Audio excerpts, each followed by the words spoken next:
Good evening and welcome back. It's good to see everybody again. We'll call the meeting to order. We'll start with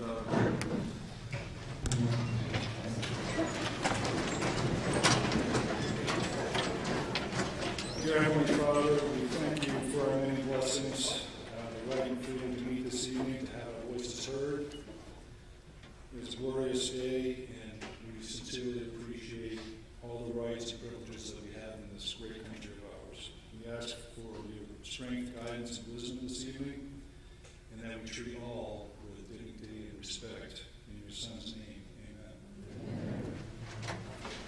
Pledge allegiance to the flag of the United States of America and to the republic for which it stands, one nation, under God, indivisible, with liberty and justice for all.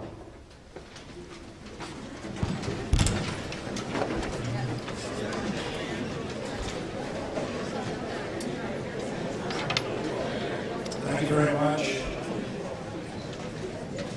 We have a quorum this evening, so thank you. Announcements. Just a reminder that the next meeting on January 2nd will be held at this location.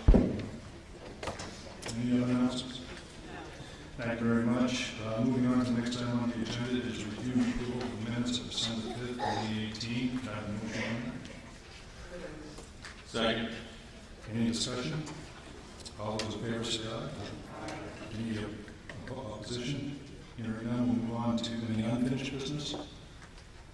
The public hearing for the first of the S-Power cases, SUP 18-0001, was closed at the last meeting, and the vote and consideration continued until January 2nd.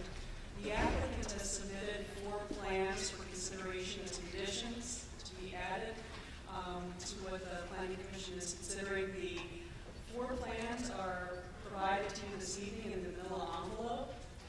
We also have posted those plans to the county website at the same location that we have posted the other information related to the cases. So that's some early reading for you prior to getting your packets next week. Thank you very much. I'll move on now to the public hearing phase of our agenda, SUP 18-0002. I would like to go over a couple things first. If you have a sign, we encourage you to step to the side for a couple of reasons. You can put your signs either to the side or to the back. First reason is safety. I wish not to have anybody hurt, getting poked in the eye or anything with a sign. Second of all, for courtesy, so that those behind you can see what's going on. So I would appreciate it if you cooperate with me on that. Also, we have the microphone up front for you to come up and speak. You will have 3 minutes. If you represent an organization, you'll have 5. Please state your name, your voting district, and then the organization that you represent. We have a timer, and we will. You'll have 3 minutes, and if you'll quickly wrap up your comments, we will cut the microphone off because we have a lot of people that want to speak tonight. So with that, we'll roll into the presentation from staff. Thank you, Mr. Chairman. This is Patch White, Planning Department, Spotsylvania County. The case for you is Special Use Application SUP 18-2. It's located in western Spotsylvania. It is known as Site B of the S-Power Solar Energy Facility. It is 245 acres in total. 200 acres will be served, and it's estimated to generate 30 megawatts of energy. This particular SUP is on one parcel of land. That parcel is zoned A3 and has a future land use designation of rural residential per the comp plan. These photovoltaic systems generally, they're comprised of a couple of different parts. The PV panels are pre-assembled collections of integrated photovoltaic cells. They're produced from a number of manufacturers which use different materials. The applicants identified that they plan to use 2 panel manufacturers, Jinko Panels and First Solar Series 6. Panels are strung together into strings, which are racked into rows. Those rows are equipped with hardware that allows them to automatically rotate in order to maximize the exposure to the sun. The rows themselves are supported by steel pilings driven into the ground. The applicant's GDP, or General Development Plan, depicts an array. That array is made up of 6 little subarrays, and then a subarray is 32 rows, as indicated in the image on the right. These feed an inverter, it's actually a dual inverter.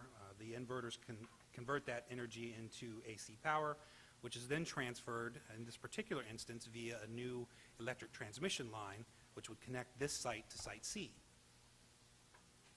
Now, the GDP, I've zoomed out on it here. It's the general plan of the proposal. It's not a final design. If the special use is approved, then a detailed site engineering is submitted to the county in something called site plan review. The site plan review process verifies compliance with county codes, laws, and conditions that are adopted by the board and recommended by you all. The building permit review process verifies compliance with building and electrical codes. The GDP depicts a lot of different things.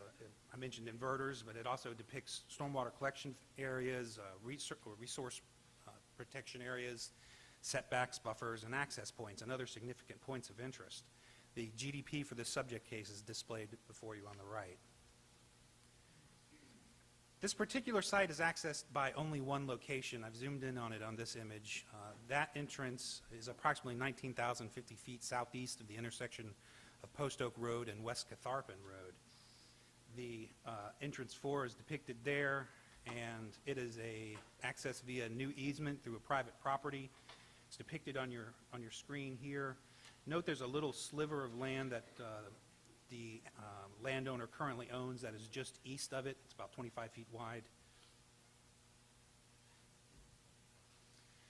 The applicant's current construction access evaluation provides estimated trips to the site due to the construction of it. We did ask our county engineering to look at those trips and how they might impact levels of service on major road segments in the county. We looked at those collectively. It was determined that levels of service would decrease on those major road segments, providing access to this site and the others. Staff does note, though, that following construction, these should return to normal operating levels. This particular site is estimated to have daily trips of 137, 133 of those from employees, and that's without any revision for staff's recommended condition that the applicant shuttle in 70% of the workforce. Similar to the last case, staff has requested some updated information from the applicant. We're asking for a final traffic mitigation plan, which includes these items displayed on your screen. Basically a school bus avoidance plan, a plan for on-site parking areas with the goal of shuttling 70%, a plan coordinated through VDOT for video documentation, and the details on temporary traffic control measures. We've received a draft of this document. It's under staff review presently. Now, one of the things that's sort of unique to this case is this particular case is linked to Site C by a electrical transmission line. That transmission line does not exist presently. It would be a 100-foot, give or take, electrical transmission line. The applicant indicated it would be a monopole style. That's not the lattice type towers that we see. It's kind of resembles more of a smaller version of that. The erosion and sediment control, as we mentioned at the last case, Spotsylvania is a local VSMP authority. That means that the county regulates stormwater management in accordance with Virginia laws, the Virginia Department rather than the Virginia Department of Environmental Quality, or DEQ. A conceptual but nonetheless more detailed design of the applicant's first phase was provided to our E&S and zoning staff for consideration.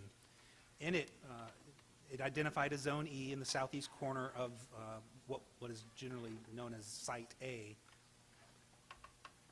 And it includes details on resource protection areas, perimeter controls, silt fencing, sediment traps, ponds, basins, etc. If this special use is ultimately approved, this plan would be further developed during that site plan phase. The concept plan provides a template for how the rest of the Site A, B, and C, would be developed. There's also a significant number of E&S, or erosion and sediment control, conditions that staff has recommended and are included in your staff report, which should allow the county to confidently mitigate the substantial erosion and sediment control concerns resulting from a project of this magnitude. The proposed erosion and sediment control and stormwater management plans are in technical compliance with our current code requirements based on third-party engineering. The county is recommending that there be a limit to the maximum land that can be disturbed at one time, that limit being 400 acres. The conditions do require that the applicant have basically a, excuse me, basically the new changes, inspection costs that the applicant would have to pay for are addressed within the recent adoption of the new fee schedule for erosion inspection fees for large projects that was passed, I believe, last month. Lastly, the conditions that staff is recommending provide or require that S-Power, the applicant, add additional silt fencing and filter barriers, that they clean at 25% of capacity, that upslope siltation socks are left or cut, that basins be converted to permanent facilities, that an on-site ready response force be available to any disturbance area, that a responsible land disturber be on site.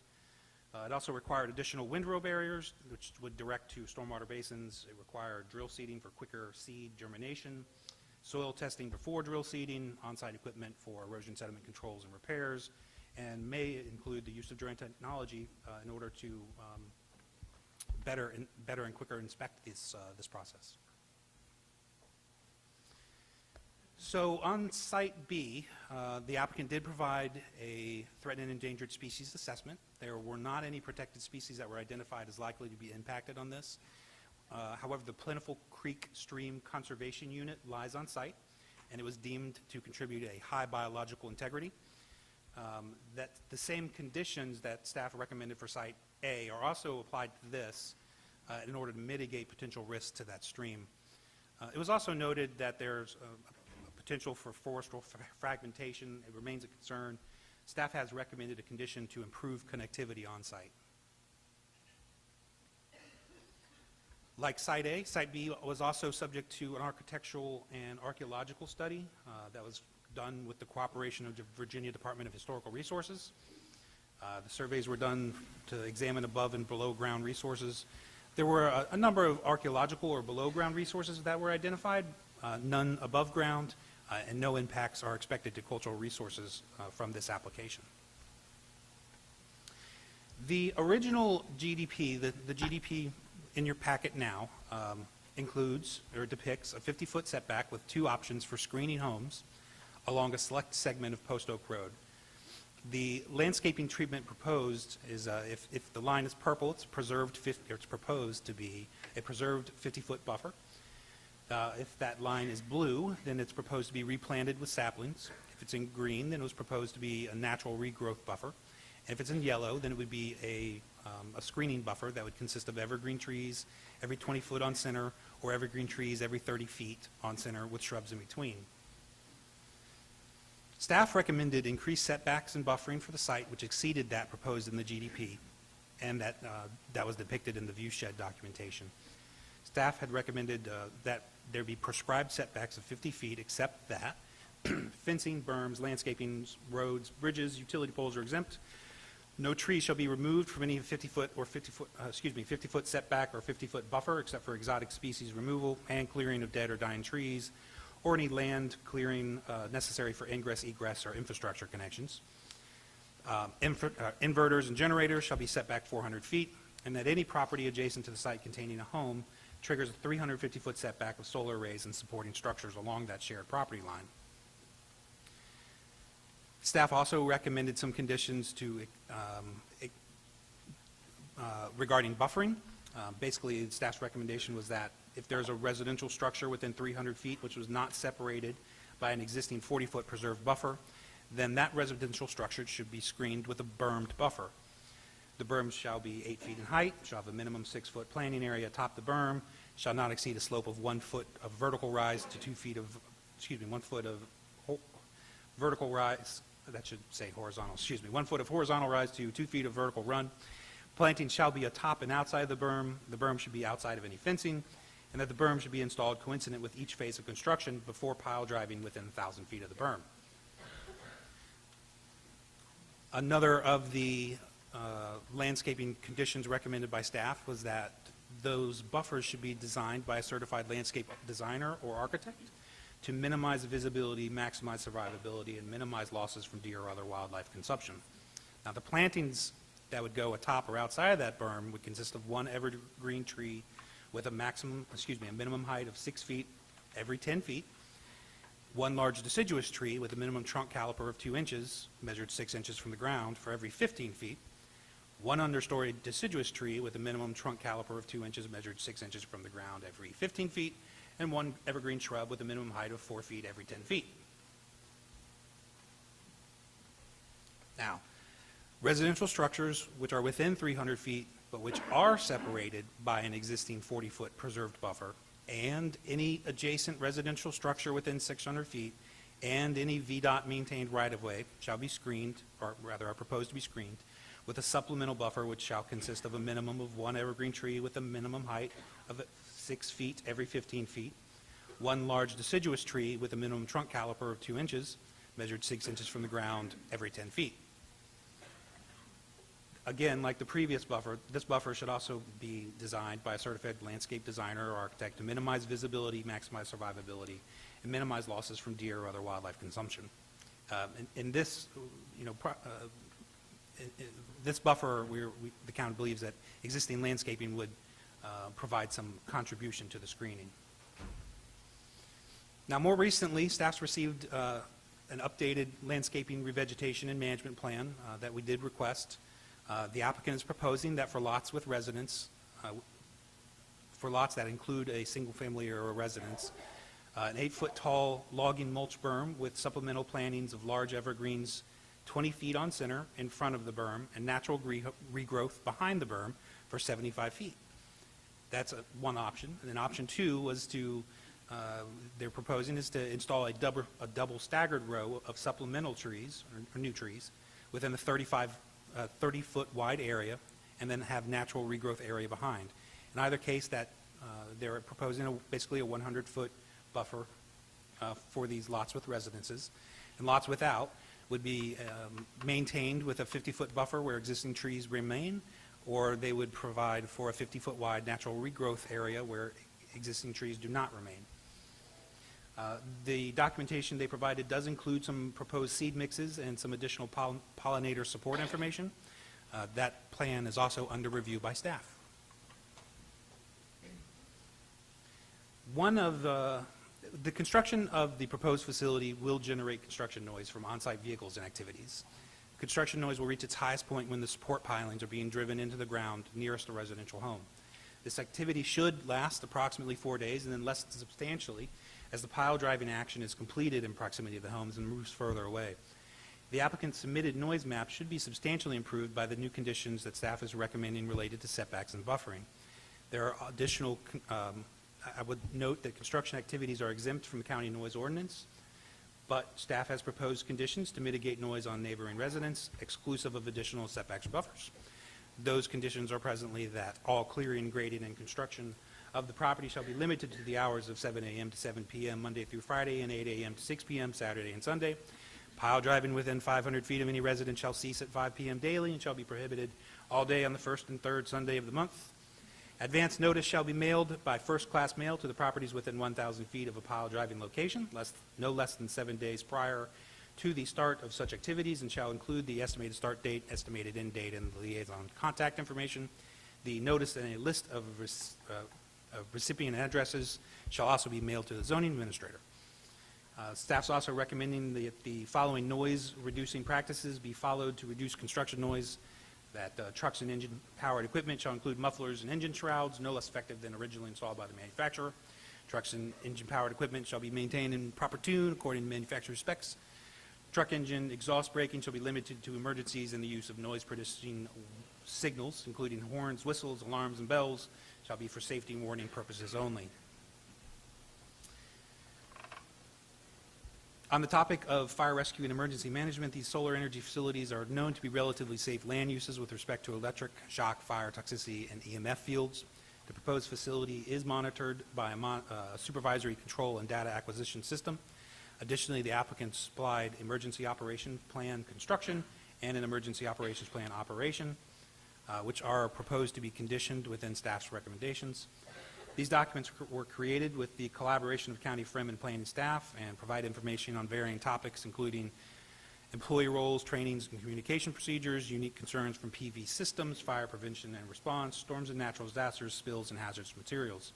Presently, staff has not recommended a condition to completely prohibit the burning of timber waste on site, but has recommended conditions providing some limitations on that burning. Those include that a permit would be required from Spotsylvania County, that combustible materials shall be removed within 35 feet of the trench burning, that a water truck shall be on standby, that trench burners be equipped with fire extinguishers, and that the applicant must check wind forecasts for the day and do not burn on high wind days, which are sustained winds more than 25 miles per hour, or when prohibited by the Spotsylvania County Fire Department. Continuing on, that burning shall take into consideration sensitive receptors and prevailing wind direction at lower speeds, that burning shall cease 2 hours prior to the end of the workday, that a fire watch person be designated to monitor all trench burning activities, and that a fire watch person shall remain within the immediate area of the trench burning at all times and shall not be assigned to other duties. If the burn area is still producing smoke, it is technically still burning and must be attended. The county requested input from Dewberry Consulting regarding the safety of photovoltaic panels containing cadmium telluride. They responded, and I quote, "Cadmium telluride is a compound that contains cadmium and tellurium, is a black crystalline powder that is odorless, not water-soluble, and non-flammable. It has a melting point of above 1,000 degrees Celsius and the boiling point above 1,010 degrees Celsius. Cadmium by itself is a highly toxic material. However, based on research, cadmium telluride is much less toxic than pure cadmium. Cadmium telluride can be toxic if it is ingested, inhaled, or comes in direct contact with the skin. If they are handled properly during all phases of construction and disposal, they will not emit any toxicity into the environment." The applicant has submitted a plan for conditioning, the testing, and remediation of soils that would include tests for the cadmium telluride, which is under county review. The county also requested input from Dewberry Consulting regarding the potential heat island effect. They recommended enhanced setbacks of 350 feet from residences. Buffers and berms should include shade trees and shrubs to create dense screens in order to absorb any radiative heat and should be maintained. And vegetative coverage must be maximized with grasses to assist in evaporation and soil heat absorption. In addition to those topics, the county also requested from Dewberry some information regarding decommissioning documentation. Dewberry had provided a number of suggestions, including but not limited to the decommissioning plan didn't address restoration of compacted soils resulting from construction traffic and activities during decommissioning of the site. Additional information should be provided on the restoration of the ground after the existing underground conduits are removed. Clarification regarding the restoration of the proposed gravel access roads and stormwater management facilities, and that the county require bonding and the actual cost of decommissioning before recycling amounts are figured in. The applicant has submitted a revised decommissioning plan, which is also under county review. This site does not have any hydrologic impacts. The applicant has confirmed with staff that no on-site wells will be used to extract groundwater from this site. The project's fiscal tax or fiscal impact is summarized as follows. The rollback tax is approximately $40,500. That'd be a one-time payment. The Code of Virginia presently provides tax exemptions from local property taxes for the whole S-Power project. That exemption is 80%. The county collects taxes at a real estate tax rate of 20% of the assessed value. The project will be assessed by the State Corporation Commission. The applicant has provided a fiscal and economic analysis based on the value of $552 million at build-out and the current tax rates. The composite index is summarized in the figures below. There's a lot of numbers there to read. I'll just let you read them.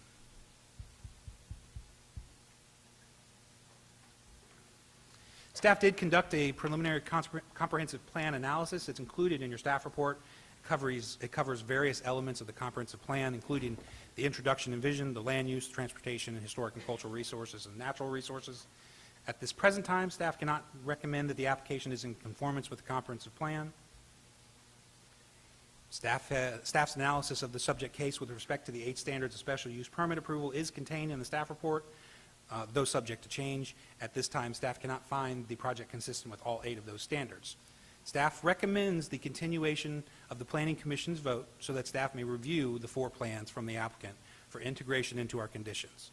We have them, we are reviewing them, we're going to provide comments back to them and improve on what they've provided us. Those plans include the landscape cover and buffer maintenance plan as recommended by the county's consultant to mitigate any negative impacts of any heat island effect from the facility and establish procedures for the planting and maintenance of vegetation. This plan shall include the recommendations from Dewberry, noted in Appendix D of your staff report, and further should include a general plan for the management of the property's internal roads, fire breaks, panel rows, buffers, preserved vegetative buffers, and growth underneath solar panels. That it prescribe a seed mix proposed for use on the property. The mix should be selected based on the abilities to quickly germinate and stabilize soils and attract pollinators. That include a pollinator support strategy, which should provide details on the pollinator attractive seeds proposed for use during construction or operations and best management practices proposed to increase pollinator activity during the operation of the facility. That include an invasive species management strategy to prevent noxious weeds and invasive growth of weeds and species on the property, and that they identify herbicides and pesticides proposed for use. The second document was the soil testing and remediation plan, again recommended by the county's consultant to monitor for any soil contamination from cadmium telluride or other heavy metals. Number 3 was a decommissioning plan revision as recommended by the county's consultant to address the full breadth of decommissioning a solar energy facility. And 4, a final traffic mitigation plan that should include at minimum a school bus avoidance plan to limit construction and employee traffic accessing the property during the hours of 6:10 to 8:40 a.m. and 2:45 to 4:30 p.m. during Spotsylvania County Public Schools instructional year. A plan for on-site parking areas, off-site shuttle parking areas, and for shuttling at least 70% of the workforce to and from the site during construction. A plan coordinated with VDOT for video documentation of construction haul routes, including pavement conditions along said routes, driveway corners, and aprons of the roads used for access to the site, and lastly, the details of any temporary traffic control measures. Again, staff has received drafts of these, which are under review. At your request, I can display or read the full recommended conditions that are contained within your staff report. Otherwise, I stand by for your questions. I know the applicant is present and also has a PowerPoint presentation.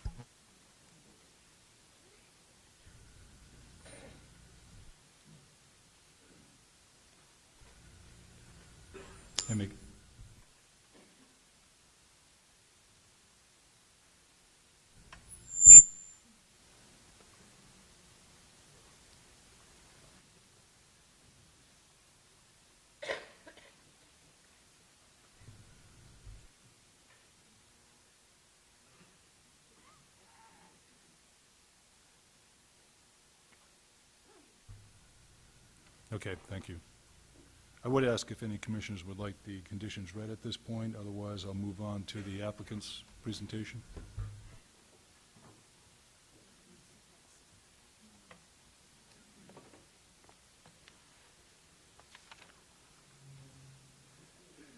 Thank you, Mr. Chairman and other members of the Planning Commission. My name is Charlie Payne with the firm Herschler, and we represent the applicant.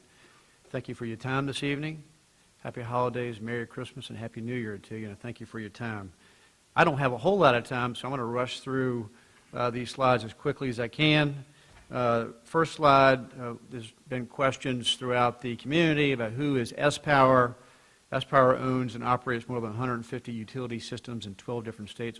It is the leading producer of solar facilities in the country. It is owned by 2 significant companies, AES, one of the largest energy corporations in the country, headquartered in Arlington, Virginia, and AIMCO, one of the largest investment management groups in the country. It also is contracting with 3 very viable partners, Microsoft, Apple, and the University of Richmond, who will buy the offtake of energy from this project. Next slide, please. So how does this process work? It first works with the State Corporation Commission, which is the agency in charge of regulating utilities, electric utilities, energy generating utilities in Virginia. quickly, the SEC found that this project will have no effect on consumer rates. We've heard, again, from the community that's not true, that is inaccurate. The state has found otherwise. It will economically benefit the county as well as the Commonwealth, and is not contrary to the public interest.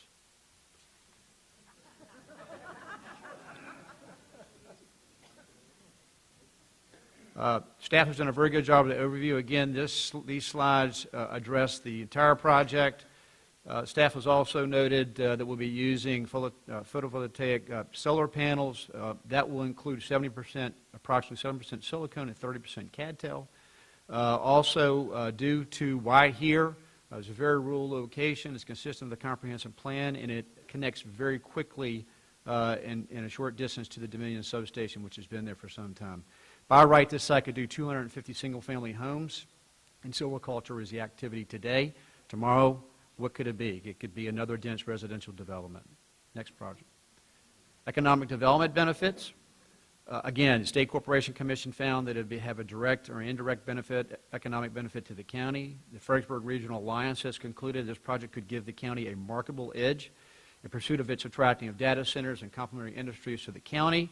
It's a total investment of over $600 million, real jobs, 700 to 1,000, and training, local workforce, $54 million of employment dollars pumped immediately into the county. You heard Steve Nunn, the president of Unidyne, recently moved here, brought his factory here. He needs skilled workers. This project could help. After the construction process, you'll have 25 to 30 full-time employees. Next slide. What's in it for the county? Taxes. $9 to $10 million will be generated through the life of the project, even with the abatement. Today, it is generating about $20,000 a year on all 6,000+ acres. You project that out, it's only $700,000 during the life of this project. That's over a 1,300% increase with no impacts on county core services. First year alone, you'll generate $1.3 million. There's also going to be an up to $25 million investment in county priorities, including parks, fire and rescue, roads, schools, over the life of the project. What's also in it for the county? A $3.5 million investment to improve the water line that goes through Fawn Lake so they can have adequate fire flow and pressure capacity, and also eliminates our need for groundwater, which many of the citizens opposed. We'll also provide the installation of a solar array, measures or other measures to reduce the county's electricity costs. We'll also have fire suppression measures to help FREM. We're partnering with Verizon to locate a cell tower in a location. We're going to continue to work with public schools, especially their STEM programs, and institutions for higher learning like Germanna. We're going to be an economic development partner with the county. Again, this type of project will help attract a greater number of technology companies, and again, we're preserving 2,800 acres of land. What about impacts?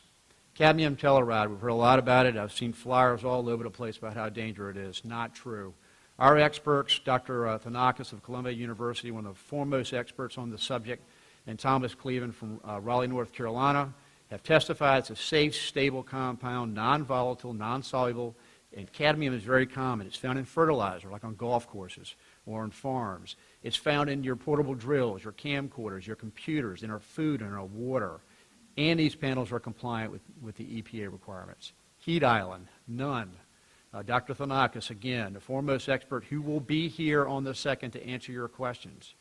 Because of Virginia's climate, the rate of heat attenuation, and extensive amount of vegetation surrounding this site, and the cooling temperatures at night, it's literally impossible to have a heat island. If you want a heat island in Spotsylvania County, go midsummer to the Spotsylvania Mall in the parking lot. It's not happening here. Property values, no negative impact. We have retained...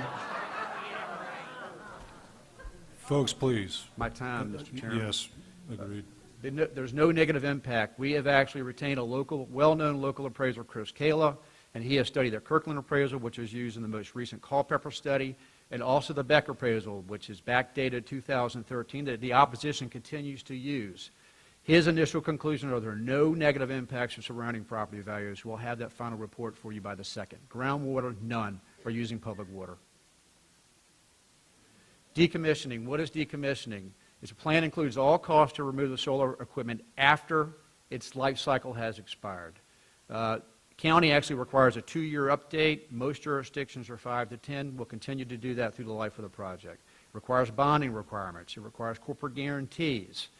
Remember, that these assets are very valuable. When you invest $600 million into a generating facility, it doesn't matter who is using it. It's going to continue to be used to the full life of that generating facility.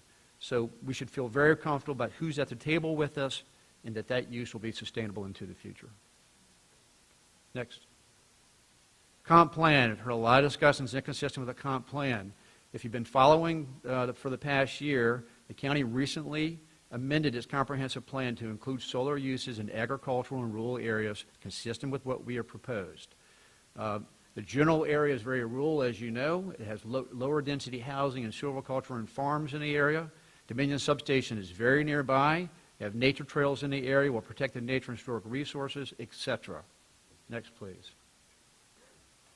Construction, if this is approved, will begin in 2019, hopefully be completed by the summer of 2020. Again, employing locally. Look at the type of employees we'd be hiring. I bet you know people who are in these trades: electricians, site contractors, landscapers, mechanics, heavy equipment operators, engineers, haulers, etc. What about traffic? There'll be a traffic construction mitigation plan, as staff has noted, must be approved by the county and VDOT. Burning. Heard a lot about burning. There are 3 ways to remove the woody debris. We're going to mulch it and use it on site. We're going to haul it, and we're going to trench burn. We have worked with the fire department and the fire marshal on the trench burning plan. It is a deep trench burning plan. It is 2,000 to 3,000 feet away from any residence. Today's ordinance only requires you to be 750 feet away. The 2,000 plus feet is for schools, hospitals, and nursing homes. So we're well within that distance. Next, please. Operations and safety.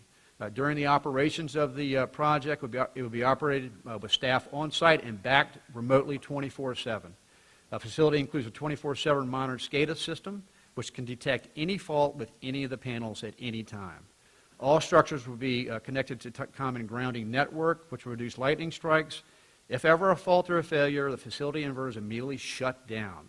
Facility does not include flammable gases or liquids like most fossil fuel energy facilities. The solar panels themselves are not flammable, nor are their flammable materials located near the facilities. Open space and buffering. Patrick has gone through much of this, but just real quick, we are preserving 2,800 acres. This is designed to protect environmentally sensitive areas in conjunction with DEQ in the county. We have provided a landscape plan as well. The setbacks will include a 100-foot minimum vegetation and tree buffer with berming in key locations. But our setbacks will be more than 100 feet in many areas and up to 400 feet. Next slide, please. Here's a quick illustration of what that buffering will look like. You see the house to the left, our property line, row of trees, berms, growth back to the site, and then the panels, again, on the bottom as well. Next, please.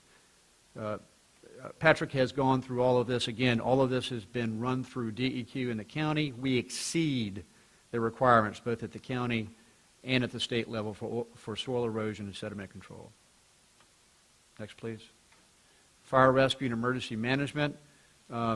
We have emergency response plans both for our construction and for operations. We have done this in conjunction with the Spotsylvania County Fire Department. It's consistent with OSHA as well as county requirements. We have provided access areas for emergency services. We have a communication plan, and our fire breaks are in accordance with county requirements. Transportation. Here's our traffic mitigation plan to mitigate impacts for avoiding peak hours and school traffic. Thank you very much. Thank you, Mr. Chairman. Appreciate your time. Thank you. At this point, we'll open up for public comment. Again, I remind you of the rules here. You'll have 3 minutes when you come up. State your name, your voting district. If you don't know your voting district, your address is fine. And if you're representing an organization, please state that organization. We'll give you 5 minutes. And we will let you know when your time is up. Can they see that, Wanda? Very good. All right, I see it. Thank you very much.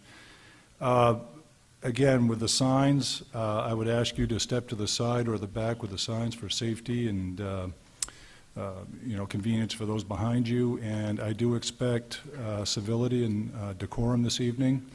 All voices will be heard, and I expect those to be given the opportunity to be heard. So with that, Paulette's going to call you up. I would ask you to line right up behind the microphone if you would, so we can get through this evening. Victor Meadows, followed by Sarah Meadows.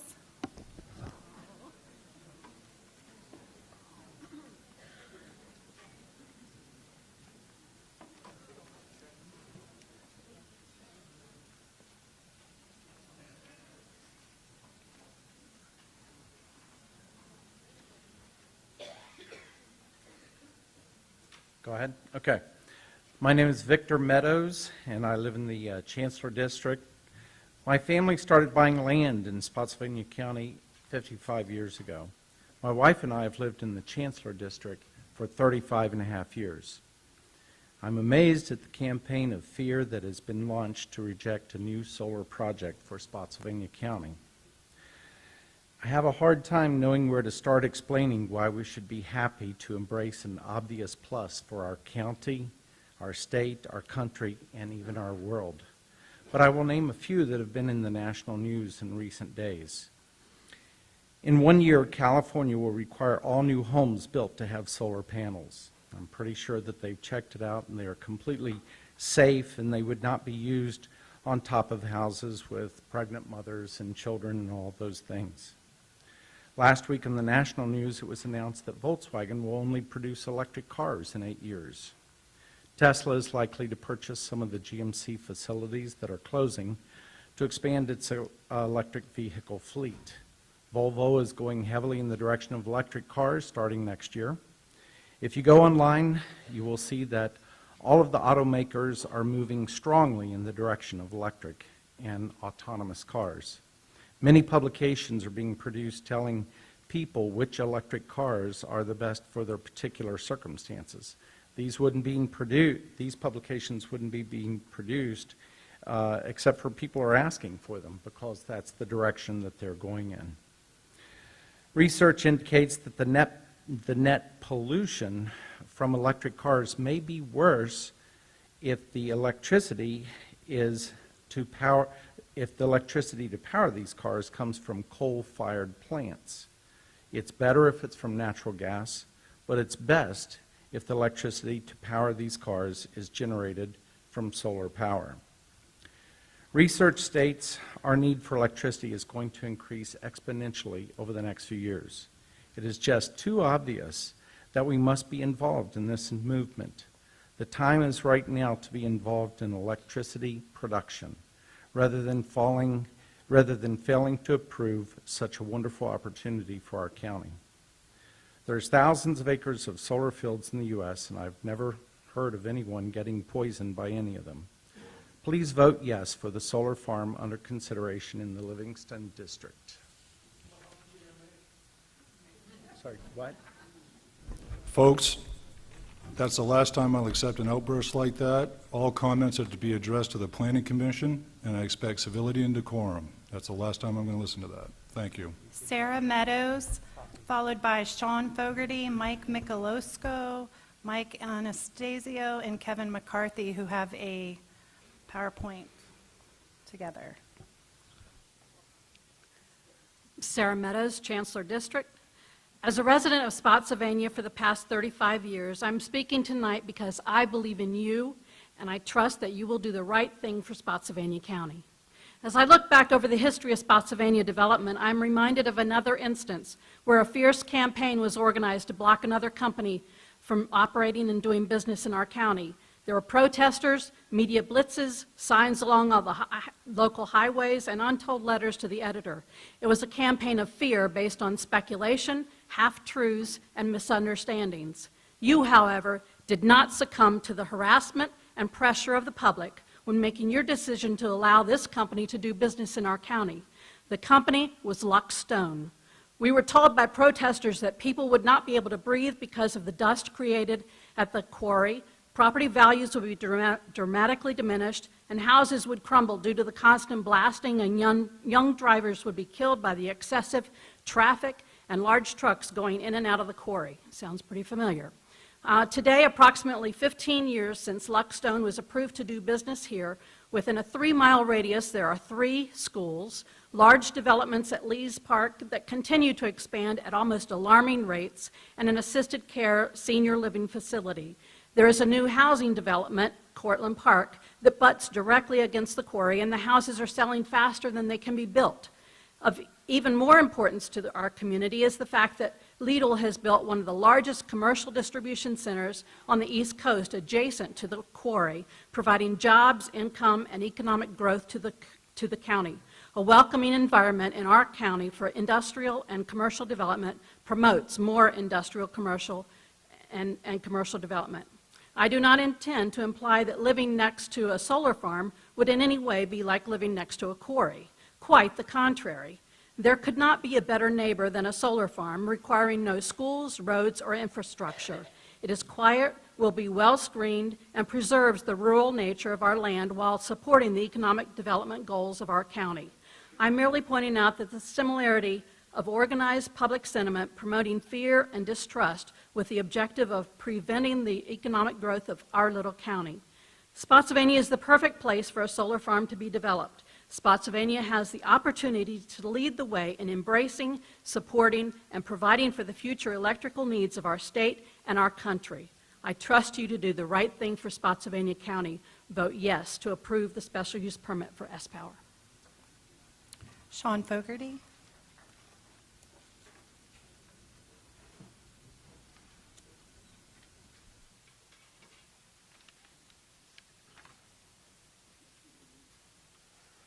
Sean Fogarty, Livingston District, speaking for myself. I thought it was very important to discuss the comprehensive plan in detail this evening. I'm going to start that off with a discussion of the fiscal economic impacts. There will be others that will talk about other features of the comprehensive plan here. The evaluation of whether the proposal complies with the comprehensive plan is a critical responsibility, as you know, of the Planning Commission. You're familiar with Section 15.2.2232, which also provides a separate requirement for substantial and accord review. I understand you're going to have those discussions later in this meeting.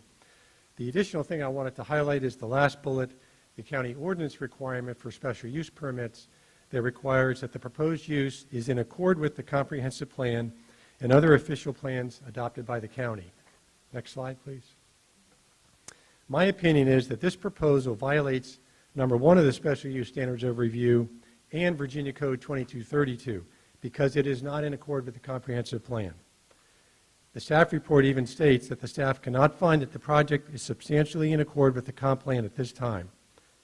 My opinion is that the 4 additional reports that the applicant is to be supplied to you by the applicant will not change the conclusion that this proposal is not in accord with the comprehensive plan. The first item on the next slide, please, that I wanted to highlight is the Comp Plan 1B1, which is a provision straight out of the comp plan, achieve a 70-30 mix of residential to commercial industrial development and grow the tax base at 2%. S-Power's own fiscal analysis shows a declining tax revenue base, as you've already seen. Additionally, as a reminder, these tax revenue estimates that were provided by S-Power should be validated by county officials, which they have not been.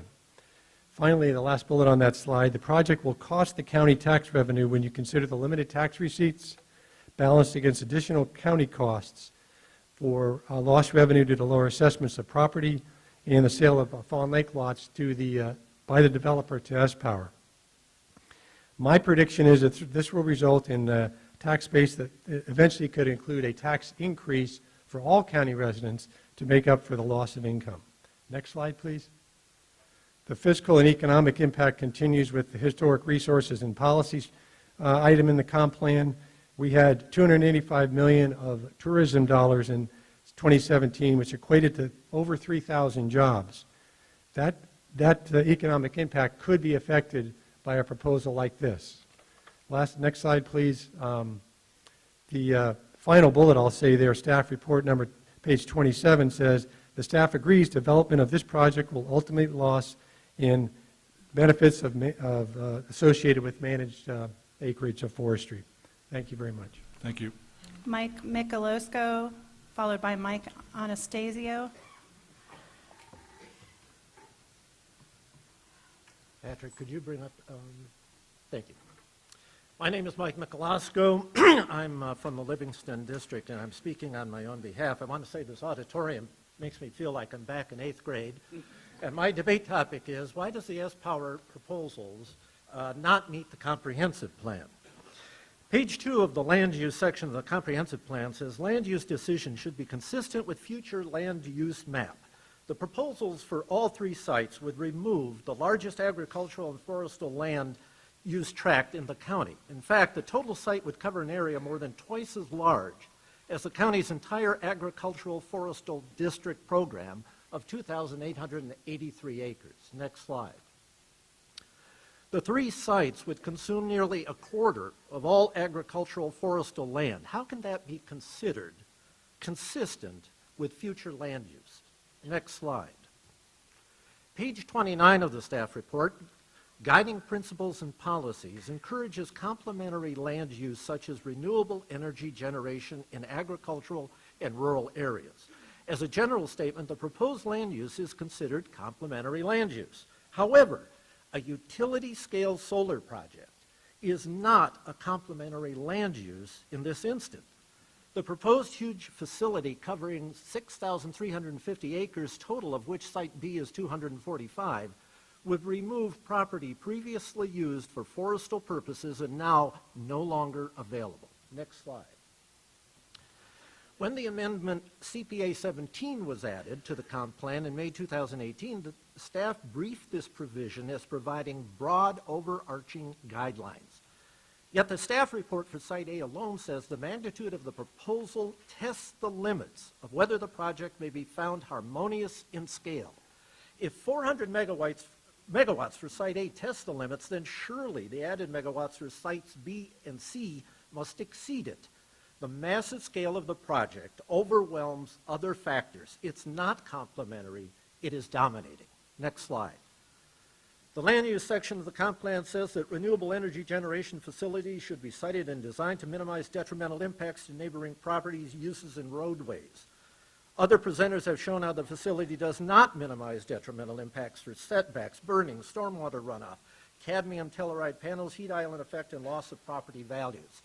One example, there are inadequate setbacks and buffers to neighboring properties from public roads. These are just 3 of the areas where these proposals violate the comprehensive plan and as such should not be approved. Thank you for your time.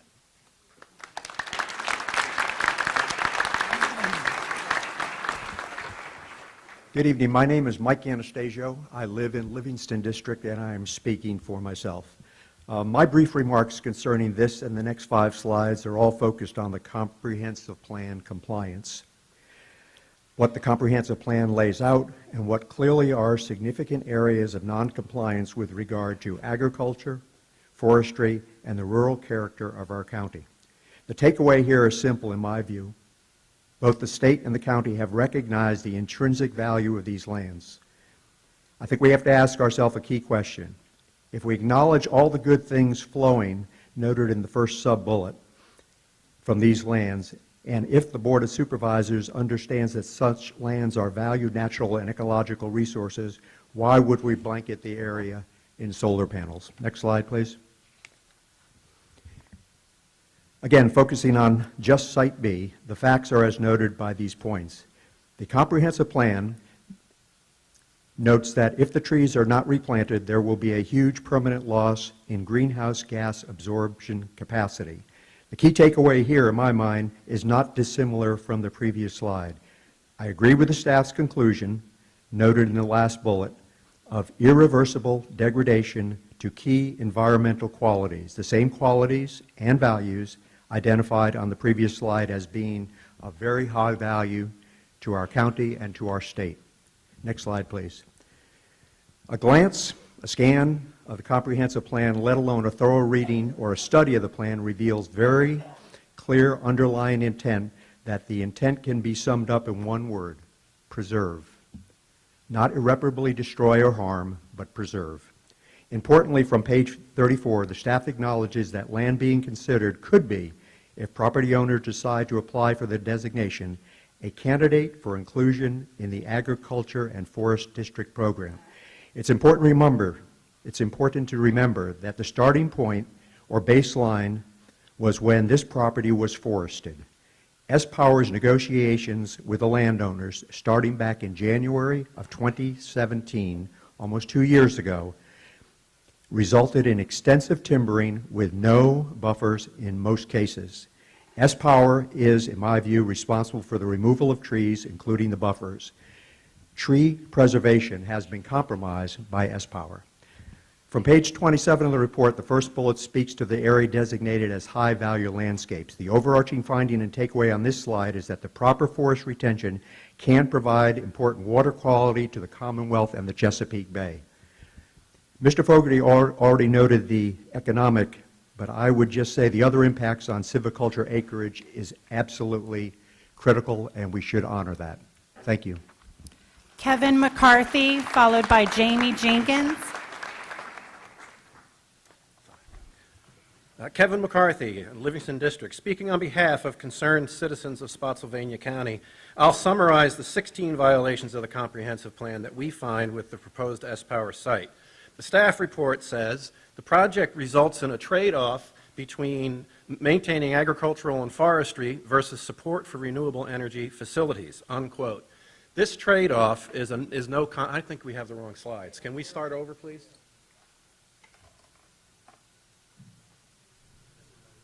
That's it. We start over, please?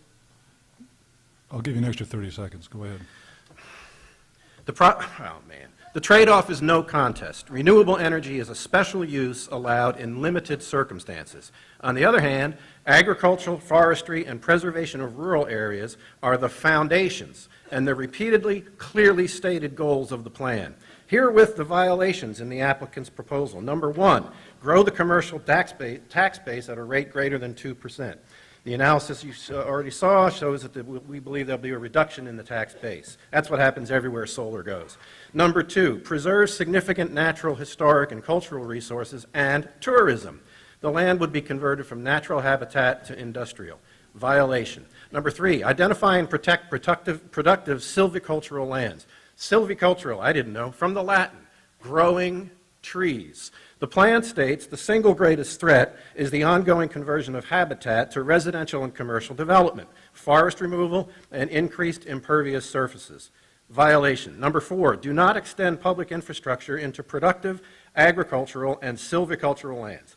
If the county plans to extend water service to lands which are not designated for future industrial development, that is not in accord with the comprehensive plan. Number five, encourage complementary land uses such as agritourism, agribusiness, and renewable energy in ag and rural areas. You already heard from Mike Nicolosco on the utility scale solar. Rather than being complementary, it'll actually degrade the property's future ag use. Number six, the goal, protect environmental quality by promoting green space and tree preservation, is clearly violated.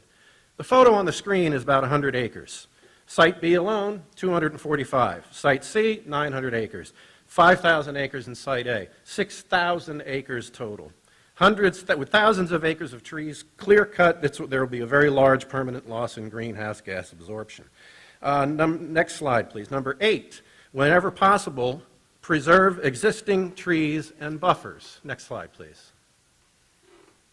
Right, wherever possible, preserve existing trees and buffers. Next slide, moving on. Number 9, renewable energy facilities should be sited and designed to minimize detrimental impacts. S-Power's plan does not minimize impacts in setbacks, burning, erosion, runoff, toxic. You heard all this from earlier speakers. Number 10, foster the preservation of ag and forestal lands. From the Virginia Department of Forestry in July, referencing these sites, quote, these historically forested locations have contributed to soil protection, water quality, income from timber, habitat for wildlife, and carbon storage values. The installation of the solar facilities will result in the conversion of these forest lands to another use, resulting in the reduction of these values, unquote. Number 11, discourage SUPs for uses incompatible with adjacent ag, sylvi, and forestal operations. Quote from the comp plan. These natural and ecological resources provide essential open spaces for clean air sheds, watershed protection, wildlife habitat, as well as aesthetic value in our community, unquote. Violation. Number 12, next slide please. Number 12, Open space land uses, preserve view sheds. Development in these areas should be generally discouraged. However, if it is to occur, it should blend in with the existing landscape. Next slide, please. Yeah, blends in with, 336 acres.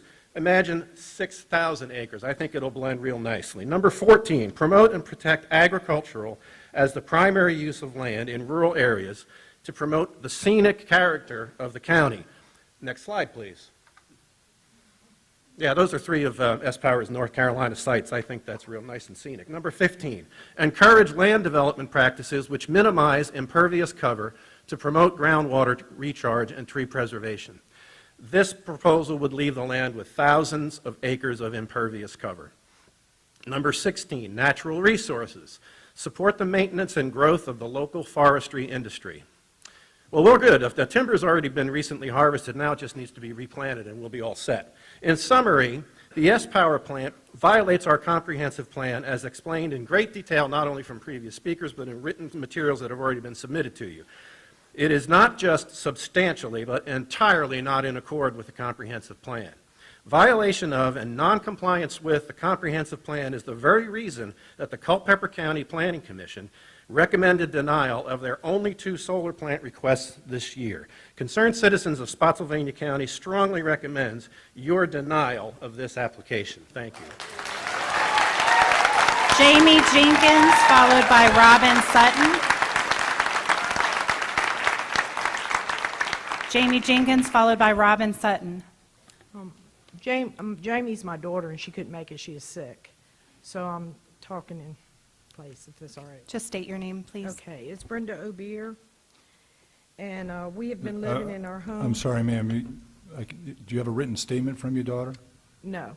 I can't allow that. If you have a written statement, you can submit that, but you can speak on your own behalf for 3 minutes. Oh, okay. My name is Brenda O'Beer in Livingston District, and we've lived in our home for 34 years, come March. My husband born and raised here. We have 23 kids, all born and raised here. 15 of them are grandkids.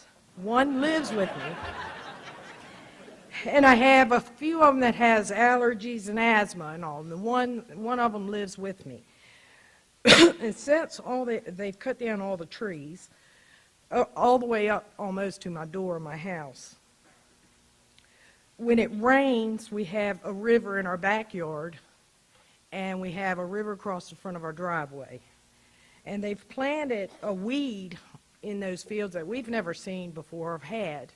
So I've had one grandkid that had to go to the hospital, and the other one, I kept him home, and he had nebulizer treatments and inhalers several times a day for a few weeks till the weather finally killed the plant off.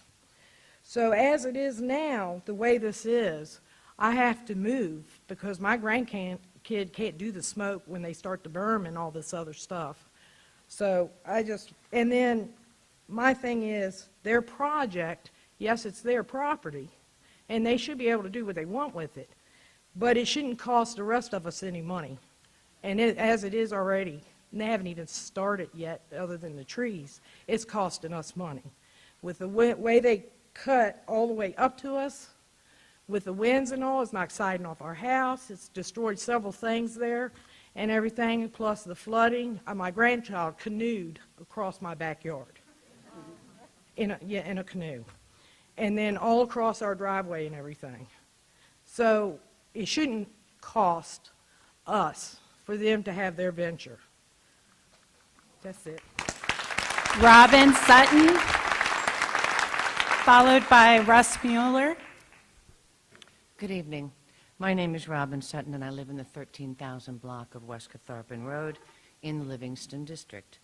I speak tonight for myself and several of my neighbors who could not attend, but who are very concerned, as am I. First, I'd like to thank S-Power, and I'd also like to thank the local families who are hoping to cash in on this for helping our community come together and fight an entirely different type of predator than we're used to dealing with living in the country.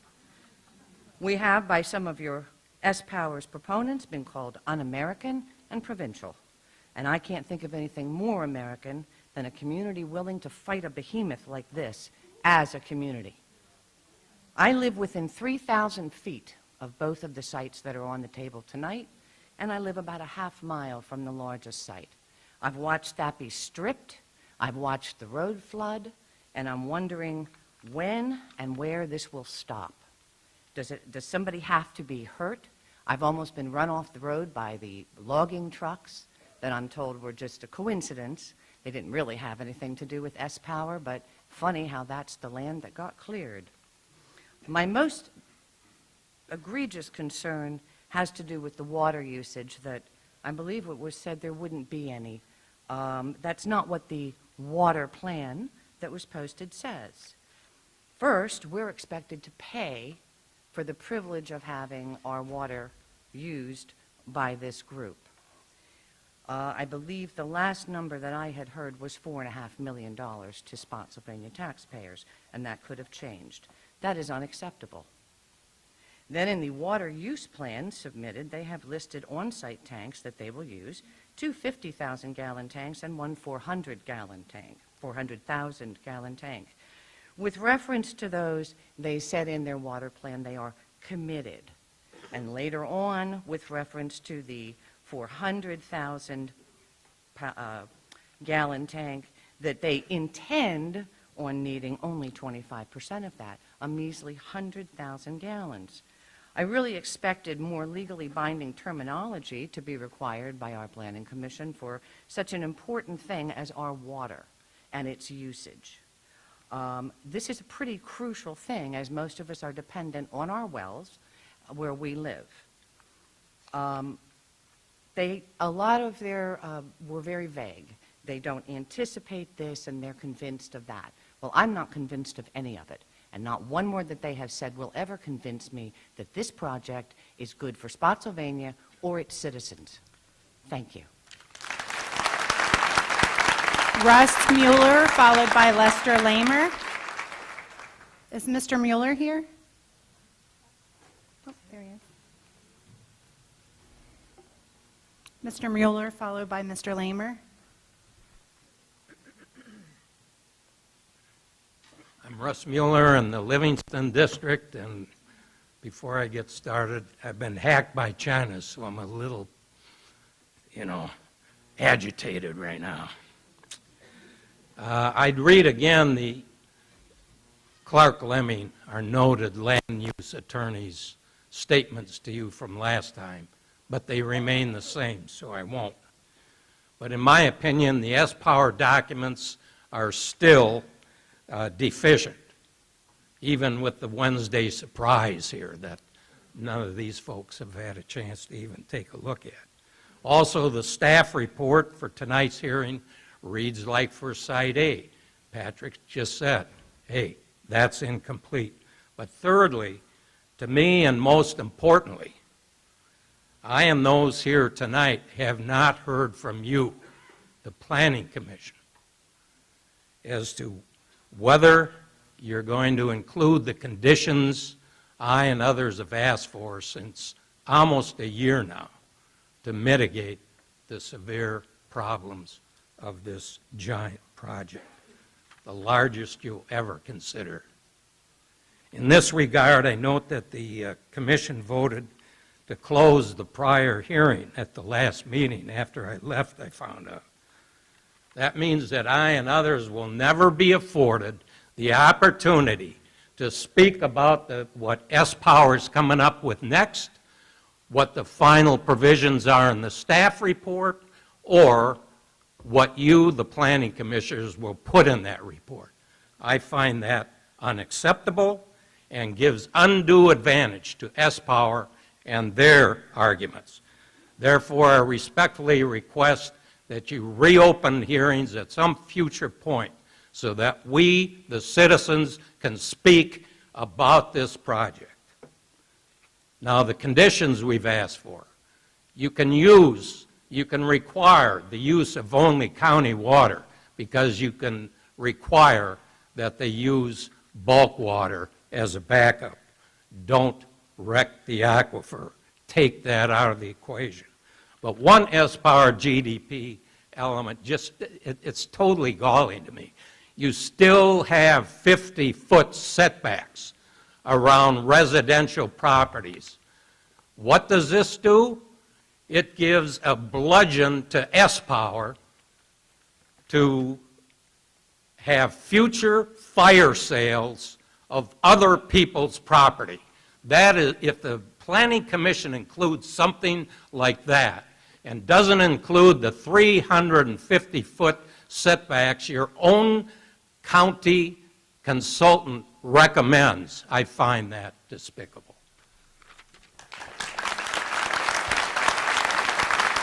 Lester Lamer, followed by Dee Dee Balut and Moya Doss. I am Lester Lamer. I live in the Livingston District, but not Fawn Lake. There are other citizens that are being affected by this. I live dab smack in the middle, the three sites. I am impacted by two of them majorly. You have in your reports, and the developer has led you astray. He just got done telling you that the land can be used for a subdivision. It cannot. It will not perk, and it hasn't perked for years, and it will not perk in the future. Going forward, the reports contradict themselves. One place you have work hours, 7 to 7. Other ones, you're going to interrupt it with schools. But the developer is planning to start early when he feels necessary. Again, the roads are in terrible shape. They've been in terrible shape. I want to thank the county and VDOT for finally, in the last 2 days, showing up on site and start working on the roads, the ditches, and patrolling the roads. The report says there will be no buildings. In one spot, next one, it has an O&M building, contradicting the statements again. Water supply. There is no mention where B is going to get its water. There'll be tanks on A, but there is no indication how they're getting their water over to B.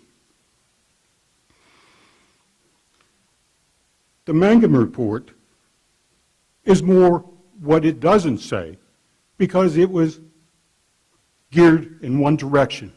It left out the impact to the county, the cost to the county to administrate all this that you are requiring from the developer. It is going to increase employment greatly for the county, but I don't know that you've budgeted for additional employees.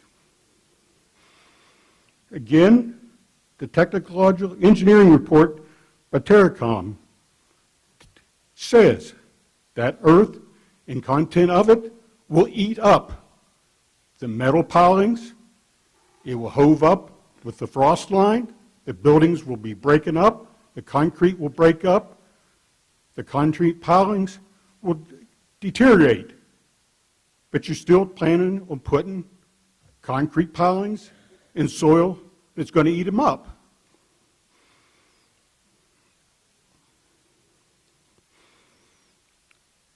I would like to go back to, again, hopefully the board, the county, is not being Thank you. Your time is up. influenced.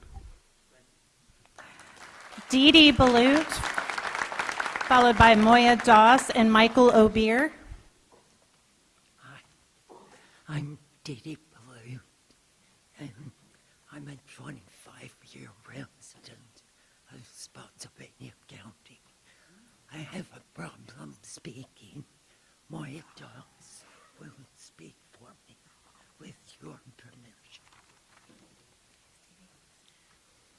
Okay, this proposed solar project affects the whole county. This is Dee Dee's writing on her behalf, not just the district that I'm a resident of. I am hoping all of the board will listen to one who has had experience in dealing with a Utah solar power company.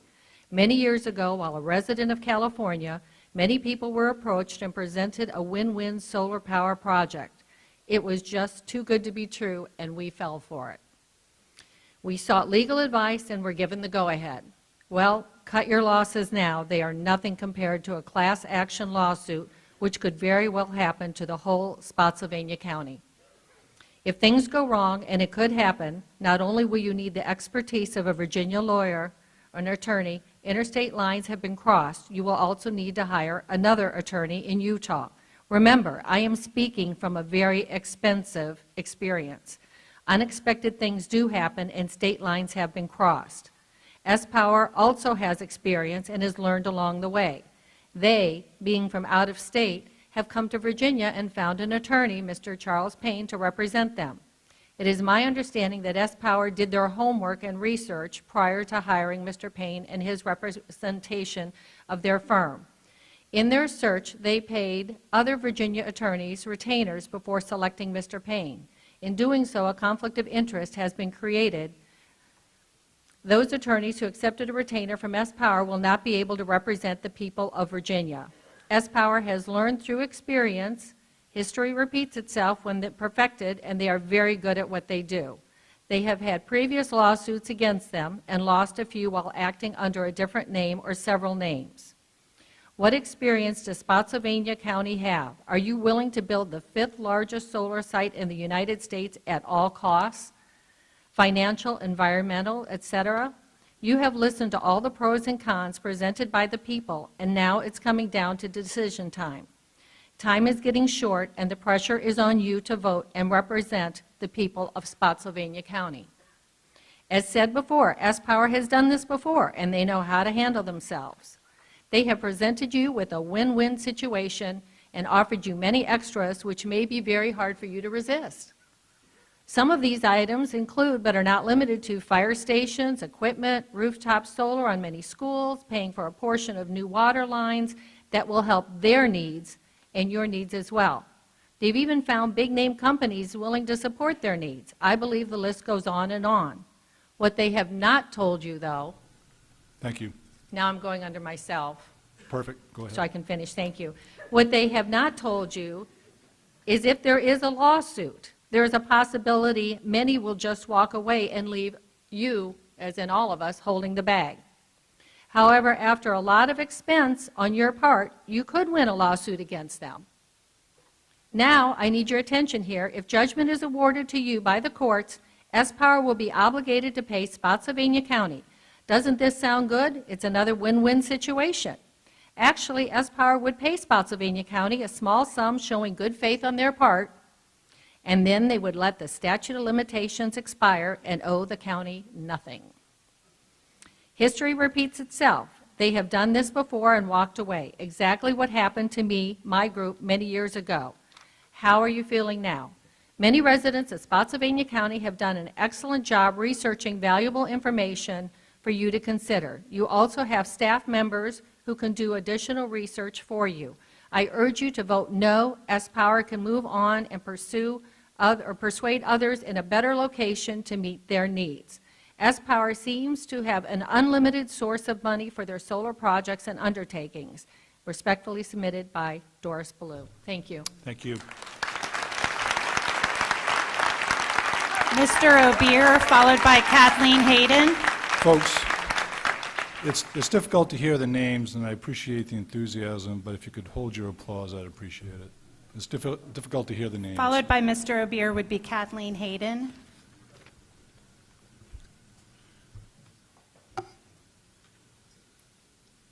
My name is Michael Obier. I live at 11201 Chancellor Meadows Lane, ground zero for the other project. Let's talk about the good partner they said they were going to bring into the county, Microsoft. They said that they approached them. Microsoft's so large, they can basically, they found a place here. Then, and, you know, they want to have green energy, but they don't want to look at it. So why should the taxpayers of Spotsylvania County look at it? That's my whole problem. I have to look at it 24/7. You know, so the comprehensive plan is for best promote the health, safety, and morals order of the citizens of this county. And I really don't think that certain people have the fact that their morals are wrong. You know, they're just killing the ground. They're trying to destroy a history, a heritage, and they don't care. It's a sad situation.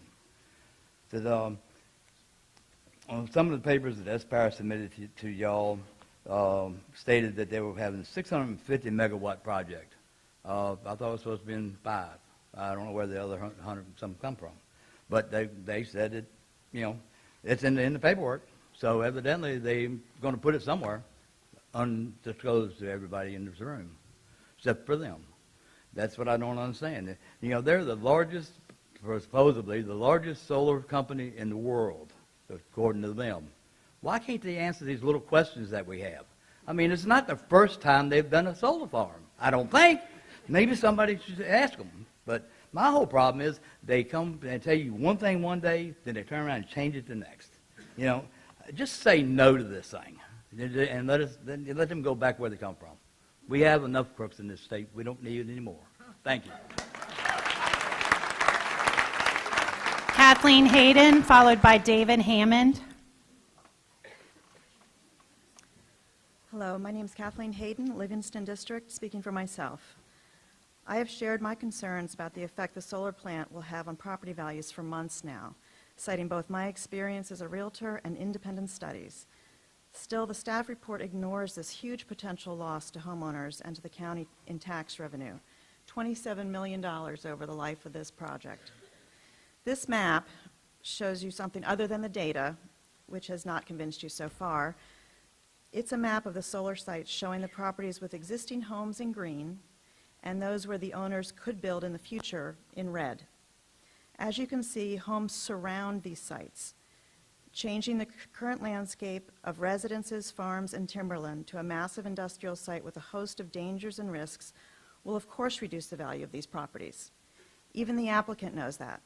That's why they incorrectly describe this area as having limited rural and agricultural residences, not limited by this map. The only way to mitigate the value loss is to provide adequate distance and buffers for these properties, and even that is only a measure of protection. Many of the risks extend beyond the 350 feet proposed by staff. But most of the homes on this map do not meet the applicant's criteria for enhanced setbacks and buffers, and the properties without homes on them currently get none or minimal setbacks and buffers. How is that fair? Unless you are already built on, the landowner is responsible for the cost and the loss of property to create his own protection. Next slide, please. The second map shows the applicant's plan for setbacks and buffers at Site B. Only 15 of the homes qualify for berms and/or buffers, but they and the rest of the neighbors have only a 50-foot setback. 50 feet. That's about the distance from the back of the stage to just behind me. In order to protect the property values, the minimum setback should be 350 feet, and it should be for all properties. Landowners should not be penalized because they have not yet built on their property. If those properties are not protected, nothing will ever be built on them, and that will be a huge long-term loss to the owners and to the county in property taxes. The applicant should be required to build in a way that harms no one or not build at all. Thank you.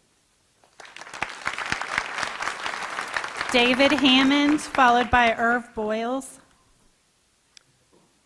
I gave you a copy of my remarks. My name's Dave Hammond, Livingston Hold District. on. There you go. Thank you. Okay.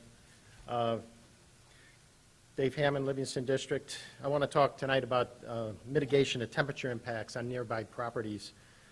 Patrick already introduced that Dewberry made several recommendations regarding a 350-foot setback, dense vegetative buffers, and that type of thing. I think Dewberry is on the right track, but their criteria, based on their criteria, the setback should not be 350 feet, it should be 700 feet, and I'll show you why. And the other question is, why is the mitigation only required from Fawn Lake properties? Next page, please.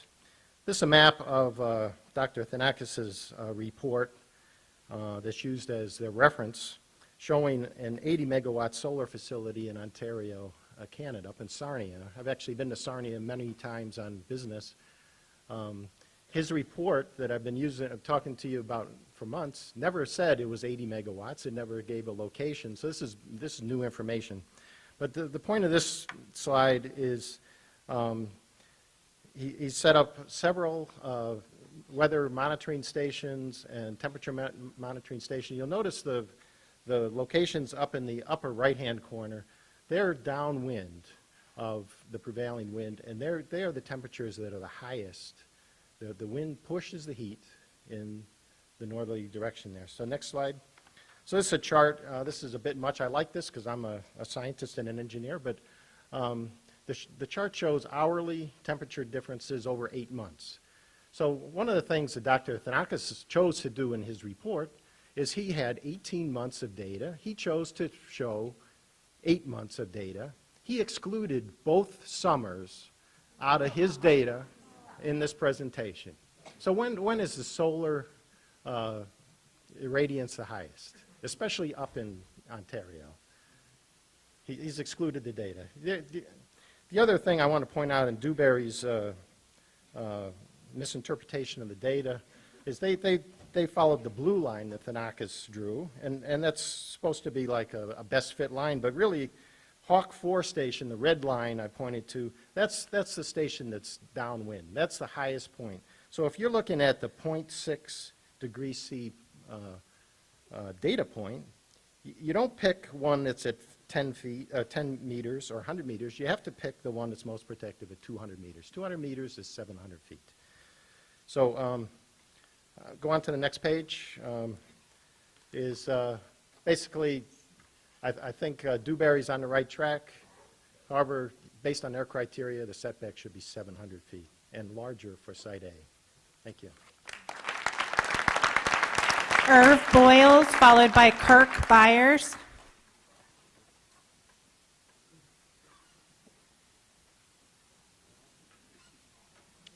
Irv Boyles, Livingston District.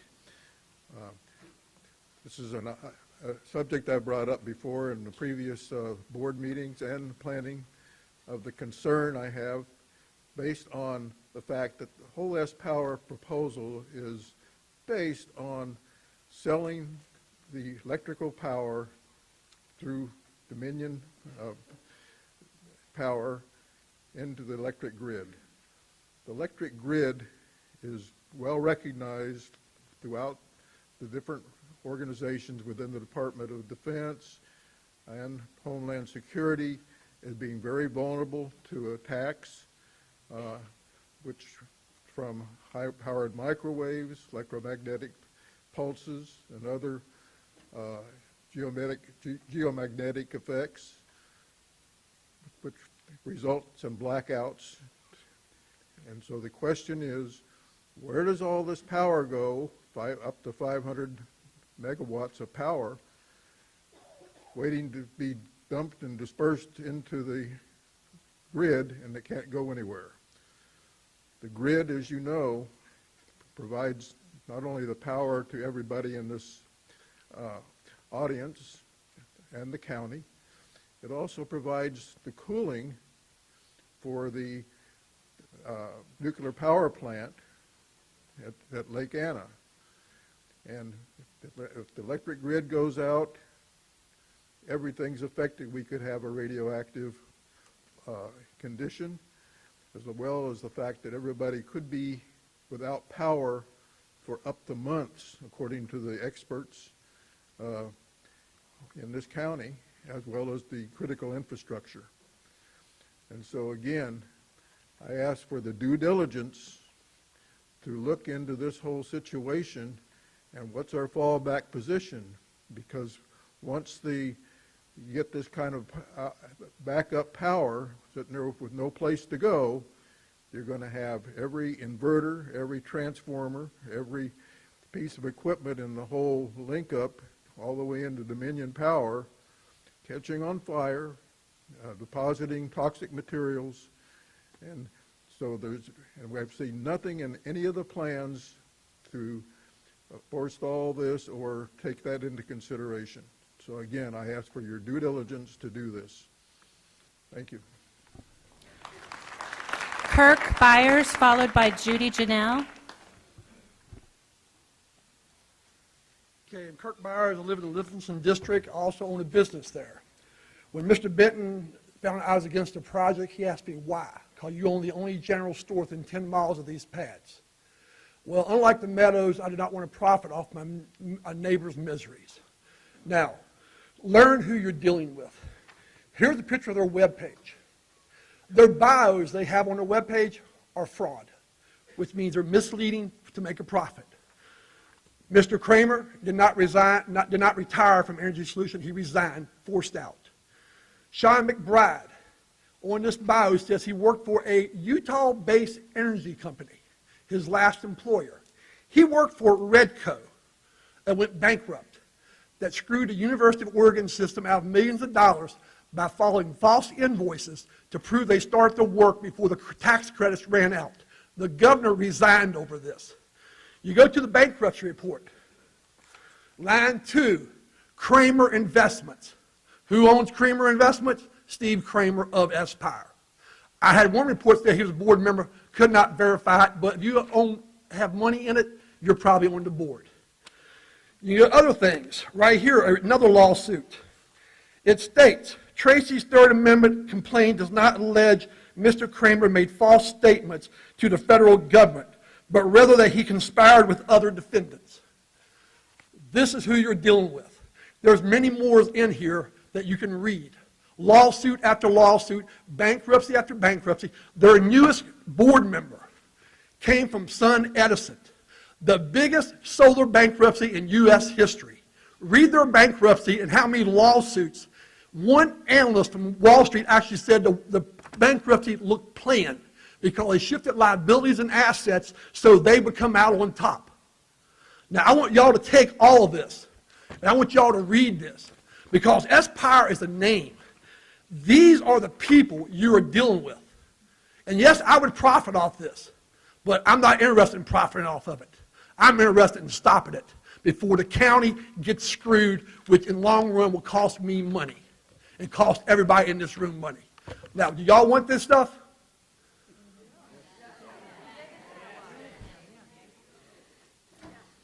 And also go to the 3 papers in Utah, Star Lake Tribune, Desert News, which is owned by the Church of Jesus Christ of Latter-day Saints, and also the Utah Herald. That's where all that stuff came from, other than court documents for bankruptcies and other stuff. It's not fake. It's all real. If you Google the names of every company they work for, and then Google the names in all them reports, you'll find everything that I found. And it is amazing to see what I found. Y'all have a nice day. Thank you.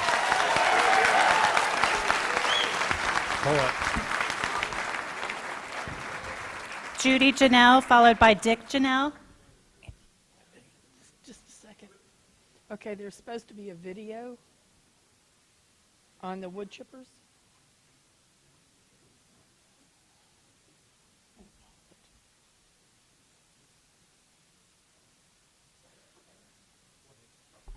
Okay, the video on the screen shows an industrial tub wood chipper on the left and a horizontal chipper on the right. The tub chipper will reduce any wood waste, but is particularly useful for stumps and roots. The horizontal chipper will devour whole trees. Note how quickly the timber waste is reduced. While you are watching, I will address the benefits of chipping timber waste as opposed to open burning for both local residents and S-Power. Benefits for local residents. There's no threat from months of open burning to the health of nearby residents from the toxic acrolein produced during the burning of wood and cellulose. There's no risk of toxic substances contained in buried ashes seeping into the aquifer or runoff into streams. There's no risk from burning pine stumps and roots, which produce alkaloids which alter DNA in the human body and are quite toxic in large doses. These alkaloids in smoky air are also known to contaminate reservoirs, lakes, and streams. There's no risk of starting a wildfire and no smoke or air pollution impact on outdoor events and sporting activities. The benefits for S-Power from using wood chippers. There's no county open burning required. Unlike open burning, chippers can be used any time of the year in any wind conditions. The chipping will have less impact on schedules. Can be used anywhere on the sites. There's no setback requirements. It reduces timber waste faster than burning. It works equally well with wet or dry timber waste. There's no need to dig trenches or pits. Wood chips can be used for a variety of purposes, including erosion control. It can also be sold, donated to charitable organizations, or provided free to county residents for landscaping. Industrial wood chippers and mulchers are available for sale, both new and used, as well as for rent and lease.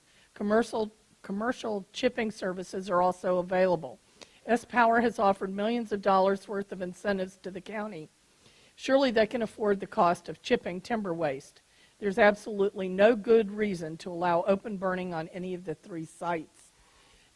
The toxic damages to lungs are permanent from burning. Thank you. Dick Janelle, followed by Vivian Stanley.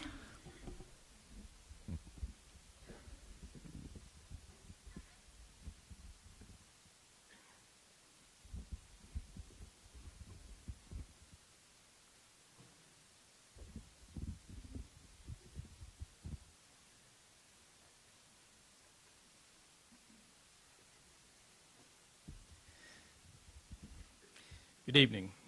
Richard Janelle, Livingston District. My comments this evening are related to S-Power's Emergency Response Plan construction dated November 19, 2018.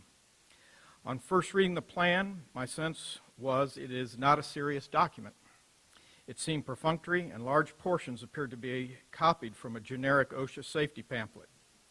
So I was not reassured to see a statement in the county staff reports to the effect that the applicant shall follow the policies and procedures contained in the plan, attached hereto, and incorporated herein throughout the course of the facility's construction. I offer the following few examples of the plan's many shortcomings. Nowhere in the plan is there any recognition of the fact that there are approximately 2,700 residents around the immediate periphery of the site. Consequently, there are no actions in the plan aimed at containing a fire or other hazard within the site boundaries. There are no requirements in the plan for on-site firefighting capability or effective fire breaks. As I have mentioned, or I have informed you previously, the closest fire stations are 16 to 20 minutes away from the interior of the sites. A wildfire originating anywhere on the sites will have spread to the site boundary before firefighters can arrive on the scene. DC arc faults, flashes, and blasts are not addressed. Although rare, they can and do occur. There is a probability that at least one such event will occur during the site's 30-year operational life, and it only takes once to cause a disaster. Nor are the devastating effects of lightning strikes addressed, even though lightning strikes are the leading cause of damage to solar arrays. Lightning strikes also cause 20% of all wildfires in the U.S. The plan states, in the event of vegetation fire under or near modules or inverters, let the fire burn vegetation and self-extinguish. Really? Such an action is extremely risky and irresponsible. The plan makes no provision for fire protection in areas that cannot be reached by firefighting vehicles. Review of the site maps that depict access road details reveals there are large areas in all 3 sites that will be inaccessible to firefighters. The action for tornadoes address only employee safety. There are no actions that address PV solar system safety or security. A tornado can rip through solar panels from their mounts and sever cables, causing multiple arc faults, flashes, and blasts, which could ignite flammable debris and raging wildfires. The plan should include actions to de-energize or deactivate as much of the system as possible if a tornado touches down in the area. Likewise, the section that addresses floods is devoid of any system safety and security actions. Water intrusion into PV modules, electrical cables, and inverters are known to cause arc faults, flashes, and blasts. Imagine a heavy rain runoff to neighboring properties that is electrified to 1,500 volts. That is like the down power line in a puddle of water, except the electric current is 15 times more powerful. If this plan is to be part of the SUP conditions, it must be comprehensively address safety and security of the sites and surrounding residential areas. Thank you. Vivian Stanley, representing a group, followed by Charmaine Mueller. I'm Vivian Stanley from the Livingston District, and I'm speaking for We the People. Now, originally I had something else planned to speak about, but someone told me in so many words yesterday that I should forego my constitutional right of freedom and the First Amendment speech right. I am going on a lot of years old, and during that time, no one has ever told me to skip what I want to say or not to say it. The reason someone said that is because some person who is a supporter of solar, Mr. Whoever, wrote an opinion in the newspaper saying that Fawn Lake was responsible for my comment about S-Power creating a death camp with their 1.8 million breakable glass panels, which some will be broken perhaps, oh, who knows, depending on nature. Surprise, Mr. Whoever, glass breaks. The panel manufacturer even says that approximately 1% or 18,000 panels would be broken just upon installation alone. But my point here is that I said the death camp comparison that some people are so sensitive about that I shouldn't even speak about it ever again. Well, that's not me. I live in America. I don't know where they live, but they cannot tell me what I can say and what I cannot say. They don't speak for me, and I don't speak for them. Now, Mr. Whoever had the intelligence, if he had the intelligence to get his facts straight, before putting his thoughts into print, he would have known that I made the death camp comparison, not Fawn Lake. I just wanted to get that clear because none of these people said that. I did. But only I am responsible for the comment. But the fact remains true. 1.8 million glass panels containing 100,000 pounds of cadmium, a highly toxic carcinogenic poisoning being placed in the middle of a community of thousands is insanity. So you choose the words, death camp. I'm sorry if some people don't like it, but I don't like it being imposed on me. Poisonous 10 square miles, 6,000 plus acres of cancer-producing substance right next door. I did a research over the weekend. Even third world countries do not put solar in the middle of their communities. And we're supposed to be civilized? What do you want to call it? I'm thinking, how about spa? Isn't that a nice name for the death camp? Sorry you are so considerate. Sorry you are considered by some so sensitive that you cannot hear the words. But whether you hear it or not, the facts remain the same. So if people such as Mr. Whoever choose to make statements that are not true and you choose to believe it, I'm sorry, that's on you. I stepped up. Running a county is like driving a car. You need to know what you're doing. You need to know when to put on the gas and when to put on the brakes. We are at the breaking point. At the rate Spotsy is going with this S-Power, it looks like Spotsy is headed for a very serious, deadly crash brought on only by extreme greed from both inside and outside, not good judgment. My home is for sale. I've given you guys practically every couple weeks a copy of my group's request to be included in the SUP, which of course is never ever included in the SUP. It says S-Power would have to buy the properties of any person who is adjacent to this monster, and golly, how many people might that be? It's the ones who don't want to be poisoned. Now, I just can't understand why we cannot have a nice, clean, no vote. So I take it very personally when someone wants to poison me. I don't know about you, but I take it very, very personally. And to top it all off, it's being done by a company who doesn't give a diddly squat. Whether you get poisoned, all these people get poisoned. They don't care. Charmaine Mueller, followed by Dorothy Miller.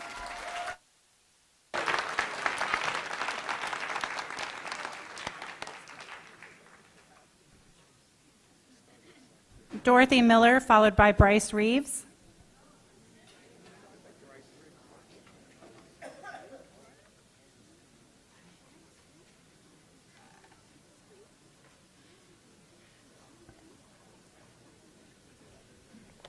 I think the most important reason why you need to vote no on this is that simply it's a revenue loser for Spotsylvania County.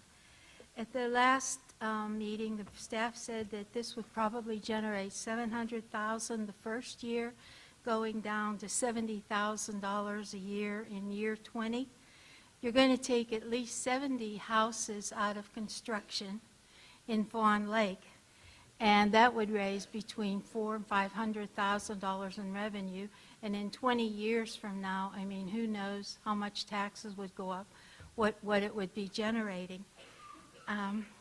At the recent, at Supervisor Benton's recent town hall meeting, we asked him, what does Spotsylvania County get for this? I mean, we're taking all these risks, and what do we get out of it? And he says, well, we're going to get a nice park in Livingston. This is part of what they call the community investment. This is what Dominican Power invented when they wanted to put this obnoxious thing in Buckingham County. Everybody in the county was opposed to it till they started going around and offering something over here, all these community investments. And the Washington Post calls it bribery. It's probably what it is. A project should stand on its own merits, and it shouldn't be undertaken because somebody wants something over here, somebody wants something over here, so we forget about how bad this is, we forget about the bad parts of it, and we just go for it. I think for the amount of revenue that we're going to lose on this, we can afford our own community investment. Thank you. Bryce Reeves, followed by Danny Pemberton. Thank you, Mr. Chairman and Planning Commission members, and good evening. I'm Bryce Reeves. I represent the Senate of Virginia and the citizens of the 17th District, and I am speaking on that behalf and not as an individual citizen of the Livingston County, because I would have totally different testimony.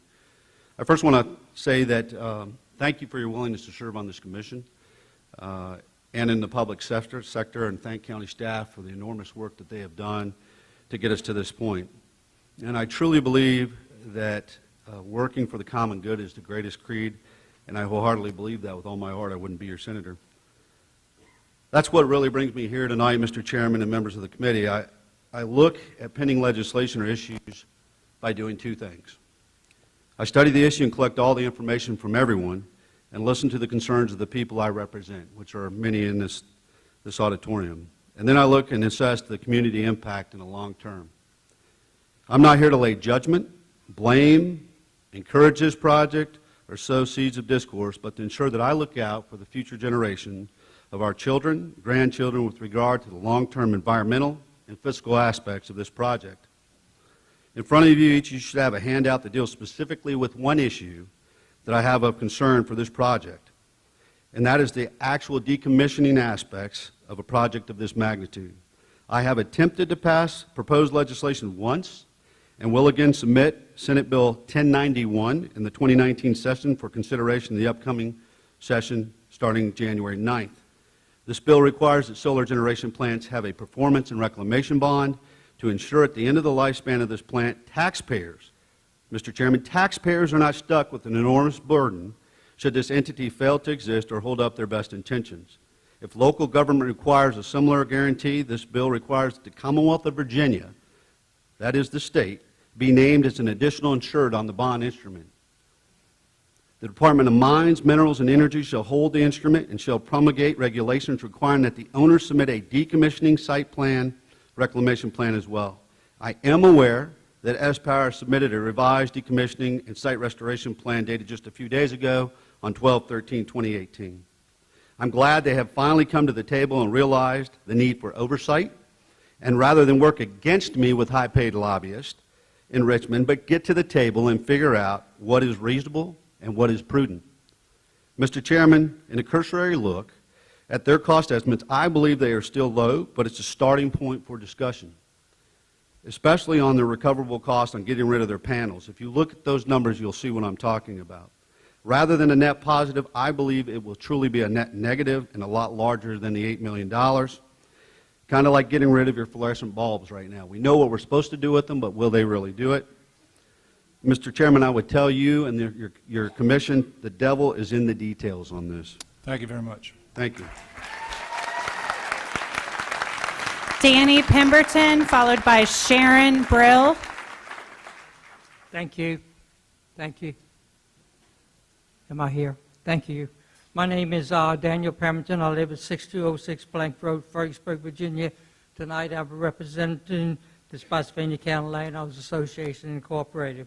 We have 115 members and own property all over the county. One of our objectives is to stand up for property rights. This project is definitely a property rights issue.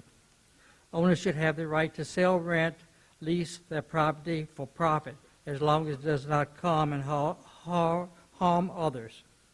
This project definitely fits in that description. I have been to 4 meetings that SPOW representatives have been present and described that project. It seems that SPOW has adjusted and modified their project so that it will not harm or affect Spotsylvania or their residents. Everyone understands that there are some disruptions in the construction period of the project, but we know, for as example, many of the people who live in Fawn Lake were not here when the Fawn Lake project was built.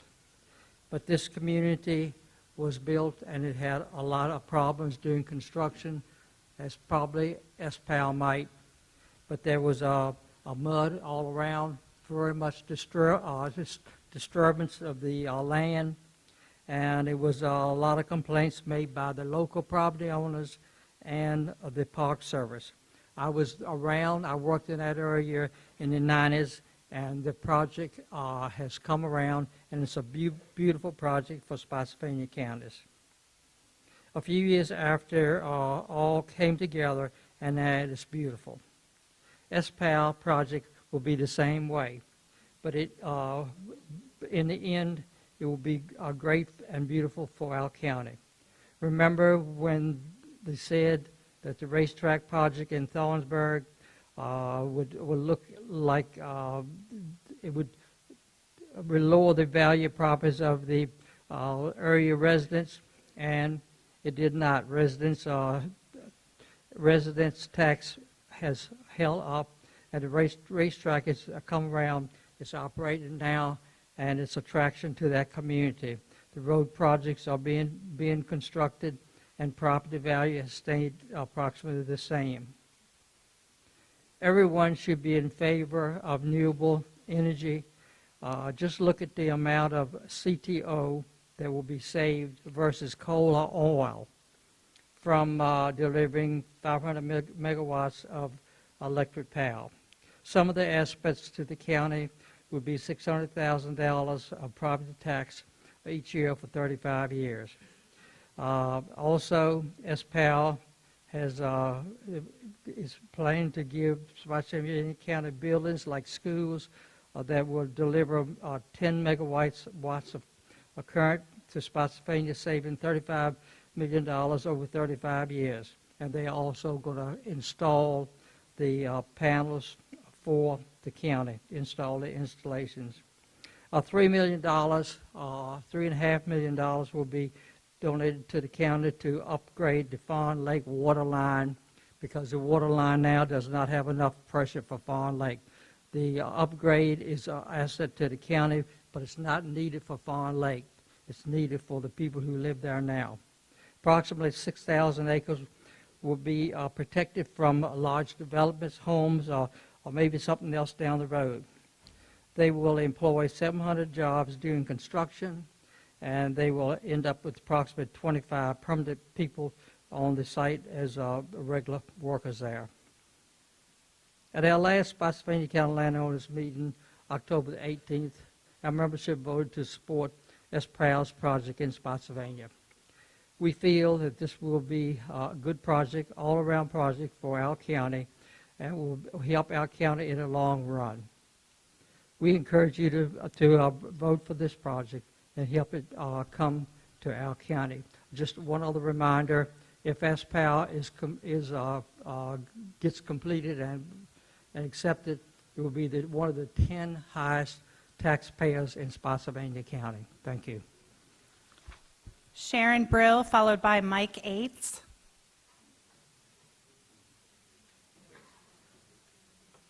You guys have a tough job. You and the Board of Supervisors have a responsibility to the county residents to protect them from any harm and to make good decisions for the county. My biggest concern is that there is nothing in the plans, having reviewed most of the 1,800 pages with my current partner in life, that talks about what happens if we have a natural disaster. There are 2 fault lines running under this property. The nuclear power plant has a responsibility to have a plan if we have an earthquake. And they did that, and we had an earthquake, and it worked. S-Power has nothing in their plans to say what will happen in the event of a natural disaster, be it an earthquake, a tornado, a really bad derecho. And I think we have to have that to protect our residents. Also, do we really want to swallow this whole elephant in one bite? Or should this project be scaled down? I'm not against green energy. I think solar power is probably something we have to have. But do we want to be like the Affordable Health Care Act? Have you really read the 1,800 pages or just the summaries? Because the summaries contradict what's in the 1,800 pages of these reports. And I hope that you've taken the time to really review the information that's been given to you. Because if you look at it closely, it does not add up as a good thing for Spotsylvania County. I think we have a lot of work to do if we're going to approve this project. You have a lot of work still to do, and a lot more information needs to be given. And there's a lot more things that S-Power needs to do to ensure the safety of our citizens in Spotsylvania County. Thank you. Mike Ates, followed by Alan Brampman. Good evening. My name is Mike Ates. I live in the Livingston District. We've heard the applicant and others talk about this project as solar power, solar energy. It is, but that's really only one aspect of what we're talking about here. At its core, the applicant wants to build a $600 million complex on agricultural land that is surrounded by farms and over 1,000 homes, with access to the site through a few 2-lane roads. The question is the impact and risks this mega project creates due to its proposed location in sites A, B, and C. S-Power chose the site and the scale of its project. If the project is approved, conditions in the SUP should clearly mitigate the impacts and risks S-Power seeks to impose on the community. In that respect, I recommend 6 conditions that modify or that are in addition to county staff recommendations. First, require a minimum 350-foot setback for the entire project and dense screening along all adjacent properties due to projected heat and noise impact and the impact on people's view. Second, bar the use of well water due to impact on the aquifer. Third, ban open burning due to the health and environmental risk and require that wood debris be mulched. Fourth, since cadmium has significant environmental and health risks, the use of CDTE panels should not be allowed. I realize the applicant has submitted several studies, but they have not submitted any of panels wrecked in events such as tornadoes to prove there will be no loss of toxic materials. Fifth, ban the use of phosphorus fertilizers, again due to the environmental risk. And finally, sixth, with respect to bonds, require a performance bond for each and all commitments and SUP conditions. Require the decommissioning bond reflect the full cost of restoring the property and not include S-Power's estimate of a recycling offset 30 years in the future. And lastly, require that all bonds be directly backed by S-Power and its major investors. A project of this scale and impact deserves and requires clear conditions to mitigate all risks, not simply vague and often contradictory verbal assurances. Thank you. Alan Brantman, followed by John Goodrich. Alan Brantman, Livingston District. This is an issue of land usage, not land rights. Whether selling land to S-Power or growing poppies for opium, if the land's new use is detrimental to the common good, then its original purpose should be maintained. Now, S-Power is a limited liability corporation. The next time you're staring at the ceiling, think about that. Its investors can afford to close up shop and walk away at any time. When its contracts are dry up, or it's financially overextended, or year 32, when it's almost time to decommission, or year 10, when its government credits are dropped, it could say bye-bye. Its size and growth do not impress. It just means that they have to come up with more cash to keep up with the commissioning of more sites. S-Power knows our county's legal budget will always be limited, so if they sink a well or they run their trucks around our roads for 24 hours, who's going to sue them? Nobody there to oversight. That's why I don't understand why we would ever consider burdening our successors with the aggravating responsibility of dealing with a company that will always outgun them. Perception is reality, and the possibility of a solar factory's abandonment is a powder keg to this community. It will stunt the economic growth of Spotsylvania. In fact, people and businesses will leave. No one wants to be standing during a musical chairs act. Opportunity costs asks the question, what do we lose if we don't do the deal? I can't think of a damn thing. Everything in S-Power's proposals have resulted from their coming here in the first place. Don't be too charmed by S-Power's courtship. Remember, they're smoother than we are because they have had practice giving the perfect answers. What we're not being told is what you will learn after the wedding. Lastly, we are not belly-aching Fawn Lakers. I want you to understand that we are very concerned Spotsylvanians. Thank you. John Goodrich, followed by Kendra Zarowski.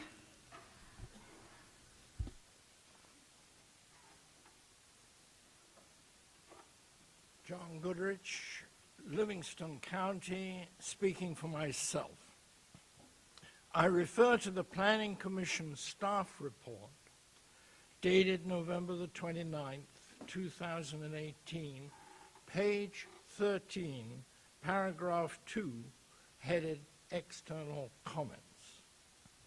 According to this paragraph of your report, the U.S. Army garrison, Fort A.P. Hill, sent a letter to the Planning Commission recommending S-Power voluntary, quote, enter the Department of Defense Siting Clearinghouse.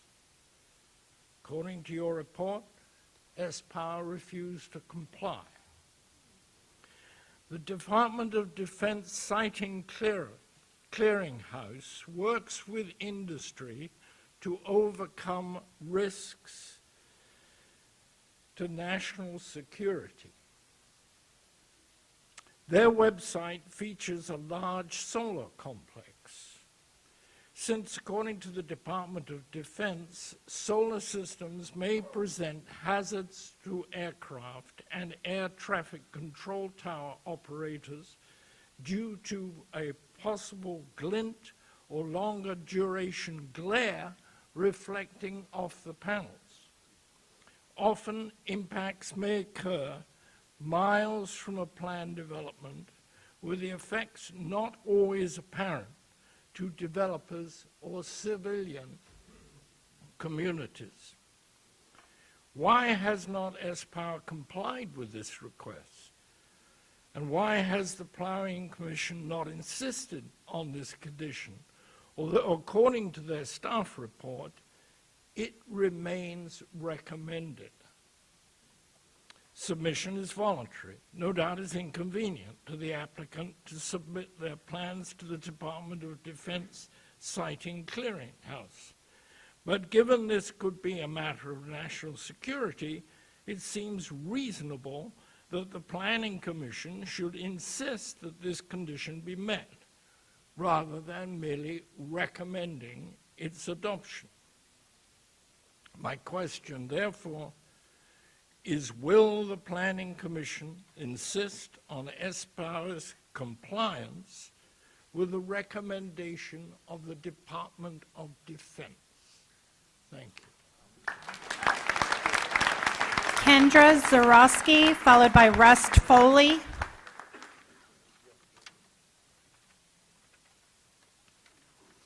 My name is Kendra Zarowski. I live in Livingston District, and I'm representing myself. I do not come here this evening armed with facts and numbers or scientific charts. You've already been given those. I come here as a property owner, a realtor, and a mom. As a property owner, it is inevitable that my property value will decrease if this solar plant is allowed to proceed. I know that me and my husband are not the only ones who worked very hard for years so we could live in our dream home in an area that we love. We picked this area because of the beautiful rural surroundings. At the last meeting, one of the S-Power reps said that most people that live here don't work in Spotsylvania. While that may be true, we choose to live here. We spend our money here, we pay taxes here, and we vote here. If we wanted more traffic and industry, we would have stayed in Northern Virginia. As a realtor, I have personally lost 2 sales because of the proposed solar plant. This goes back to the money I spend here. One of them was on Windy Acres Lane, which I found out on the last meeting is going to be an entrance to the plant. Pretty glad my clients didn't buy it now. This is only going to get worse if this solar plant is allowed to proceed. As a mom, my concern is the construction traffic. Orange Plank and West Catharpin Road are 2-lane curvy roads with no shoulder. For those of us who live directly on or live in neighborhoods along Orange Plank Road, it's our only way to get where we are going. If we need to get to work or get the kids to school or get to the grocery store, we have to get on that road. There are no side roads or back roads we can take. I am sure it is the same on West Catharpin. Orange Plank Road is a dangerous road on a good day. When you add rain and large, heavy construction trucks, it's a recipe for disaster. It's not the person driving the big, heavy construction trucks that's going to be hurt. It's the mom taking her baby for her checkup or the kids to soccer practice. It's the teenager going to meet his friends at the movie theater. These are the people who are beside you at the traffic light or behind you in the line at the grocery store. S-Power doesn't care about the residents or you. You are the means to an end. You are supposed to represent and protect the best interest of the people in this county. If you let the solar plant go forward, you are not doing the job you were hired to do. An enormous amount of research and due diligence has been done for you. All you have to do is read the facts. Listen to the majority of your constituents and say no to the solar plant. Thank you. Rust Foley, followed by Brenda Garner.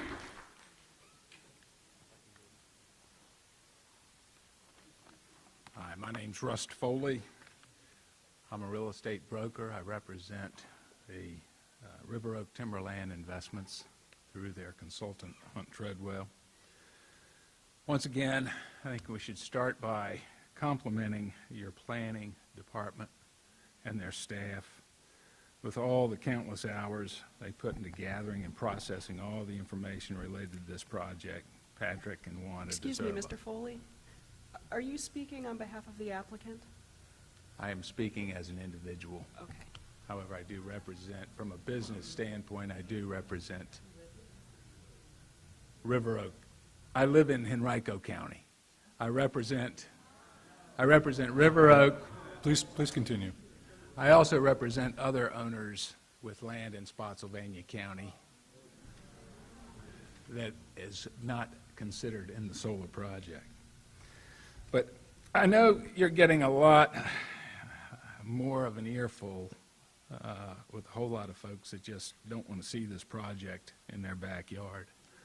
I think many are okay with the solar project as long as it meets certain safety requirements.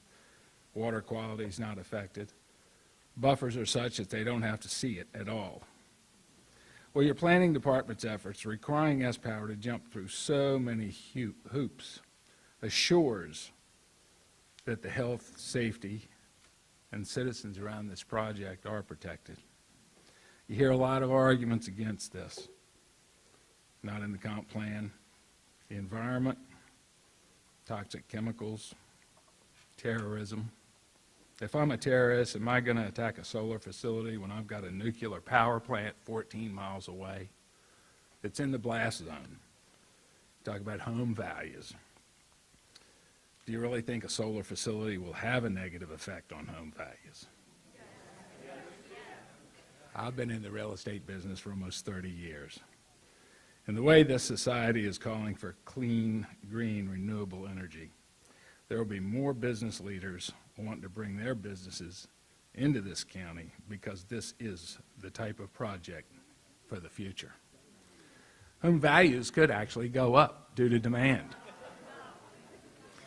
So what message does the county want to send? Because people will be reading about this, not only in Virginia, but all over the country. Like I said before, this could be the greatest advertisement the county, the Economic Development Department, has ever seen, and it'll be free. Or if the project's turned away, it could send a negative deal to anyway, you might lose out on a lot of opportunities, what I'm trying to say. And this project is an opportunity. Folks, please. It's important that I listen to him, so please. The window will Your not time- be open and forever. Your time's up, sir. Thank you. Brenda Garner, followed by Scott King. Is Brenda Garner here? Brenda Garner.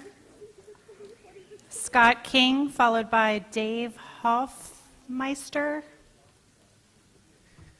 Scott King, Livingston District.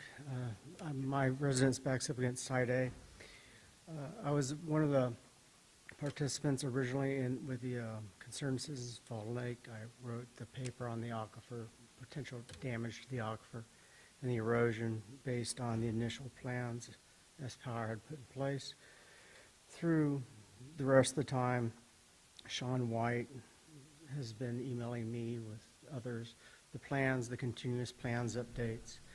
And so I've been reading along with everybody else in the room. Can you speak into the microphone, please? Sorry. Yep, thank you. I've been reading along with everybody else in the room as the plans kept coming on. And currently, I asked not to drill wells because the aquifer wouldn't support it. The current plan now is to use municipal water, so the aquifer felling is off the table if that plan is carried out. Also, the erosion, I asked for bioswales and a series of retention ponds and catch basins be applied to the property. And in the latest erosion prevention plan, those were put in place as well. So from the original report, S-Power, through their planning and through Sean White's fellows and their activities, my original report doesn't really hold water anymore. So thank you.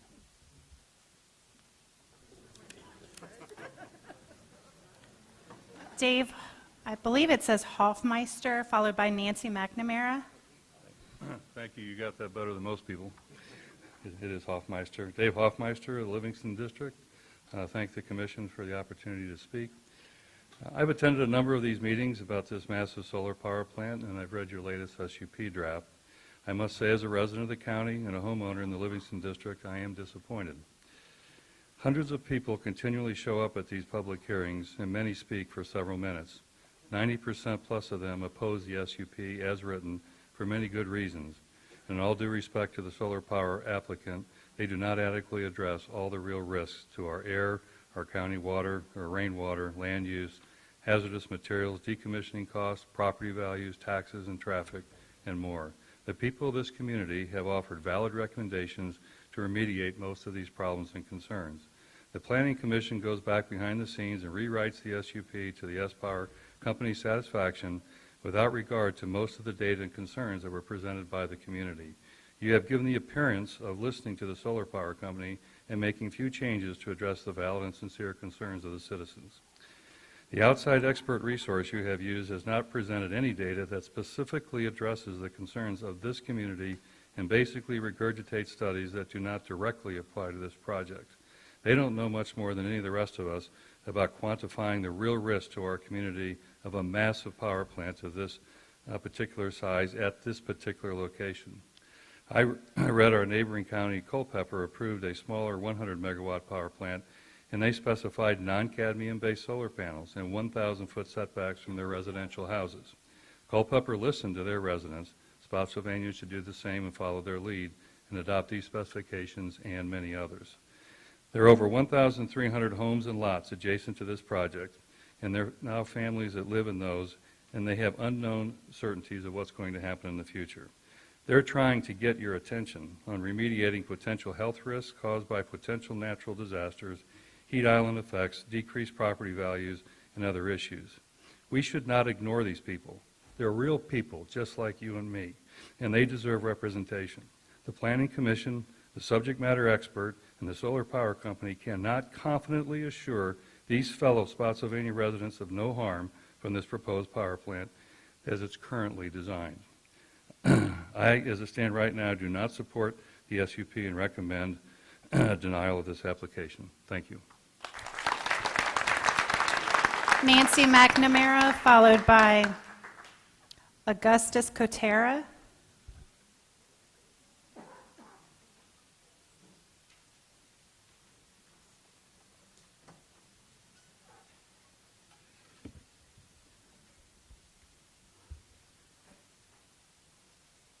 I am Nancy McNamara, Livingston District. Concerned citizens have studied this project carefully. I have written and communicated with an independent consultant, a University of North Carolina professor who favors solar power when used properly. He has warned me and us that these projects have failed in our area of the nation. He has seen and studied the failures. His data contradicts the information given us by solar power officials. This could be expected since they are the vendors. I have an example of the literature put out by the applicant. The misinformation could be expected. Who expects truth in advertising? But I am concerned by the misinformation, the quality of what is in this paper here. I'm concerned that the citizens of Spotsylvania are reading it because they don't get the truth. So what are we to do? If perhaps the planning, since tonight really didn't help much, I don't think anyway, I couldn't, you hear contradictions, what do? I couldn't read the print or take in all of that information at once. It was very good to listen to the people. They are more helpful. What could the Planning Commission do to get out the right information? How do we learn from independent consultants? Since I didn't really hear any. I did it myself, but you could possibly have smaller meetings, I suppose. You do that for comprehensive plans. More town meetings, maybe more mailings to people. Perhaps people read. Anyway, you need to do something so that people are properly informed. I thank you for your attempts to do that. I thank you for your attempts at what you have done. And please include us in any information for January 2nd. Augustus Kotera, followed by Catherine Lavello.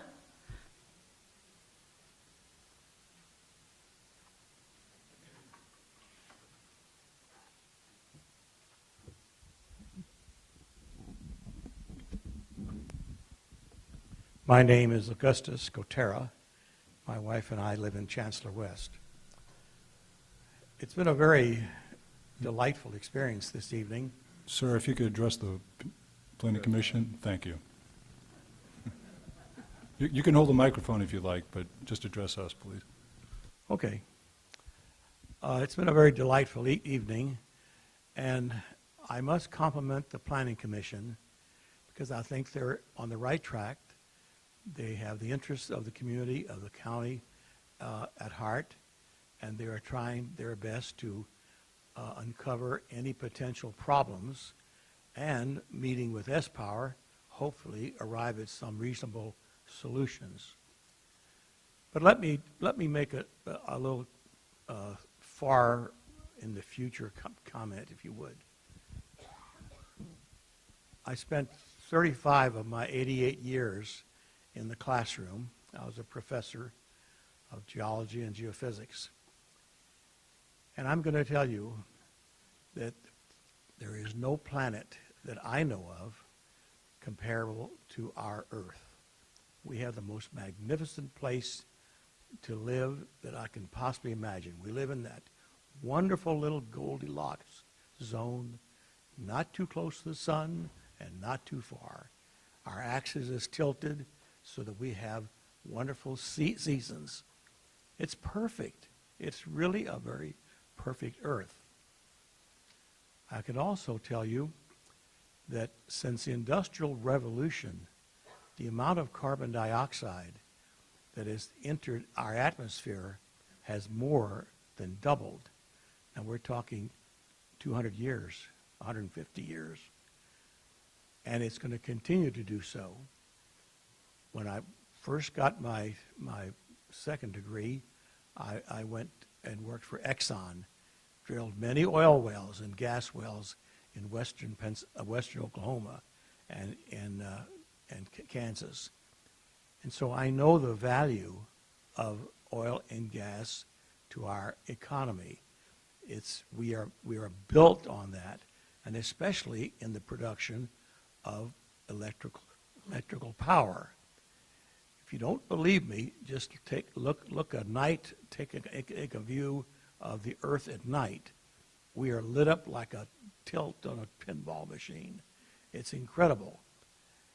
And all I can say is that the sooner that we accept the fact that if we do not go to sustainable energy sources and stop burning fossil fuels, we are leaving an Earth which will be degraded for our grandchildren, great-grandchildren, etc. Thank you. Thank you, sir. Catherine Lavello, followed by Al Palmer.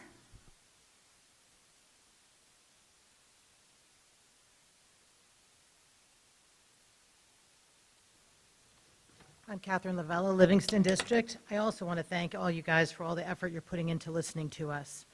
Unlike some people here, I was not born in Spotsylvania. I was born in New Jersey. So after I was served in the Army, I did not want to go back to a place like New Jersey. I wanted to come to a beautiful rural residential place like Spotsylvania.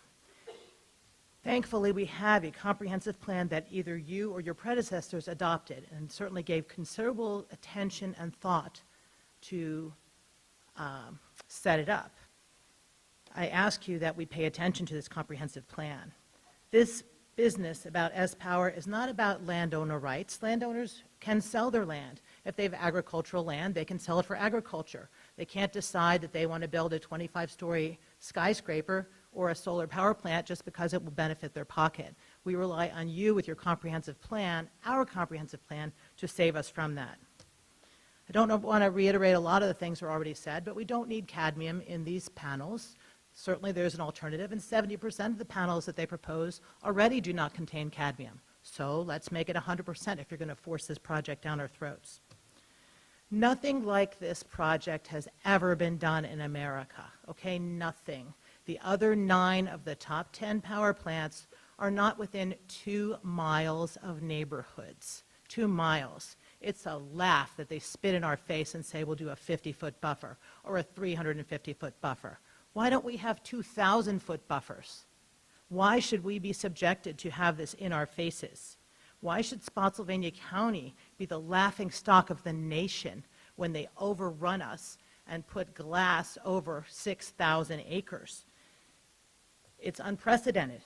Why? Why didn't anybody else do this in our country? Because they all know it's a bad idea. Nobody else would even listen to a proposal like this. As our planners, we expect you to honor the comprehensive plan and do no harm. Roads will be destroyed by trucking in 1.8 million panels of glass, pilings, construction equipment. The problem is location. Yes, we need some sort of renewable energy, but it shouldn't be 50 feet away from homes. We know the reason that S-Power is here is because of the money. They are building a $600 million project and throwing a few peanuts at us so that they can just go ahead and reap the benefits of all the government subsidies that are there. I ask you to please carefully consider your neighbors that are here. We're not saying we're anti-power. We're saying please do not put it in our backyard where you open the window and you look outside and all you see is glass and worry about cadmium from the next derecho storm. So please honor the comprehensive plan. Thank you. Al Palmer, followed by Suzanne Zimmerman. Patrick. Good evening, Mr. Excuse me. Good evening, Mr. Chair.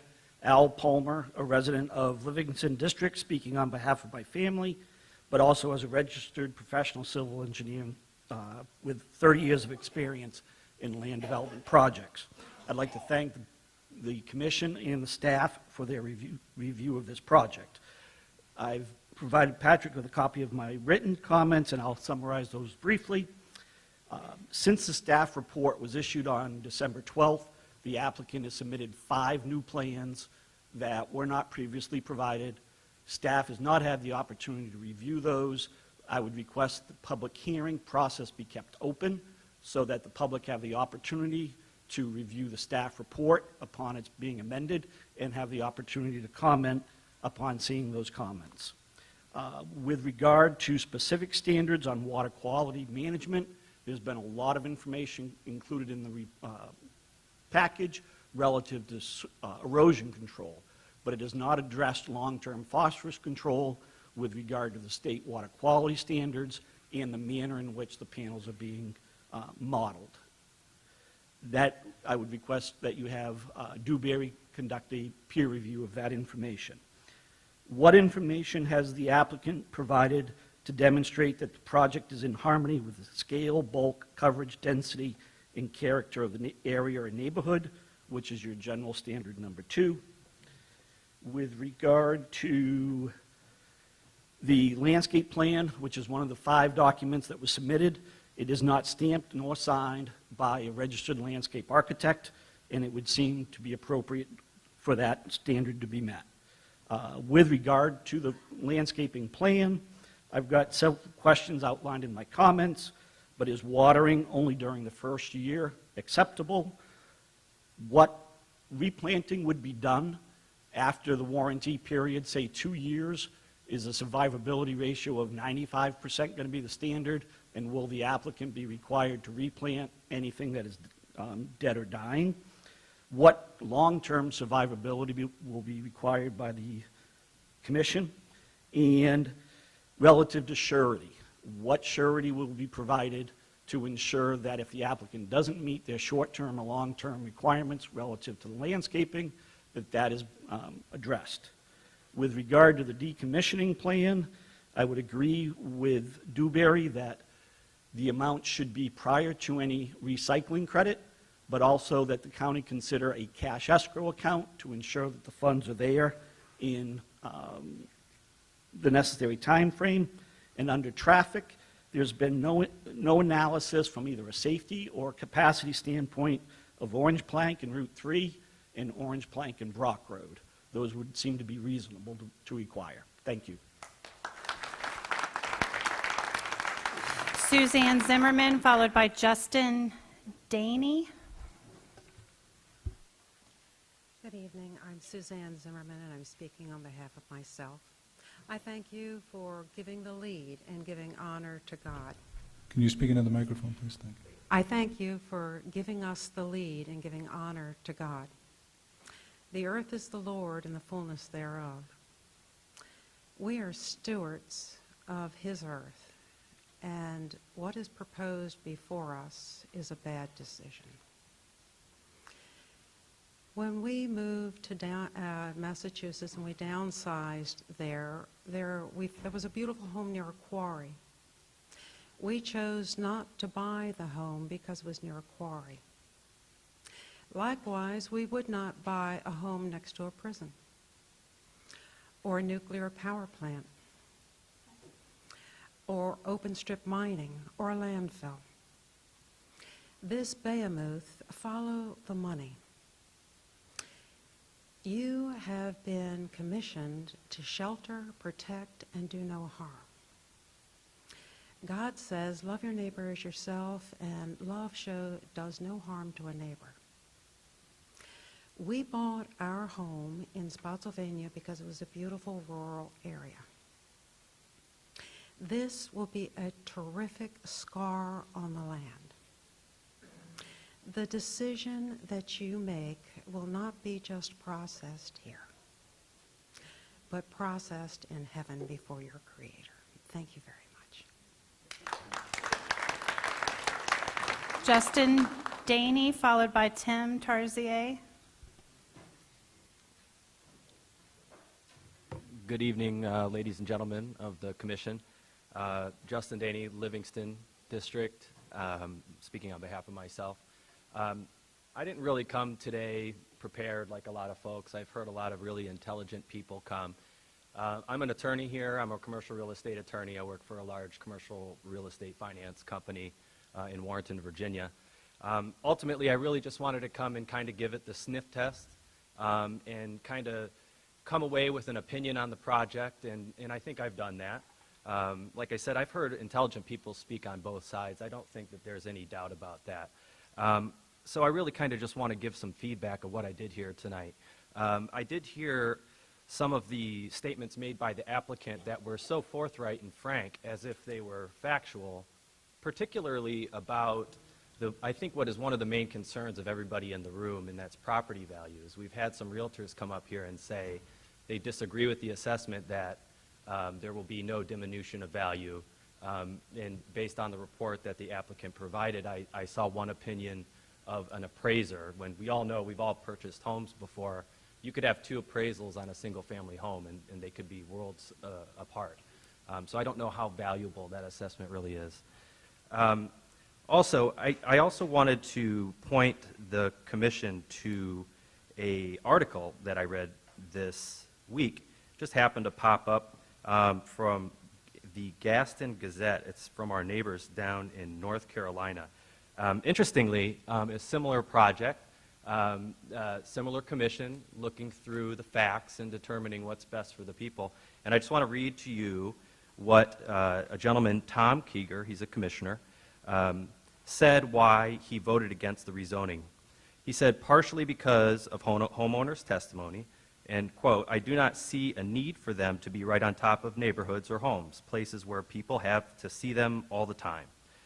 Really, I don't really need to say anything other than that. I think what this does in North Carolina is it sets a precedent for a rejection of a similar type of project.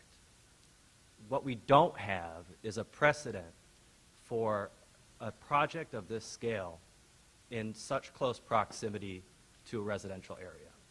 So whatever happens, whether it is a reduction in the size that is a tangible reduction that actually is material, that improves those concerns, or if it's a rejection outright, like they did in North Carolina, is up to you. I just request that, as I know you all will do, be very mindful of everybody's concerns and make the best decision for everybody in the room. Thanks. Tim Tarzier, followed by Scott Hankin.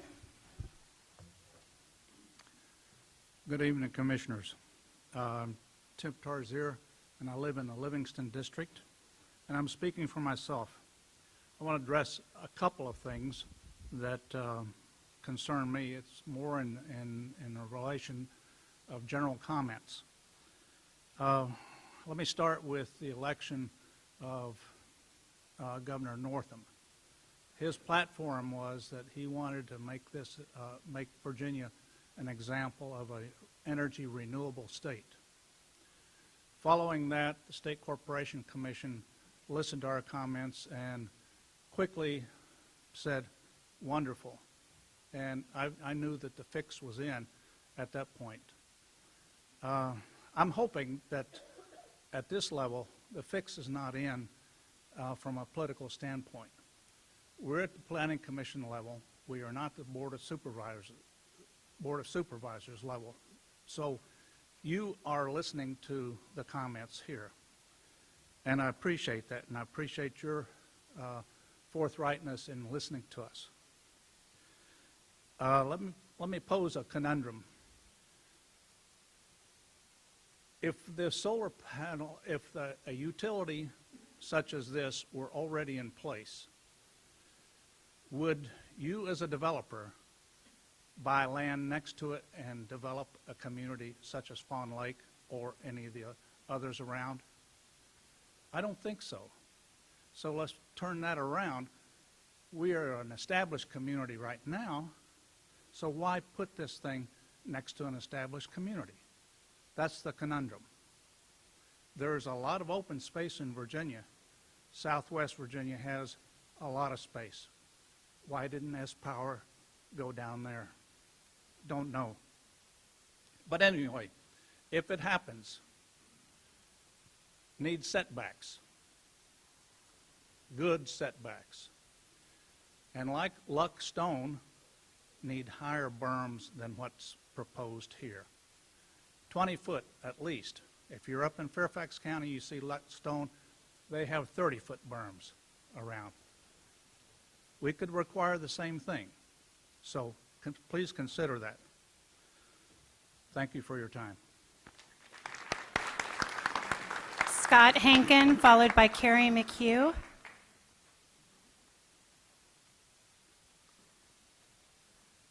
Hey, good evening. In human factors, you guys have to go to the bathroom by now, I would think. So if y'all need a break, feel free. It's coming. Is It's it coming. Okay. My name's Scott Hankin. I'm in Livingston, and I'm here just by myself. My wife told me to put my Capitals shirt on, and I thought I was going to a game. I thought I had an early Christmas present, but here I am right now. So I had 3 comments to make, and nothing that you guys haven't really heard before. I did want to mention that I'm an Air Force veteran, 24 years. So I think there was a comment made maybe in the past couple meetings before about anti-American. This is like the best of America right here. You know, free speech, free assembly. Yeah. This is what me and a lot of other people that are still in here for. So I appreciate y'all's and appreciate what we all get to do here. Second comment I want to say is I was a commander and also a pilot in the Air Force, and I got the ability, and I still do today, to fly across the country. And I get to see a lot of pretty neat stuff. And when you get west of Colorado, you see a lot of solar farms. You see a bunch. And someone mentioned about the glare. Yeah, you get glare. It doesn't blind us, but you certainly say there is a large solar farm here, here, here.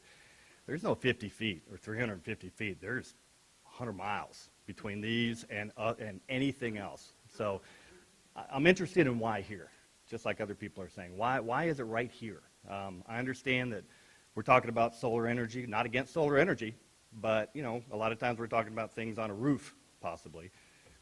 This is big, so that kind of was kind of a question. So that was just a concern. I just wanted to make some dealing with the whole U.S. and the 5th largest one being right here. I did want to add one more comment as far as property value goes. We happen to have a pump station behind our lot that got upgraded. I guarantee you lose property value. So we have lost $36,000. It's okay. In fact, I appreciate the county taking our taxes off a little bit, but this will probably affect some of that. So. Other than that, I just wanted to say thank you all for your time. It's a very footloose moment right now, but thank you for your time. Carrie McHugh, followed by Jessica Grimes. I'm Carrie McHugh from the Livingston District, speaking on behalf of myself tonight. Just wanted to point out a couple things. First, thank you for listening to all of us speak, and I really hope that you will do due diligence on this project and really listen to everyone's concerns. I think I echo Scott's sentiment that there was comments about the concerned citizens being anti-American. I myself am also a veteran of the Air Force, served in Afghanistan for Operation Enduring Freedom, and I really hope that the stuff that myself and other veterans have sacrificed will be shown that you guys, the governmental process works, and you listen to the constituents and their concerns before you vote. And please do your own investigation and research into this project. I'm also an emergency physician, and myself and my husband have served at all of the surrounding hospitals in this community. I do have serious concerns about the emergency response created, the emergency response times that may be affected by a project of this magnitude. Traffic on Route 3, Orange Plank, Brock Road, West Catharpin will be impacted. You get people who are seriously ill in these parts of the county, and there's already delays in time getting there without traffic. I've had to tell families and pronounce people dead that have already been coded for a significant amount of time because their transport time, to the hospital is going to be significantly longer, and there's no hope for return of life or any kind of brain function. So I seriously worry that this kind of project and the traffic it'll bring will impact that to the residents of Spotsylvania County. Moreover, I know there's arguments that solar power is going to be the wave of the future, and I'm actually think it's great, and I'm for renewable energy, just not this magnitude right here without it being well researched. We're talking about trading 6,500 acres, most of it forested land, which already reduces carbon dioxide emissions, for a solar plant. Why can't it be put somewhere that isn't already forest? We could replant there. It doesn't have to be put in an area that already was forest and could potentially be forest again. So I appreciate your time. I really hope you'll take everyone's concerns into consideration before you make a vote. Thank you. Jessica Grimes.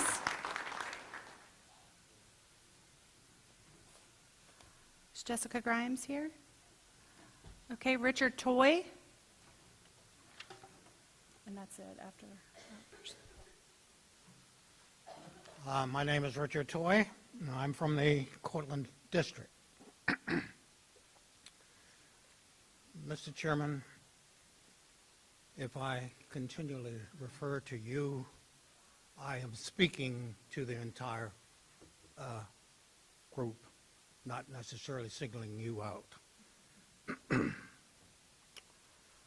Mr. Chairman, solar energy. I am for solar energy. However, I am against the project that is proposed for Spotsylvania County. I am opposed to it because there are too many questions left unanswered.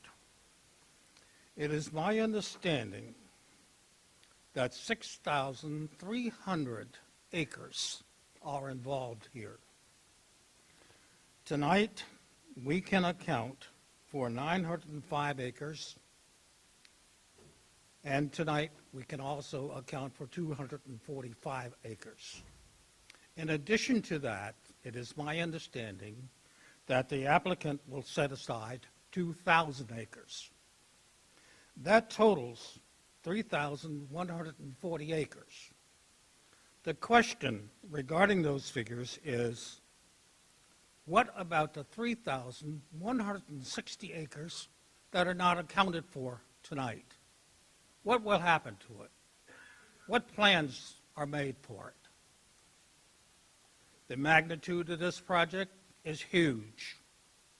It is my understanding that it will be the largest project, solar project on the East Coast. Is that what Spotsylvania wants to brag about? Fine. However, I have traveled from Virginia through Maryland and back to Virginia again, down on the eastern shore of Virginia. I see solar farms but not of the magnitude that is proposed here in Spotsylvania County. We, meaning Spotsylvania, have an obligation to bring as much tax money into the county as possible. I believe that with these 6,000 acres, that we could bring as much tax money into Spotsylvania as S-Power can, perhaps even more. They have been generous with their offers. I'm aware of that, and I can't argue with that. But Thank you, sir. Your time's up. Thank you.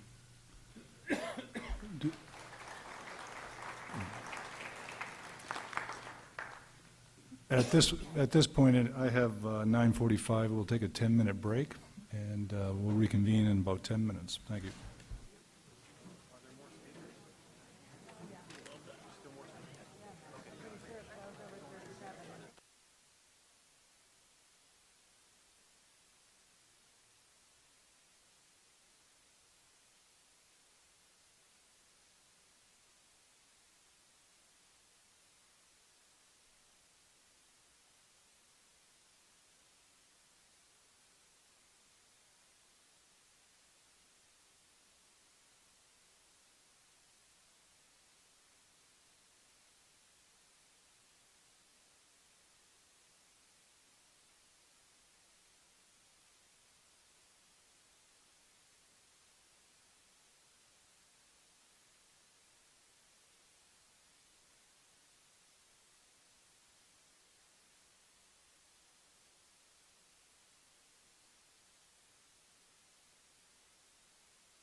If everybody take their seats, we'll get started. I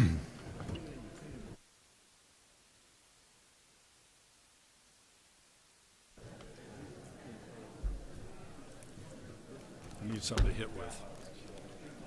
I know it. They want to repeat. Take your seats, please.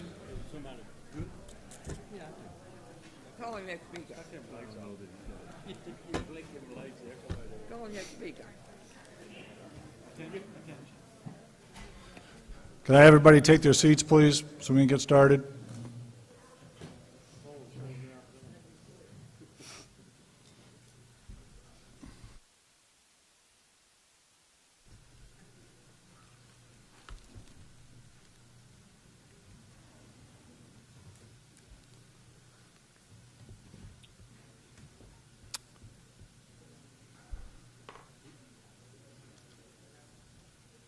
Thank you very much.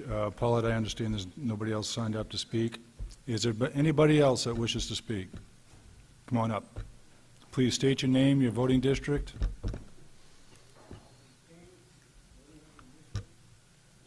Two big elephants in the room that have not been discussed. The first is that there is a calendar deadline, apparently, that the Board of Supervisors must respond to S-Power by the middle of March, is my understanding. With all the questions that have been asked and not answered, it seems to me that it's going to be almost impossible for either you or the Board of Supervisors to give an affirmative vote with these unanswered questions. If the county grants a special use permit to S-Power, once that is granted, we will have absolutely zero leverage.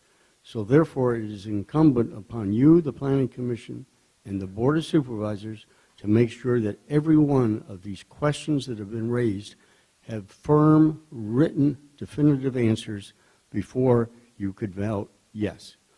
The second elephant in the room is the $600,000 a year, which the S-Power calculations imply are going to go to the county. It is my understanding that there is no legal basis for the county to insist on this $600,000, and rather than just that the company will contribute $600,000 for the next 20 or 30 years, I'd rather see those funds committed in such a way that maybe the entire water project or expansion project be paid for by S-Power, that the fire protection for the 6,300 acres be paid for by S-Power, and that some way the actual county electricity costs can be reduced. I'm not sure that we need all these little goodies that have been promised to some of the supervisors,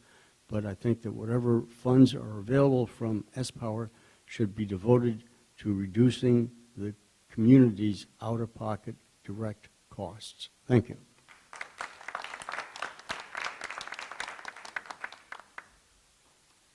Hi, my name is Lou Sherman. I live in the Livingston District, and I'm representing myself.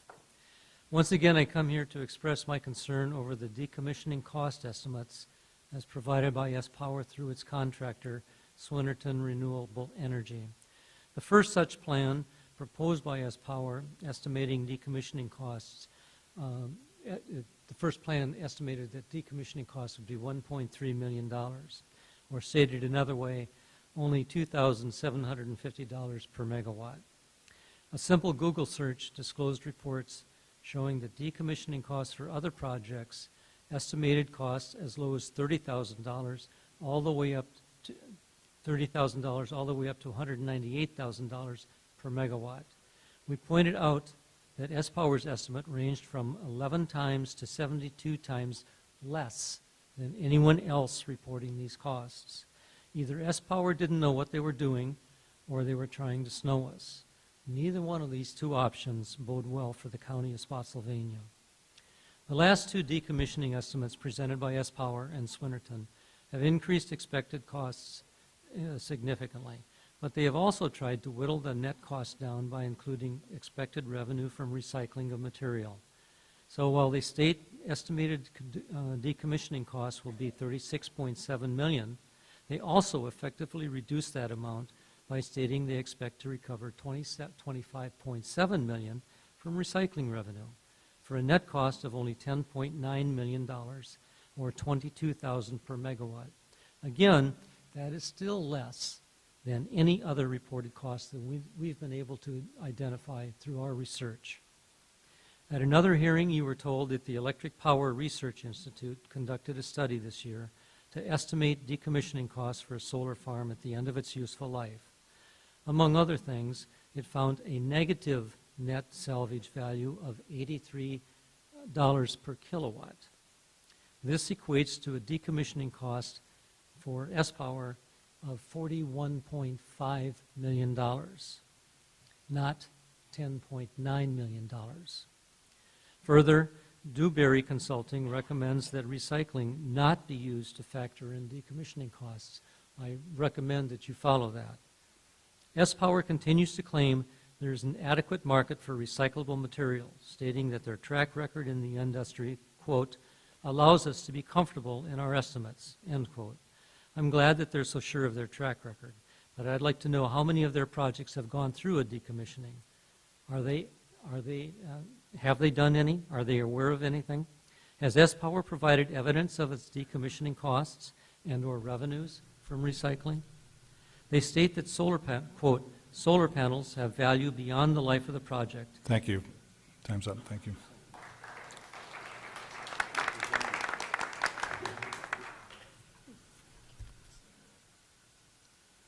Good evening. My name is Peggy Brewer. I'm in the Livingston District. And I want to tell you a story. I'm going to bring this down to real life Spotsylvania infrastructure. 6 years ago, my home burned to the ground. I live 5 miles from the Wilderness Station and 5 miles from Mine Run. There was not enough water to put out the fire at my home. The response did not come from either of those fire stations. It came from Chancellor. By the time they got there, the home was gone. A sheriff's deputy sat in my driveway and witnessed this. This is basic infrastructure. We, right now, cannot support what we already have. I listened to the Board of Supervisors. Fire and Emergency Management last week said, we need more money. We need to give our people raises. We need to give them incentive to stay with this department. How are we going to pay for that? We can't do it now. Same meeting, roads, VDOT. We're sorry about the condition of Orange Plank Road. We don't have the funds, but we could put a sign up that says, beware of bump as the road floods. Then, the equipment they have to do the ditches, they loaned out. It came back damaged. They don't have it in their budget to fix that equipment to dig the ditches and maintain them. We can't maintain what we have now. How are we going to do it? On our road, I think the estimate was 700 vehicles a day. The road is eroded. She's right. Emergency response. It defies logic to me that we can look and consider this large project, but we can't sustain what we already have now. It's a concern to me. So I don't have the numbers. All I know, my house burned. Oh, by the way, my foundation was damaged from the earthquake. My home is 50 feet from this proposed farm. What about all that pneumatic drilling? What happens to my foundation then? I thank you for your time and your consideration. Thank you.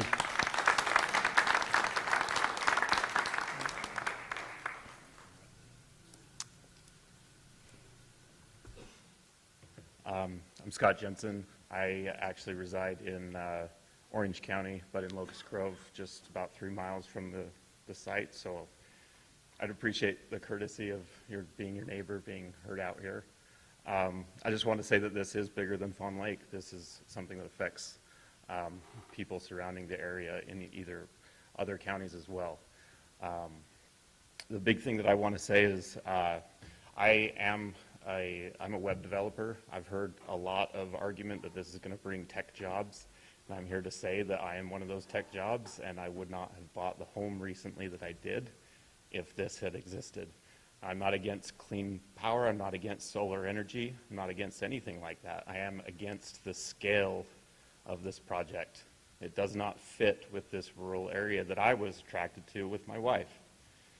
And it being here would have just kept us completely away. So I want to say that, and the big thing that I want to say, a lot of people have said some great statistics, some great research. I just want to appeal to your reasoning a little bit and say that solar power is not equatable to clean power. One is just a means to the other. It's just a means. So there's a lot of talk about how this is the future and this is everything. No, clean power is the future. A huge giant solar farm, not necessarily. So that's fine if we want to have solar power. I wouldn't be against something of a smaller magnitude. But when we're talking about something this large and the amount of impact that it's going to have for the foreseeable future, it just doesn't sit right with me. So I just want to say that, and I want to say that you should just vote no to this thing. You think about, that we're talking about something that's a 20-year, 30-year project. Please imagine where you were in 1988 and where technology was. I doubt anybody that was here tonight had heard of the internet. I doubt anybody cared about solar power. I doubt anybody had heard about global warming. Think about how fast technology has escalated since then. If you really want to plant your flag on this giant solar farm and think about where it's going to be in 30 years, who knows if that's even going to be a viable power option or if there will be something better. I hate to be all sci-fi and futuristic, but honestly, it's not that crazy to think that all of this technology is just going to be sunk cost. It's just going to be worthless in 10 years, 20 years. So decommissioning or not, it's just going to be a sore on the earth. So thanks. Thank you.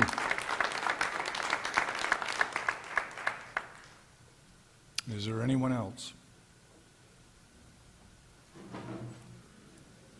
I spoke earlier as representing the group. I'd like to speak now as an individual. Yes, sir.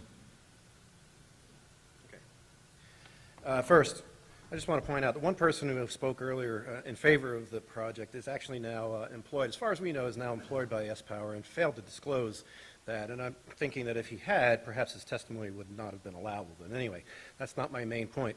My main point, I want to follow up on what one of our speakers said, Nancy McNamara. She spoke to you about getting the information out about this project. People don't know about it. Now, for months, we've been subjected to a well-funded, slick advertising campaign about the great things that will come with this solar plant, funded, by the way, by our taxpayer dollars, because S-Power's business is the business of getting subsidies. Without the subsidies, there is no business. I'd ask our S-Power reps here if there's a single S-Power plant that's not connected directly to Washington, D.C. with an IV line to prop it up. Now, just back to the advertising and information. I'll just point out that, two examples of the misleading nature of the advertising running in regularly in the Freelance Star. S-Power touts 700 jobs. 700 jobs, not 700 temporary jobs. Easy to put temporary in that ad, didn't do it. 700 jobs. I'm thinking if I'm just the average person reading that, I think that's great, 700 jobs for Spotsylvania. Those same advertisements, and Mr. Payne repeatedly tout the partners of Microsoft and Apple. Let me address that. Microsoft is buying 300 megawatts. Apple is buying 300 megawatts, or 100, whatever they're buying. University of Richmond is buying 20 megawatts. Nobody buys power directly from any generative source. It all goes into the grid, and it's distributed across transmission lines. Right? I'm not an expert, but it seems to me that there's not a green electron that S-Power is going to produce that's actually going to Microsoft. It gets plugged into the Dominion substation, and it goes into the PGM pool. There's nothing actually going to Microsoft, but you don't have to take my word for it. Let me quote from the transcript of Mr. Daniel Menahem, S-Power's project manager, and during his interview on Town Talk with Ted Schubel. I have the transcript right here. Let me see what he said. The electrons get plugged into the Dominion substation. They get from there thrown into the PJM pool of electrons. So while Microsoft is the first announced customer of power from this, there isn't a green-colored electron that I produce that they will be picking up. They're buying from the same wholesale market that we inject the electrons to, and we have a contractual agreement with them as to how that transaction takes place. So anyway, that's the actual truth. That's all there is to it. Microsoft and Apple, they put out press releases saying they're buying renewable. They get tax credits. That's all there is to it. So my point here, there's lots of, back to Ms. McNamara's point, there's lots of uninformation out there. We know this because people found out about this when they got the letter from within 3,000 feet. We know it because a lot of people in this room stood at 2 election polling stations all day on election day giving out information about this. And the county is doing a disservice in not getting this word out in a much stronger way than it is now.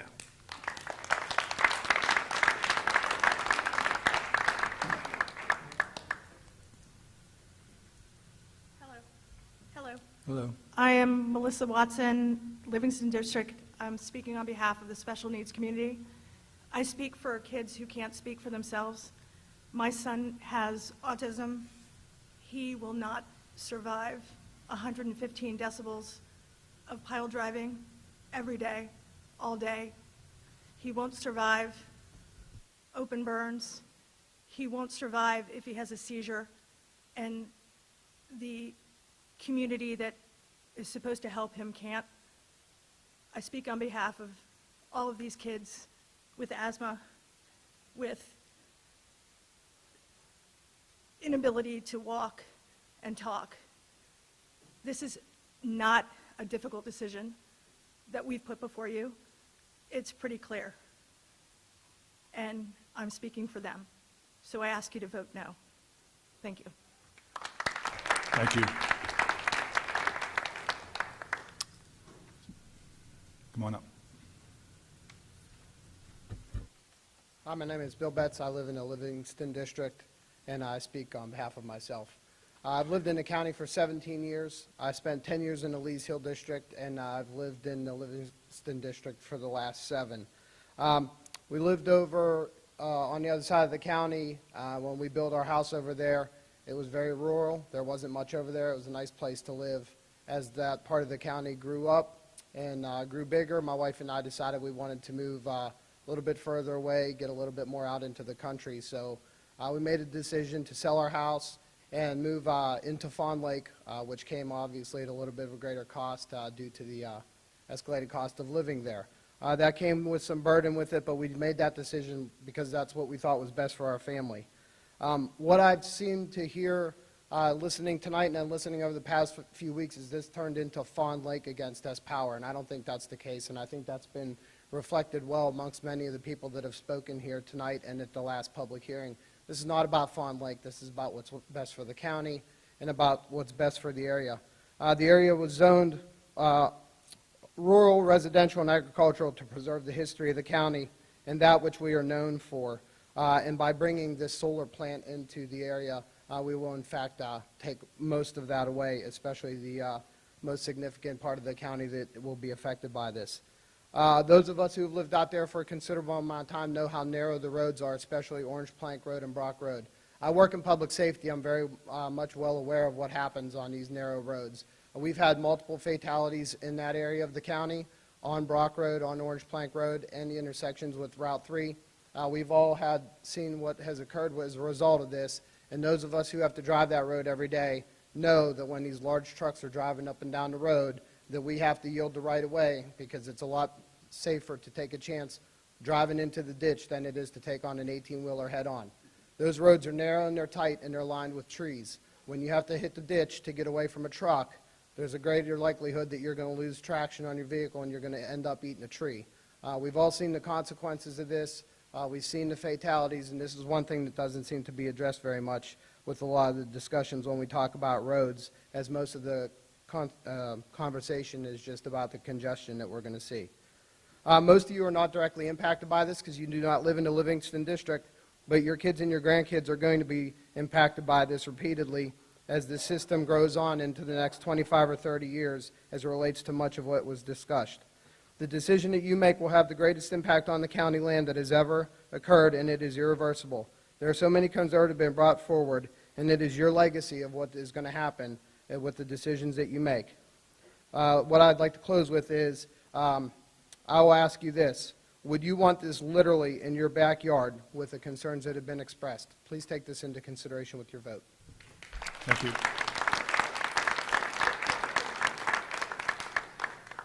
Is there anybody else that wishes to speak? Now's your opportunity. Anyone at all?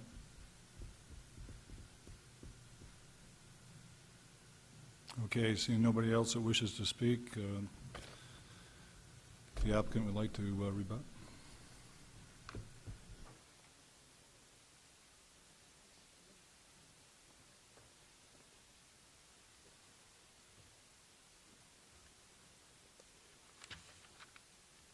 Mr. Chairman and other members of the Planning Commission, again, my name is Charlie Payne with the firm Hirschner, and we represent the applicant. Appreciate your time this evening. Also appreciate the comments from the community, many of which we have heard before since our last meeting. This process is important. Their input is important and is appreciated, and we have heard it. A lot of times, new projects, especially a project this complex, in a rural area, the first issues that people think of is, oh gosh, it's going to impact me. There's a fear factor that occurs. And we ask, and we have been working hard at this, that people peel back from the hysteria, peel back from the misleading information. Let's look at the facts. Let's look at the science. Let's look at the professional reports. Let's look at the analysis. And let's look at what staff has put together.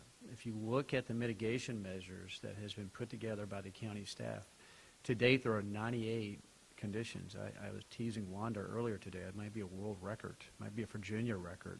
And that's not going to stop because we submitted 4 plans pursuant to staff requests so they can complete their evaluation of the comprehensive plan analysis.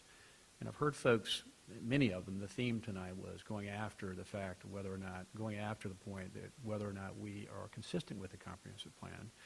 And I encourage them to read the appendices of the staff report, which very clearly demonstrates and points to the fact that this use is consistent with the comprehensive plan. I don't want you to think we woke up 2 years ago and said, hey, boy, what a nice place to put a solar facility. No, this use is encouraged by the county's comprehensive plan in this rural area.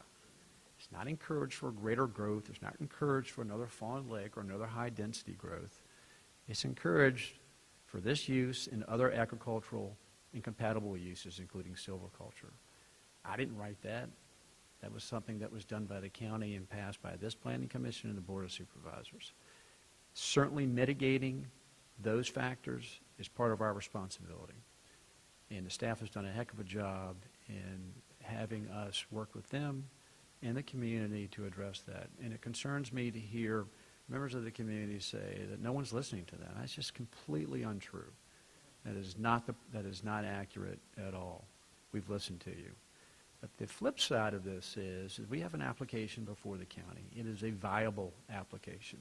It is an application that will benefit this county, not only in the short term, but in the long term. This is a project that will be a change. It will put Spotsylvania County on the map. It is, Mr. Chairman. Yeah, please, folks. This is something that is encouraged not only by our federal government, 13 agencies just acknowledge that we need more renewables. Our planet's getting warmer. Just this past year alone was the highest CO2 in recorded history. Our governor and the state of Maryland, Democrat and Republican, just joined forces to fight greenhouse gases and encourage more renewables. Commonwealth of Virginia is sort of new to this process, but they're in. They know it creates new jobs. They know it creates new opportunities. And it does facilitate the energy policy of this Commonwealth. So when we come here and we express our concerns, I ask you stick to the facts. There's no slick advertisement from my client. I see Folks, these please. leaflets. I see these leaflets all the time. Very misleading, quite honestly. Decrease in property values up to 30%, no support for it.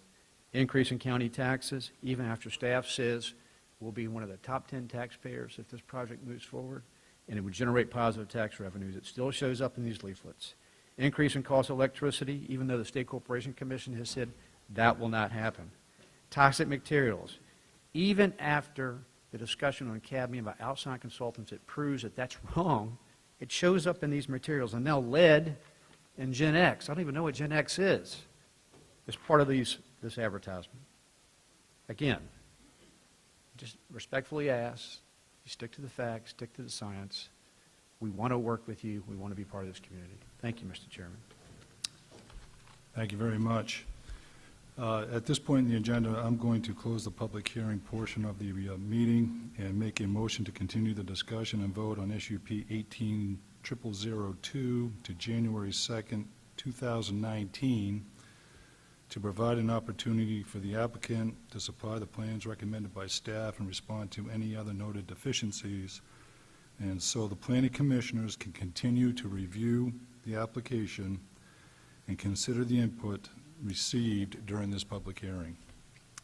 That is a motion. Can I have a second on that? Second. Any discussion? What is this motion? Do the people get to speak again? Not on this particular application. The public portion of it is closed. This motion is to continue our work on this application. The motion is to continue our work on the motion, on the application? On this application, correct. Okay. Any other discussion? Hearing none. All those in favor say aye. Aye. Opposed? One no. Thank you, Ms. Maddox. All right, at this point, I want to move into the next public hearing application, SUP 18-0003. Thank you, Mr. Chairman. This presentation, or this case is SUP 18-3. It's for a solar energy facility. It's also known as Site C of the S-Power Solar Energy Facility. There are 905 acres in total on Site C. 500 acres are proposed to be disturbed. The applicant estimates it will generate 70 megawatts of electricity. There are two parcels that are contained in this application. Both of them are zoned agricultural 3. Both of them have a future land use designation of rural residential development per the comprehensive plan. As previously presented, the PV systems are composed of a number of different components. The photovoltaic panels themselves are pre-assembled collections of integrated photovoltaic cells. They're produced from a number of manufacturers. The applicant has identified Jinko and First Solar 6 as those manufacturers. They're strung together into strings, racked into rows. Those rows are equipped with hardware, allowing them to automatically rotate to maximize exposure with the sun. The rows are supported by steel pylons, which are driven into the ground. The applicant's GDP depicts an array and a subarray as displayed before you. The multiple rows make up a subarray, and multiple subarrays make up an array. The arrays themselves feed two inverters, which convert that to AC power, and that electricity is then transferred via an existing electrical transmission line to Site A. So the GDP is depicted before you here on the right. It is not a final design. If the special use is approved, detailed site engineering is done at the site plan review process. That process verifies compliance with county codes, laws, and conditions recommended and passed by the Board of Supervisors. The building permit review process would verify compliance with building and electrical codes. You can find a lot of things on the GDP, including access points, setbacks, buffers, resource protection areas, stormwater collection features, and other significant points of interest. There are 3 accesses to Site C. The northernmost, one of those accesses provides access to the north end of the site, and 2 of them to the south end. The entrance C provides access to the north end via West Catharpin Road. Entrance 5 is proposed via an existing easement from the site. Entrance 5 is in close proximity to two neighboring homes. They're within about 70 feet. There would be a left turn lane that is going to be warranted based on current traffic estimates. Staff notes that the entrance would require a design exception waiver for an adequate sight distance, and staff has also observed a higher than normal rate of accidents along this stretch of roadway. On the south end of the site, there are two entrances, both from Post Oak Road. Entrance 6 is proposed straddling a property line between the two parcels. It's an existing easement. A 200-foot right turn taper is warranted based on the current trip estimates. The entrance also would require a design exception waiver for an adequate sight distance. Entrance 7 is proposed via an existing gravel road called Shooting Place. Current estimates indicate that a 200-foot right turn taper is warranted, again based on current trip estimates. So the applicant's construction access and access evaluation also provides an estimate of their trips that are expected to the site and to the component sites. Staff notes using those figures, it does appear that there would be a decrease in levels of service on major roads providing access to Site C, B, and A. Staff notes following construction, these should return to normal operating levels. The estimated daily trips for Site C are estimated to be 420, 400 of those from employees, and I'd note that that's without revising for staff's recommended shuttling condition of 70% of the workforce. As previously noted, staff did request basically a update, additional information in the traffic mitigation plan, which is planned to be added as a condition of a staff condition. The applicants have submitted a draft of this document, and that's under staff review. Regarding erosion and sediment control, Spotsylvania again is a VSMP authority. The county regulates stormwater management in accordance with Virginia laws rather than DEQ. A conceptual but nonetheless more detailed design has been provided to staff for consideration. It includes details on resource protection areas, perimeter controls, and silt fencing. If this special use permit is approved, the plan would be further developed into a fully designed site plan for phase 1 of the project. The concept plan that we have provides a template for how these sites would be developed. We've also worked closely with E&S to craft a number of conditions to mitigate substantial erosion and sediment control concerns resulting from a project of this magnitude. The proposed concept plan has been reviewed by a third-party engineer and determined to be in general compliance. Currently, staff is recommending that a 400-acre disturbance limit in aggregate be imposed. Staff has the county has third-party engineering firms under contract to assist in inspections, and those inspection costs are to be paid by the applicant via the recent adoption of the new fee schedule for large projects. In addition, the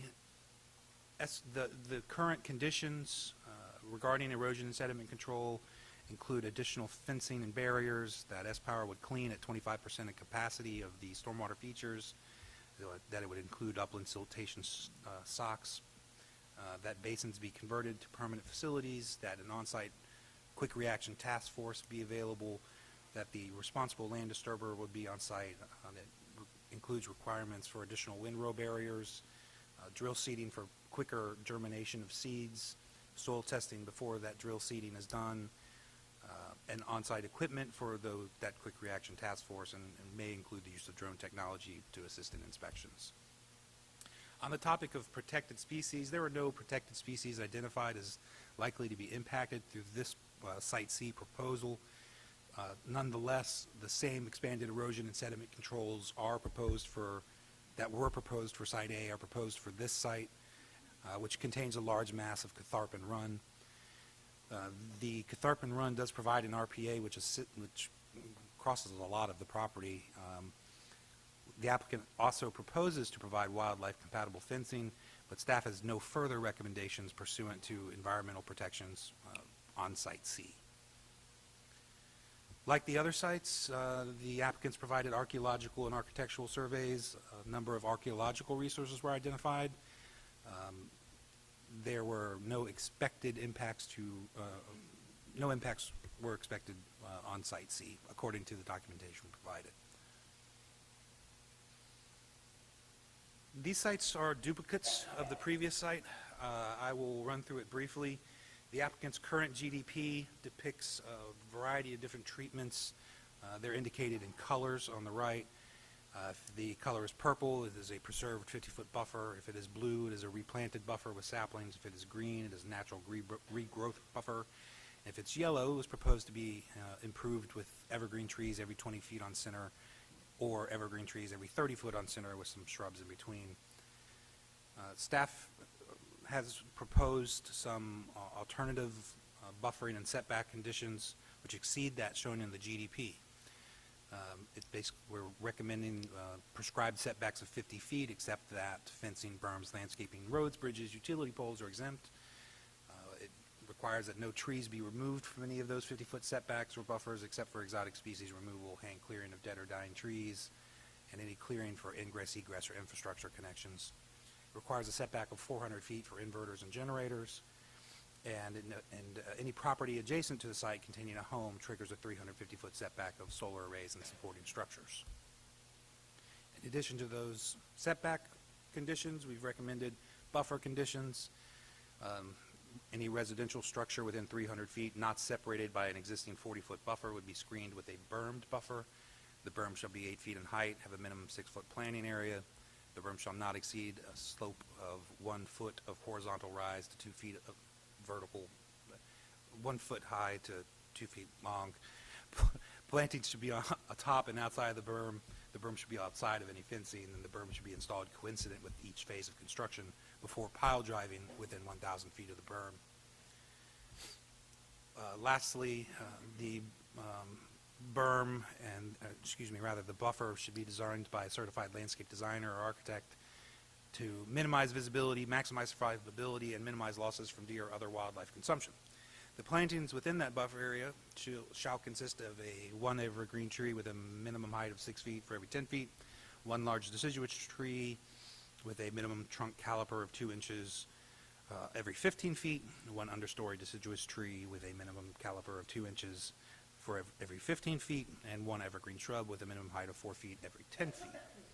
Now, for properties that contain residential structures within 300 feet, but are separated by an existing preserved buffer, and any residential structure within 600 feet, and any VDOT maintained right-of-way shall be screened with a supplemental buffer, which shall consist of one evergreen tree with a minimum height of 6 feet every 15 feet, and one large deciduous tree with a minimum trunk caliper of 2 inches, measured 6 inches from the ground every 10 feet.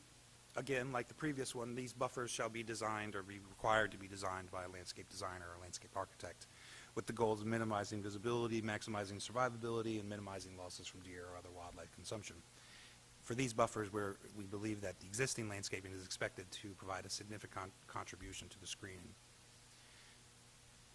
The applicant has since provided an updated landscape revegetation and management plan for conditioning that's under staff review, but it does propose an 8-foot tall logging mulch berm with supplemental plantings of large evergreens 20 feet on center in front of the berm and natural regrowth behind the berm for 75 feet. An alternative to that is to install a double staggered row of supplemental trees within a 30-foot wide area and then a natural regrowth area of 70 feet beyond. In either instance, it would be a 100-foot wide buffer that they're proposing for lots with residences. For lots without residences, they're proposing either a maintained 50-foot buffer where there are existing trees, or a 50-foot natural regrowth buffer where existing trees do not remain. Their proposal also includes proposed seed mixes and some additional pollinator support information. It's under staff review presently.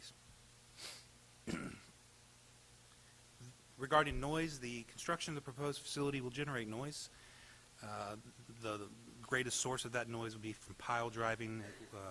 It is expected to last for approximately 4 days and then lessen substantially as the equipment driving those piles moves further away from the home. It is not 150 decibels that would be expected to be heard by a resident. The equipment itself is generating 115 decibels, and that attenuates over distance and lessens depending on distance and objects in the way of that sound. Now, construction activities are exempt from county noise ordinances, but staff has proposed some conditions in order to mitigate noise. Exclusive of those additional setbacks or buffers, staff's recommending that all clearing, grading, and construction of the property be limited to 7 to 7 Monday through Friday and 8 to 6 Saturday to Sunday. The pile driving within 500 feet of any residence shall cease at 5 p.m. daily. It shall be prohibited all day on the first and third Sunday of the month.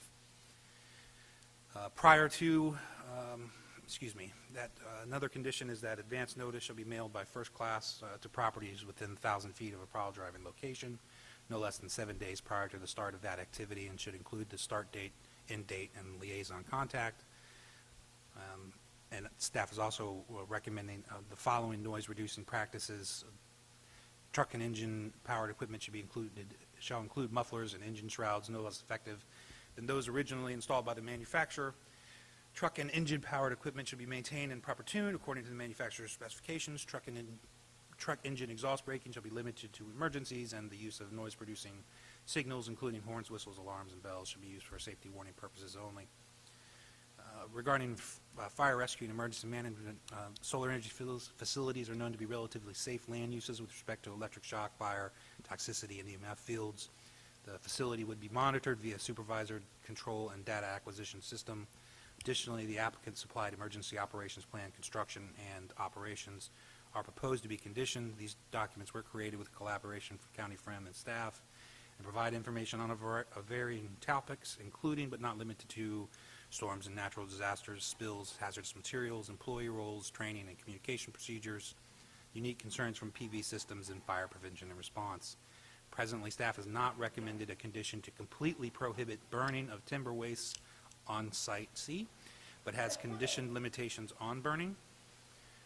Those include that a permit would be required, that combustible materials shall be removed within 35 feet, that a water truck be on standby, that trench burners shall be equipped with fire extinguishers, that the wind forecast must be checked, and the applicant shall not burn on high wind days or when prohibited by Spotsylvania County Fire Department. Also, that the burning shall take into consideration sensitive receptors and prevailing wind direction at lower speeds, that the burning shall cease 2 hours prior to the end of the workday, that if the burn area is still producing smoke, it's still burning and must be attended. Fire watch person will be designated to monitor or attend, and the fire watch person shall remain within the immediate area and not be assigned other duties. Regarding the cadmium telluride panels, as previously noted, we did request input from Dewberry Consulting regarding the safety of cadmium telluride. They concluded if they're handled properly during all phases of construction and disposal, they will not emit any toxicity into the environment. The applicant has submitted a plan for conditioning the testing and remediation of any soils affected by heavy metals. That's under staff review. The county requested information from Dewberry regarding the potential heat island effect. Dewberry recommended enhanced setbacks of 350 feet from residences. Buffers and berms should include shade trees and shrubs to create dense screens, and that vegetative coverage should be maximized with grasses to assist in evapotranspiration and soil heat absorption. In addition, the county also requested input from Dewberry regarding the decommissioning documentation. They provided a number of suggestions, notably that the decommissioning plan didn't address restoration of compacted soils, that additional information should be provided regarding the restoration of the ground after the conduits and items within the conduits are removed, that clarification should be provided regarding the restoration of the proposed gravel access roads and stormwater management facilities, and that the county require bonding for the actual cost of the decommissioning before the recycling amounts are figured in. The applicants have since submitted a revised decommissioning plan for conditioning, which is under staff review. Site C has no hydrologic impacts. The applicant has confirmed with staff that no on-site wells will be used to extract groundwater from this site. For construction, they would truck in water. The fiscal impact of the project is estimated as follows. There's an approximate $87,000 one-time rollback tax that's expected for Site C. The Code of Virginia does provide tax exemptions on local property taxes. For the complete S-Power project, if it's 500 megawatts, that exemption is 80%. So the county collects taxes at the real estate rate on 20% of the assessed value of the facility that assessment comes from the State Corporation Commission. The applicant did provide a fiscal and economic impact analysis that, based on the estimated value of $552 million, provides the impacts below. Staff conducted a preliminary comprehensive plan analysis. It's in your staff report. It looks at various elements in the comp plan: introduction, vision, land use, transportation, historic and cultural resources, and natural resources. At this time, staff can't recommend that, staff can't recommend that the application is in conformance with the comprehensive plan. Staff's review of the subject case with respect to the 8 standards of special use permit approval is contained in your staff report, subject to change. And at this time, staff cannot find the project consistent with all 8 standards. So, like the last case, staff is recommending that the Planning Commission vote to continue the case so staff can review the 4 plans we've received from the applicant for integration into staff conditions. Those plans include the landscape cover and buffer maintenance plan, the soil testing and remediation plan, decommissioning plan revisions, and the final traffic mitigation plan. Again, the applicants provided drafts when we're reviewing them. Like the last case, if you'd like to see the comprehensive list of proposed staff conditions, we can display them or read them pursuant to your request. Thank you, Patrick. Thank you, Mr. Chairman. Yeah, we'll read the conditions on our own time. Mr. Payne?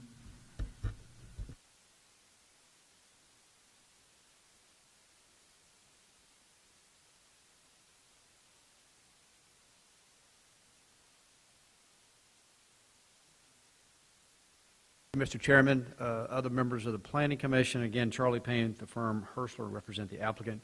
Appreciate your time this evening. Thank you very much. I'm not going to go through my PowerPoint again. I think you've seen it more than once, and I appreciate the opportunity to make a few comments. I do want to address a couple of things. One on the setback. Our average setback is from the boundary line is about 250 feet. What we have proposed in our revised plan is that, and I've heard some residents or neighbors make a comment or citizens make a comment that we're doing a minimum of 50 feet. What we're doing is a minimum of 100 feet of vegetation and tree and or berm buffering, depending on where the clearing has occurred, from the adjoining boundary lines. So it could be as small as 100 feet in some locations, but up to 400 feet in other locations. We don't have a square piece of property here, so it's impossible to be able to configure that based on the wetlands in the development areas. So as you know, there's lots of wetlands spread throughout these parcels. So you have limited development areas, which is why the variation in the setbacks. But the key piece that will be common for all is the vegetation, 100-foot vegetation buffer from the boundary line. What's interesting, and appreciate a lot of the comments from the Fawn Lake folks, and they're not the only ones obviously impacted by this project. We recognize that. There's only one residence we adjoin, the entire Fawn Lake community, one. And that one resident is over 350 feet away from us, from our boundary line. A football field and a first down and 2nd and 3. Their house is 463 feet from us. You'll never see us. They completely shielded. It's just an example of the setbacks for this particular project. And the 350 was driven in many ways by the Dewberry report that in order to address the alleged heat island effect, you should be 350 feet back from the boundary line. Well, Dr. Thanakis, he used Dr. Thanakis' analysis, but he misinterpreted it. Dr. Thanakis, who will be here on the 2nd, by the way, to answer your questions. You don't need 350 feet. In fact, he quoted, as discussed in my initial report for S-Power, based on my studies and the review of other studies, I believe that a heat island effect would not happen in the considered North Virginia solar installation. Heat buildup quickly dissipates with height and distance from a solar park. It would not be felt by the surrounding community. He also quoted Dewberry's comments. Panels have low thermal mass as compared to soils, meaning that they do not retain heat very well. They will lose heat quickly, so a prolonged sense of heat will not be carried into the evening and night. This will not create a consistent increase in temperature of the area, which would suggest a microclimate.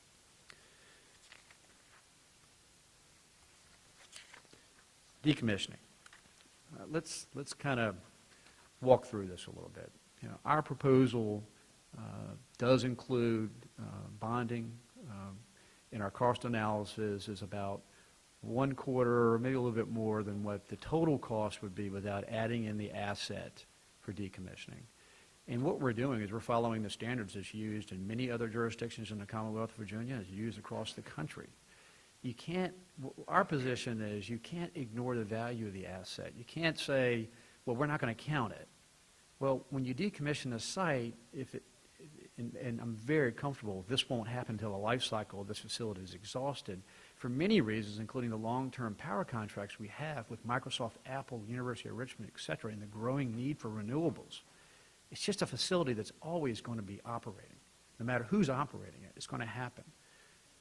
But if you look at what happens during decommissioning, the contractor, has cost of labor, cost to remove material, but they include the material as part of that value in a contract to decommission. So they're getting the advantage of taking that material off. So that, in essence, reduces the cost. So what we're saying is, let's find a fair balance in that approach, as other states have utilized as well as the Commonwealth of Virginia. Burning, this has been an issue. Burning is only one of 3 ways we're going to get rid of the woody debris on the site. We're going to mulch it, keep it on site, haul some, and burn some. Again, as I stated earlier, we're talking about 2,000 or 3,000 feet from any residence from burning, in deep trench burning. This is a technique that's used to prevent what? Smoke. Smoke from leaving the facility.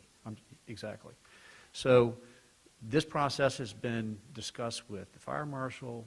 We have conditions that would require us to deep trench burn when we do it. You can't burn from May to September, so it's a limited time for doing it. And that 2,000 plus feet is consistent with what your ordinance says. Your ordinance says you can't burn 2,000 feet from a hospital, school, or nursing home. But you can burn from a residence from 750 feet. So we are recommending, and we're saying that we would take the higher standards. There were some discussions earlier about public safety, fire and rescue, emergency management. How are we doing this?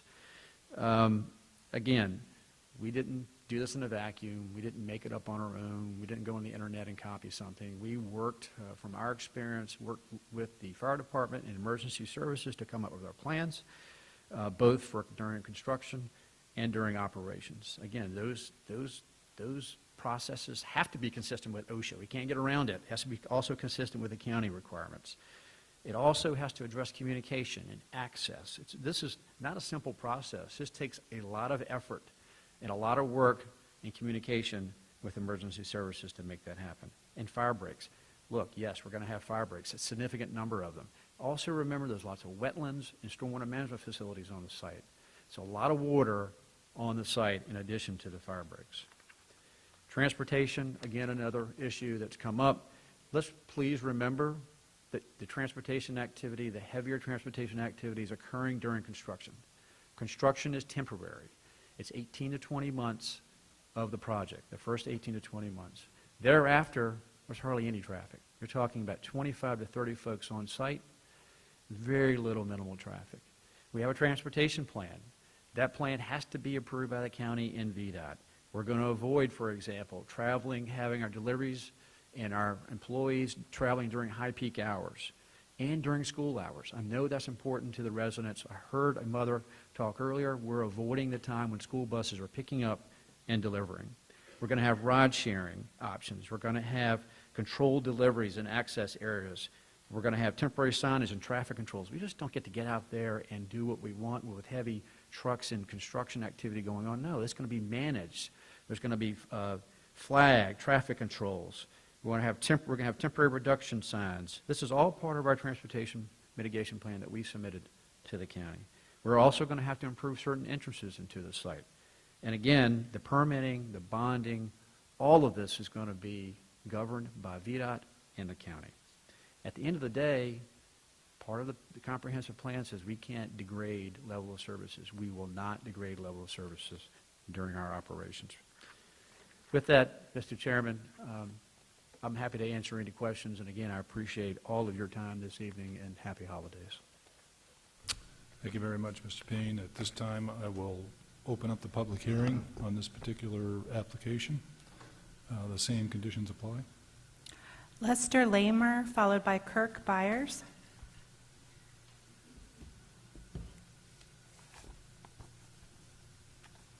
I'm Lester Lamer. I live in Livingston's district. I front on A, rear on C. I have read the plans from start to finish. As I said, on site B, there is a lot of inconsistencies and contradiction of data in them. The contents is not supported by the summary. Number two, there is a entrance to Site A, which is number 3, and an entrance to Site C, number 5, on West Catharpin Road, which are within a half mile of each other. You've already said that that is a high accident location. You are talking about putting a right turn lane in at entrance 3 and a left turn at entrance 5. Not only is the road curvy and narrow, you're adding more curves to it, and your traffic plan shows trucks entering site entrance 3, crossing all the way over to the left shoulder to be able to enter. Now, you're doing that within a half mile of when you've already shifted the traffic the other direction. My request, and Espire will own both properties on each side of the road, to move entrance 3 to across from number 5, and you only have to bother VDOT once to do the road, and you will cut down on the number of accidents. I also request that you make the entrances. I'm getting tired going out and picking vehicles off the bank because drainage comes off these driveways across the road, and this time of the year, it is very, very slick. Thank you very much. Have a good evening. Kirk Byers, followed by John Lavoy. Okay, Kirk Byers of Livingston District. We're entering into a business relationship with people that we don't know. They're a private company, so we don't have access to who all the board members are and who's on Espire. We do know some of the people and what they've been responsible for in the past. The bankruptcies, the misleading and fraud charges go back to 1991. I put in over 200 hours of research on this. Paid site, court documents, any place I could, newspapers, whatever, okay? The corruption, I'm going to call it corruption, is massive in this organization. Everybody they have come from other companies that they have bought out at bankruptcy, like Redco. Espire got most of their assets.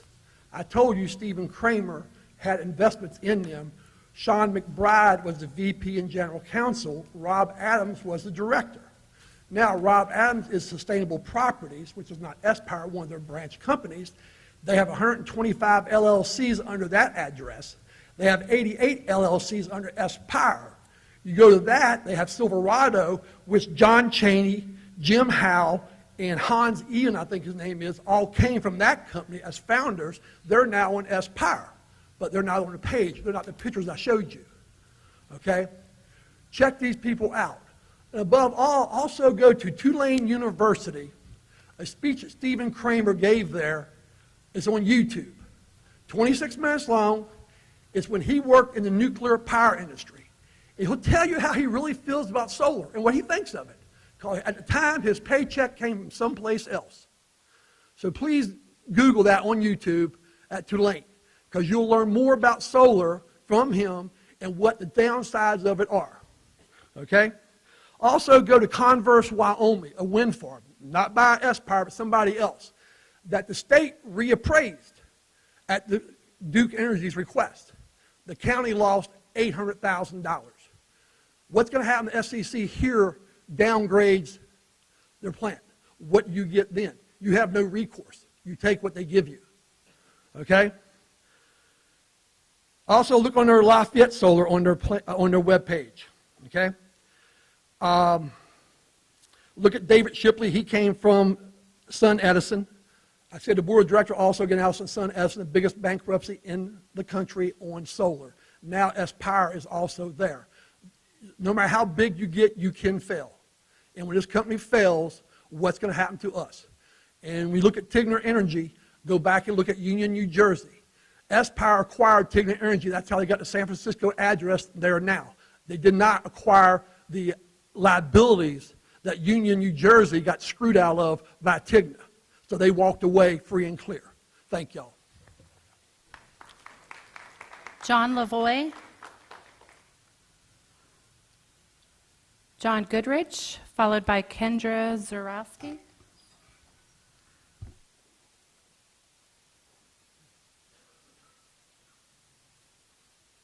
John Goodrich, Livingston County, speaking for myself. I've made my point. I would just request that the Planning Commission insist that S-Power voluntarily enter the Department of Defense Siting Clearinghouse as recommended by the Planning Commission. Thank you. Is Kendra Zarowski still here? Rust Foley? Terry Fullerton? Scott King? Sean Fogarty? Followed by Lou Sherman, if he's still here. Sean Fogarty, Livingston District. I'm going to jump around a little bit from what I had planned to speak about to respond to S-Power's representative earlier, who told us all to peel back from the hysteria. I view that as an insulting comment, particularly with many of the people standing behind me, including me, have been working on the research, detailed analysis of this project for 10, 11 months since we found out about it. We have provided numerous testimonies, probably worn out our welcome with this commission and the Board of Supervisors, and analysis, dozens of reports that have actually been incorporated into county staff's reports and reclamas back to the applicant. There's no hysteria here at 11 o'clock at night. There's a lot of research that has gone into it and has not been answered by the applicant. A comment that was made that last year we had the highest CO2 levels in history. I would ask the applicant to provide us information as to how much CO2 would have been absorbed by the 5,000 acres of trees that they forced to be cut down for their power plant. On the comprehensive plan, their representative is correct. We've made a big emphasis on that this evening. 28 or 9 slides that we went through.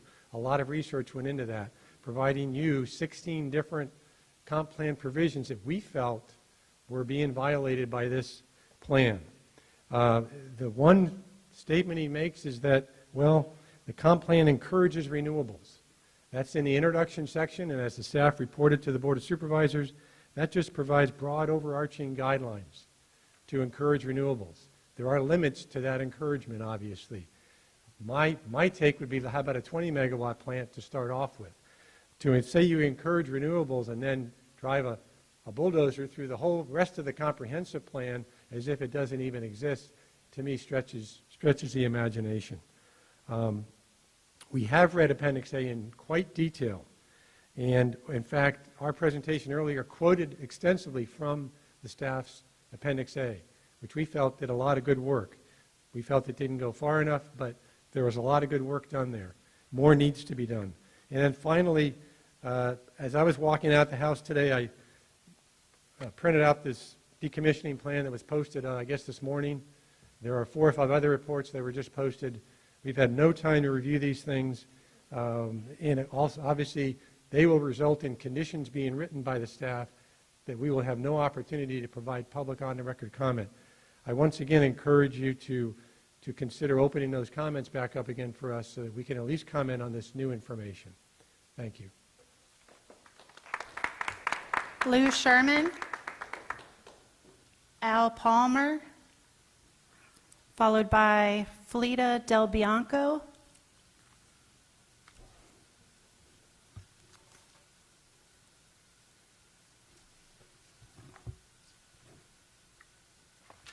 Patrick.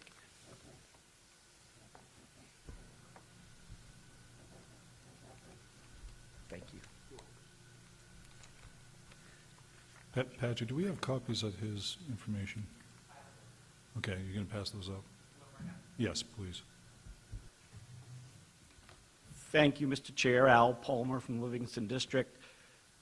For expediency, I would just request my comments from the prior hearing be incorporated into the minutes for this hearing, as many of them are still applicable to this application.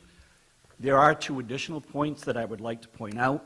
I believe during Attorney Payne's opening remarks, he indicated that they were maintaining a minimum of 100-foot setback on this application. If that's the case, the plans do not match the testimony by the attorney. If you look at the end of Danielville Drive, the Kimley Horn plans show a 50-foot setback. They label that in the legend, and they show approximately 800 feet of one of the sub-arrays or arrays along that 50-foot setback. So you appear to have information that doesn't match between the plans and the written testimony, and we request that you can confirm that. The second item is a public hearing is a two-way street. It's an opportunity for an applicant to present their case as to why a project meets your standards and why it should be approved, and it's an opportunity for the public to comment.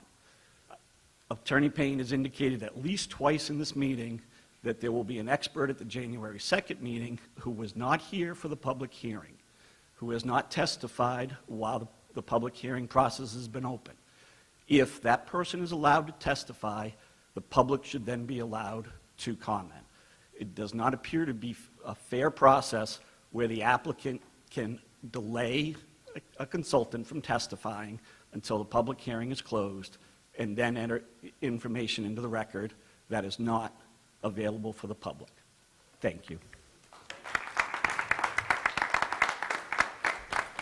Fleta Del Bianco, Kevin Stark, and that's all that I have signed up, Mr. Chairman. Is there anybody else that wishes to speak? Mr. Mewett? I do, Your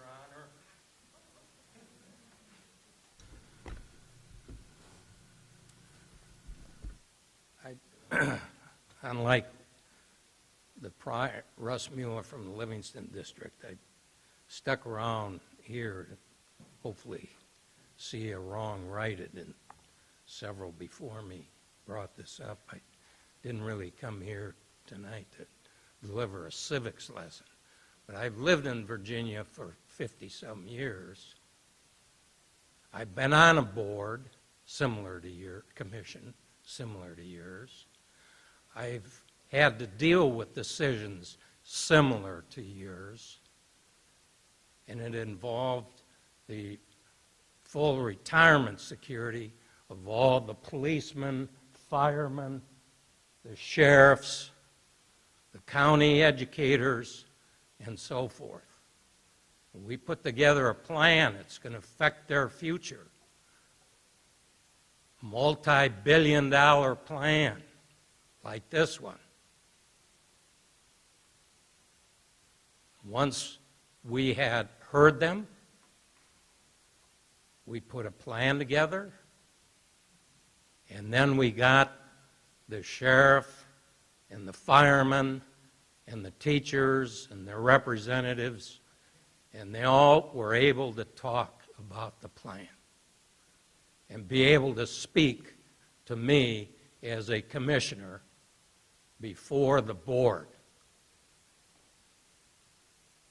I think that's what I was always proud of open government in Virginia. Now, I want to speak on one other thing. I spoke about the water. Let's limit it to county water. Okay. That can be done. You can do that. But they also promised me at the SCC, in writing to interrogatories, we're not going to use phosphorus, fertilizers, chemicals.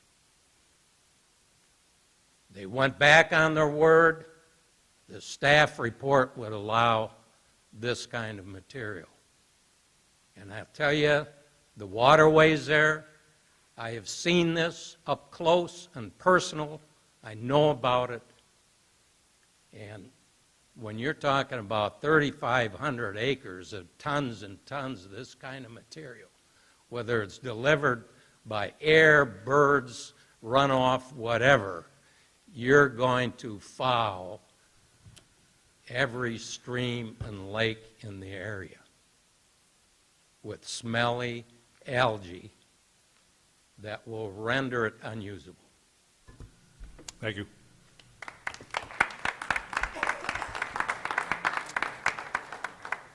Anybody else that wishes to speak? Step on up.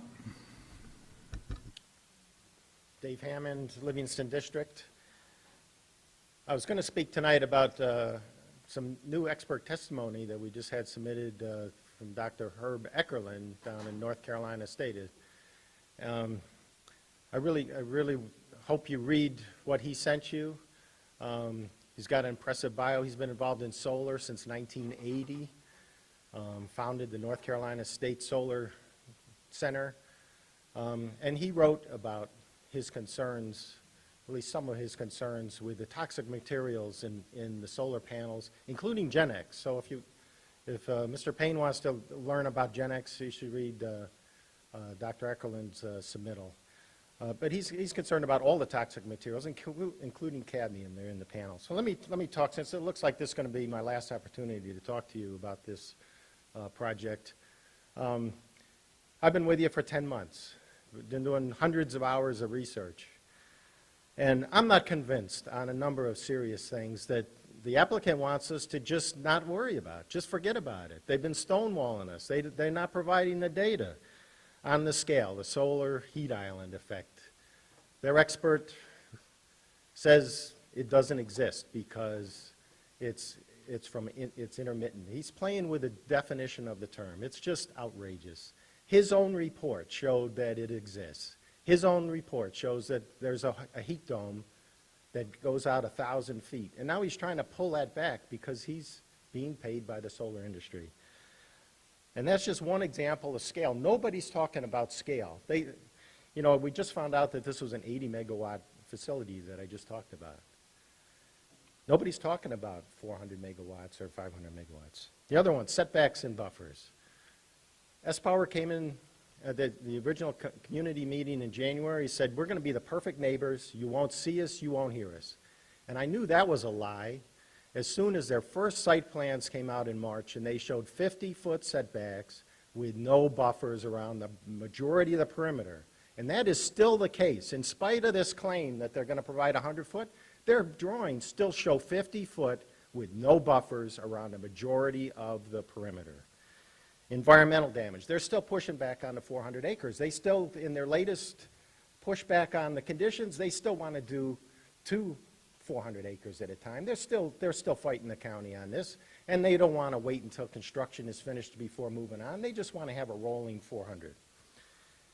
I mentioned cadmium, and then the rest, decommissioning has been mentioned. Bernie's, they have had 8 months with a final application, and they haven't done anything to address these concerns.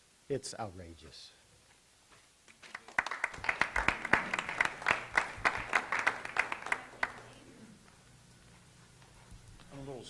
I'm a little squeaky. I commute 3 hours a day to Ruston from, I'm an elitist. I live in Fawn Lake. My name's Charles Buchanan. A little background on me. I joined the Army in 1990, making $538 a month. So to be called an elitist now is kind of a compliment, because for the last 30 years, my loyalty and integrity has been beyond reproach. And I ask this board for their loyalty to this county and their integrity to be what mine has been for the last 30 years. Secondly, I believe I heard something earlier about a mulch berm As far as I know, I put mulch in my yard every year. And for some reason, it just keeps going away. I don't know who, there's like an elf that comes in and takes it. That is completely unacceptable to put mulch as a berm. The wind blows, it rains. Secondly, 2 Sundays a month for the next 20 months? Anybody sitting on that stage, you want your kid to hear construction? Only 2 Sundays. God forbid that we take all of the Sundays off. So we don't have to hear, because I commute in traffic 3 hours a day. I would love to enjoy my weekends. Because I could have retired anywhere in the world. The Army will move your retirement move anywhere in the world. I chose here because taking my dog and my children to walk through the battlefields. I didn't move here to walk out of my house and look at a solar farm, even if it's behind 15 feet between trees? That's a huge gap. I don't know, my yard's got 15 trees in it. For anybody wanting to know, go on my Facebook. 15 trees does not hide a solar panel. 15 feet is from me to that computer screen right there. I think I can see in between that. Third, every morning when I commute just to get past Orange Plank and Brock Road, from the beginning of Fawn Lake to that intersection is 30 minutes. 30 minutes. And you want to add 700 trucks? And my daughter just turned 16, she's going to start driving. So when one of those trucks run her over, who's responsible? Going back to the loyalty and the integrity that you owe this county, that's all I have.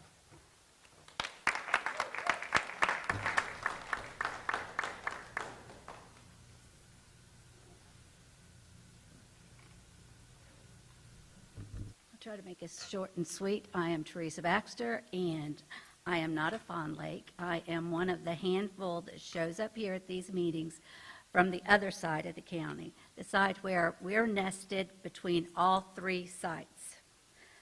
My question is, right now, if you approve of this special use permit for S-Power to change from agriculture to industry with their special uses, where is that going to leave us from changing their rural area to an industrial area when the next company wants to come in and plant there? That's my concern. And I forgot to tell you, I want to start off with this part too. I'm not just somebody who moved into the county. My husband's is generations, generations, and generations of that same little area. So we're not just people who moved in. We have invested lives there. And not just ours, not just our children, our grandchildren, but I can't even think of a time when there was not part of my husband's family in that area. So when you think about making a change, you're going to change a lot of people's lifestyle. The other thing, when it comes time to decommission, whenever they break, whenever they do whatever, and you have to put them somewhere, are they going to end up in the Livingston landfill? Because that's the one furthest out. I've read now about things they don't know where to put these in other areas. So is that where our plan is, to put them out in the Livingston landfill where you are in sight of practically the elementary school? Let alone all the people that live in that area. When you talk about scaling back, that this area is too large, you want to scale it back and just have a little bit of it, please consider that we have the same concerns as the people in Section A. B and C is no different. The land use is all the same. We may be a little bit more rural than what they are. And the other thing, when they have one road going into town, we're going to have 3 roads going into town, but all 3 of them will be traffic. We don't have a clear path in. We might have 3 choices, but none are a clear path in. If you ever get a chance, take a ride out to our area. You'll see why we were fighting for our cause. Thank you.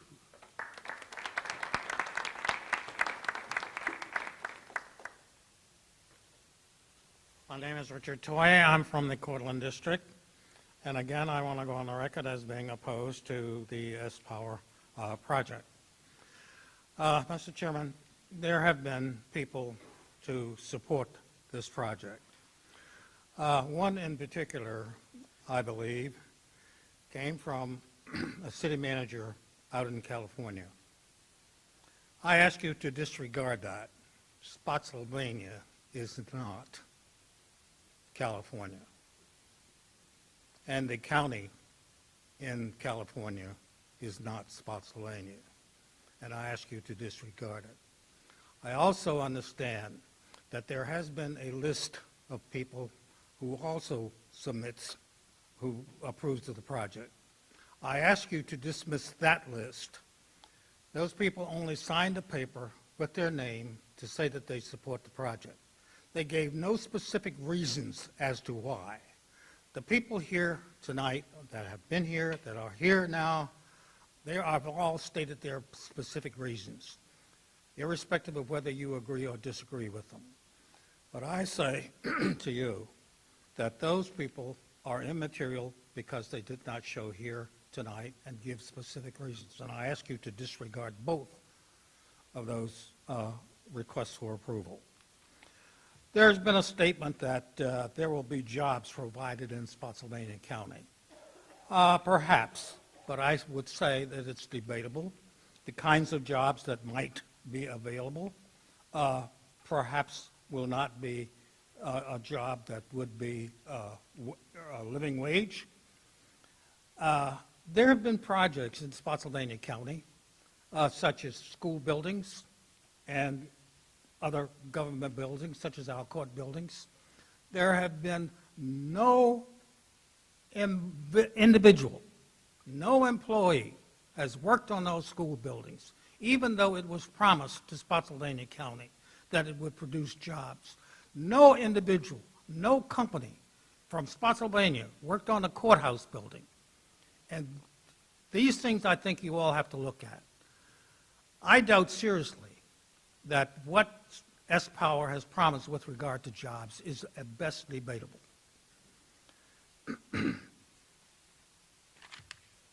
I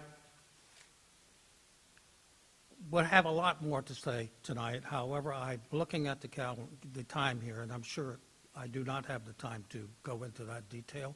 So again, I appreciate your letting me speak here tonight. Thank you very much. Thank you. Step on up. I'm Sharon Brill. I just recently moved to the Lee Hill District from Spotsylvania. Couple of questions I have.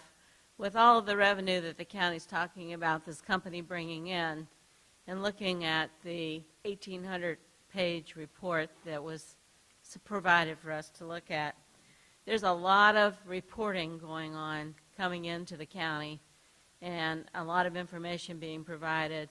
And I'm wondering if the county has considered the number of employees and the space it's going to take to keep up with all of this information that's going to be provided for the monitoring and keeping up with what's going on with this huge solar plant.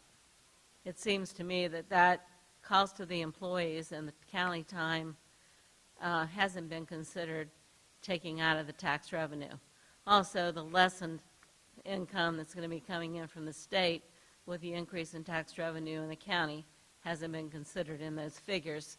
So the figures we're seeing are kind of like there and they're not there, and well, what are we really going to gain? Monetarily, I don't know that we're really going to gain that much.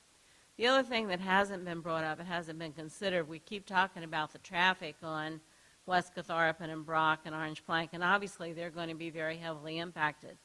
But if all of the supplies are coming in from the east, you're going to have a lot of other roads being impacted in the county. So it's not only going to impact the residents that are locally out there, it's going to impact practically every road in the county coming from the east out to that site.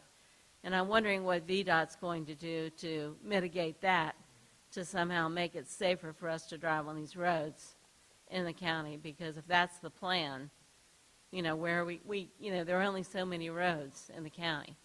And if you have not driven on those roads, I do encourage you to go out there and drive on them, because a regular vehicle and a school bus have a hard time meeting on those roads. You get an 18-wheeler and a school bus, and it is cagey. And it is really going to be hard, and you're going to increase the amount of accidents that have happened with this increased traffic. Thank you. Anybody else?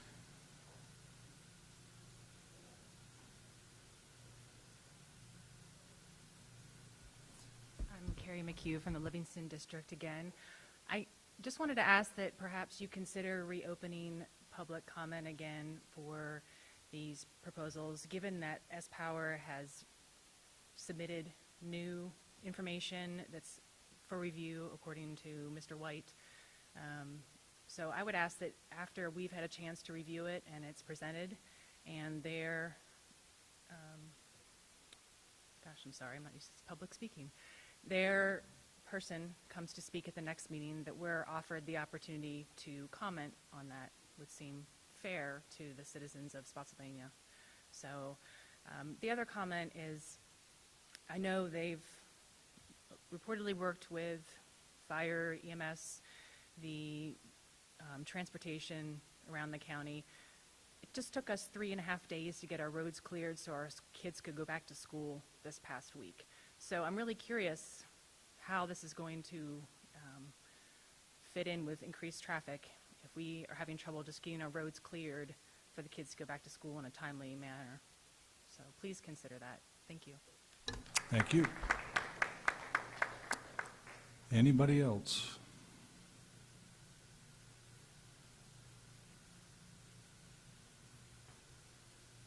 Melissa Watson, Livingston District. I guess I'm trying to be positive. I've been here multiple times. It's late at night. I think it's amazing, the country we have, the county we have. You guys are paid. They're paid. I've sat here and listened to citizens who've taken their own time to give you their expertise. We've heard from lawyers, accountants, doctors, veterans, moms, all in their own time, all in their own dime. And it's very clear. It's super simple. No one's against renewable energy. No one's against solar. This is simply too big, too close for our county. It's going to hurt our roads. It's going to hurt our aquifer. It's going to hurt our air. What does it provide us? Our taxes are going up. Come on. So I just appreciate that I have been here this late at night, and to see concerned citizens do their due diligence, I'm going to ask you to do yours. It's very clear. There's a lot of money all the way around. So just listen to common sense. Please vote no. Thank you. Thank you.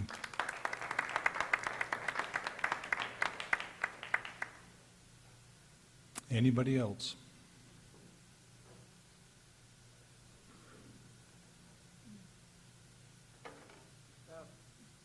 Kevin McCarthy, Livingston District, and I'm coming up here now because I think it may be the last time that we have an opportunity to speak to you. It shouldn't be, but it may be. So I just want to summarize what you've heard me up at this podium, the other podium, many times talking about the actual business of the solar industry. Mr. Payne here 2 weeks ago and again tonight predicted the future. I guess he's a clairvoyant. He says, well, solar is the future. I don't know that anybody can predict the future. There's been some pretty big bets made throughout the centuries here. Brand bets? Think the Edsel. Think the Spruce Goose. The Betamax tape. New Coke. You know the only people that lost money there? Investors, not taxpayers. But when the government makes bets and they lose, it makes that stuff look like cab fare. You can go all the way back to Abraham Lincoln during the Civil War. The Pacific Railway Act. It's just like this. They subsidized the Union Pacific and the Central Pacific Railroad to build railroads in and through, to and throughout the West. Within 10 years, the whole thing, the government did a 180 and sued the companies to get the taxpayers' money back. The litigation dragged on into the 20th century. Fast forward 200 years. We're all more familiar maybe with the Synfuels Corporation. Solyndra, the hydrogen car. That was George W. Bush. It died in development. You could go to GM in Detroit and drive a car, but you couldn't find a place to fill it up. There's no stations. And in reference to Solyndra, I think it was President Obama's economic advisor, Larry Sumner's, who summed the whole thing up and said, you know, the government is kind of a crappy venture capitalist. Those are some big bets and some epic fails. This is a really big bet. This is the 5th largest solar plant in the United States. These people are asking you to bet on their horse. They're not going to be here. When their stock options vest in 4 years, they'll be gone. And we'll be the ones cleaning after them. And maybe the only person representing S-Power still here will be Charlie Payne.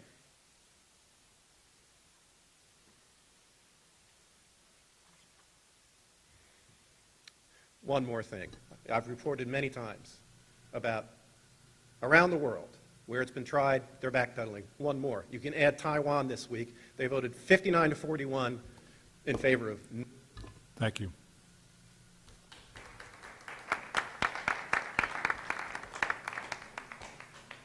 Anybody else?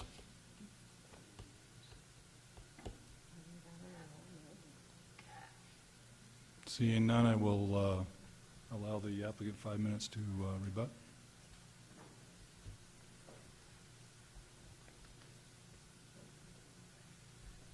Thank you, Mr. Chairman and other members of the Planning Commission. Again, Charlie Payne, who represents the applicant. Appreciate your time this evening. Just some quick information for the public. The new 100-foot setback for vegetation and trees and berms, et cetera, is with our new landscaping plan that we submitted. So it's not part of the original GDP, so this is part of the information that we recently submitted. The consultant information has been part of the record for some time. He is only here to answer the Q&A. We understood that there would not be any Q&A during this process, so he will come here January 2nd to address any questions that may come up. So we're not trying to hide anything. I do want to apologize to the community for those who were offended for the word hysteria. I shouldn't have used the word, so I apologize for that. I guess it's late, a little frustrated that at times the same misinformation is presented in the public arena. Again, I just respectfully ask we talk about the facts, the objective reports, third-party analysis that confirm those facts. And again, I think this is a project that we can work together on to be very successful in moving this process forward and the county forward in many ways into the future. I know change is not easy. Folks don't always accept it. But I think at the end of the day, this is a project that has a significant positive impact on this county and this region, quite honestly. This region is growing. We want it to be more of an employment-based region. We want to get folks off the road. We'd love to have people retire here, stay here, have their kids here. When they leave to go to college or graduate school, think that there's an opportunity here in this area. These are the type of projects that give us that footprint. And I'm very excited about it, and I hope the community will eventually be as well. And just the comment regarding the city manager from Lancaster, California. Yeah, it's California. This is Virginia. I'm a Virginian. Believe me, my roots are deep, and I would maybe think that as well. But these folks have experience with my client. My client built a 550 megawatt facility there, bigger than what's being proposed here. And he will tell you, his letter expresses that my client keeps its word, it generates positive economic development opportunities, it creates positive jobs. You should listen to him because there's experience, there's fact and proven. I also want to end my comments, since I have 2.5 minutes, I'm going to end it real quick to say Merry Christmas and Happy Holidays and Happy New Year to everybody. And thank you for your participation in this process. Thank you especially you, Mr. Chair, and the Planning Commission and the staff for being here late, for being here during the holiday season, and for all your efforts. And thank you. Thank you, Mr. Payne. At this point, I will close the public hearing portion of this. I will remind everybody that your participation is still encouraged. As the information comes in, you will still have the opportunity to comment on it. It will be provided through staff on the website. We do read your comments and emails, and I would ask that you continue to engage in the process. That process includes the next step here, which is for the Planning Commission to continue their work on this application. I am going to make a similar motion, and I have misplaced it. Wanda, you don't have a copy of it, do you? In regards to this case, I move to continue the discussion and vote of SUP 18-0003 to January 2nd, 2019, to provide an opportunity for the applicant to supply the plans recommended by staff and to respond to any other noted deficiencies, and so planning commissioners can continue to review the application and consider the input received during the public hearing. With that, that's my motion. I will take a second. Second. I have a second. Any discussion? Yes, I understand what we're doing here, but I still would, I would like us to go back on our vote and allow the public to have a voice on our next meeting. Do you have a modification to the? Yes, if that's what it is, modify the motion to do that. You've closed the public hearing and you've put a motion on the table. The motion that Mr. Thompson is making actually completely changes the motion that you're making, so I believe we need to entertain your motion first, or you can withdraw it and entertain Mr. Thompson's motion. But it is completely different. So yours is actually the main motion on the floor, and to be correct, his motion is actually out of order. Okay.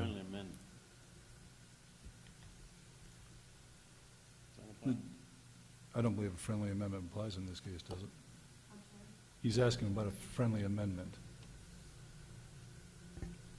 You asked that my understanding of your motion was that the discussion on what has been presented here tonight and the discussion on both this SUP number 3 be moved to the next meeting. Correct. You have already closed the public hearing. Correct. I don't view those two things as related. If you would like to amend your motion, you are clearly free to do so. I do not. Any other discussion? Can I say something? Thanks. I just really, I know that citizens can email us and phones and, give us a call and things like that to express their concerns, and I hear you. I'm taking notes, and I'm going to be following up and making sure that we do right by this county. And that's my only concern, is that if we get I haven't had time to read my stuff that we just got today. And that's the concern. I want to make sure that other people have time to read it, and if they want to respond. I don't know how else to allow them to have that input, other than call me or email me. I read them all, but that's all I want to say. I want you to know I hear you, and I think a lot of us up here, we want to hear your concerns. I just don't know what other manner we can do it. That's right. So the process continues. They have every opportunity to comment on the information that's provided through the regular process here. And we're here until 11:30 at night, and I ask for any more comments. So the motion on the table, we have any further discussion on the motion? Mr. Chair, I have a question. Yes. Hypothetically, if we were to keep the public comment section open or allow more public comment, are you allowed to speak again on the same No. application if you've already spoken once? No, you're not allowed to speak again. May I? Yes, ma'am. My comment is that, yes, we have been here until 11:30, and before we were here from 11 to 11:30. And as Jennifer just stated, you can call us or whatever. But as planning commissions, I feel personally that I have questions that I need answered. And during this process, up to this time, I've not asked the questions. I give the citizens time to voice their opinions and to state what they had to state. Now, I have still, as a planning commission, I'll state again, I have questions, and I feel as though that I need the process on the 2nd to ask questions that I want answered, whether they're to staff or whomever. So, not anything against any of you. You've educated me, and you might have to go home with me and clean up for Christmas because I got so many papers. I'm making, I think, a Christmas tree out of the papers, roll them up and put them on. But however, I enjoyed working with each one of you. I've enjoyed your comments, and I just feel that personally I need to ask questions. And so therefore, I go with your motion, Mr. Chairman. All right, so we have a second. Any more discussion? Hearing none, I will make a roll call vote. Mr. Medina? Aye. Mr. Smith, Mr. Tyler? Ms. Carter? Aye. Chair votes aye, motion passes. The next item on the agenda is the discussion items. I will make a motion to reschedule those for the January 2nd meeting as well. Do I have a second on that? The next item on the agenda are the discussion items, SUP 18-0001, 2, and 3, substantially in accord review. I'll second. Yeah, I was going to second. We have a second on that. Any discussion on that motion? Hearing none. All those in favor say aye. Aye. Opposed? Thank you. Motion passes. Any new business? No. Any public comment on anything other than what was discussed tonight in the two cases? Seeing no public comment, I will take a motion to adjourn. So move. And second, all those in favor say aye. Thank you very much.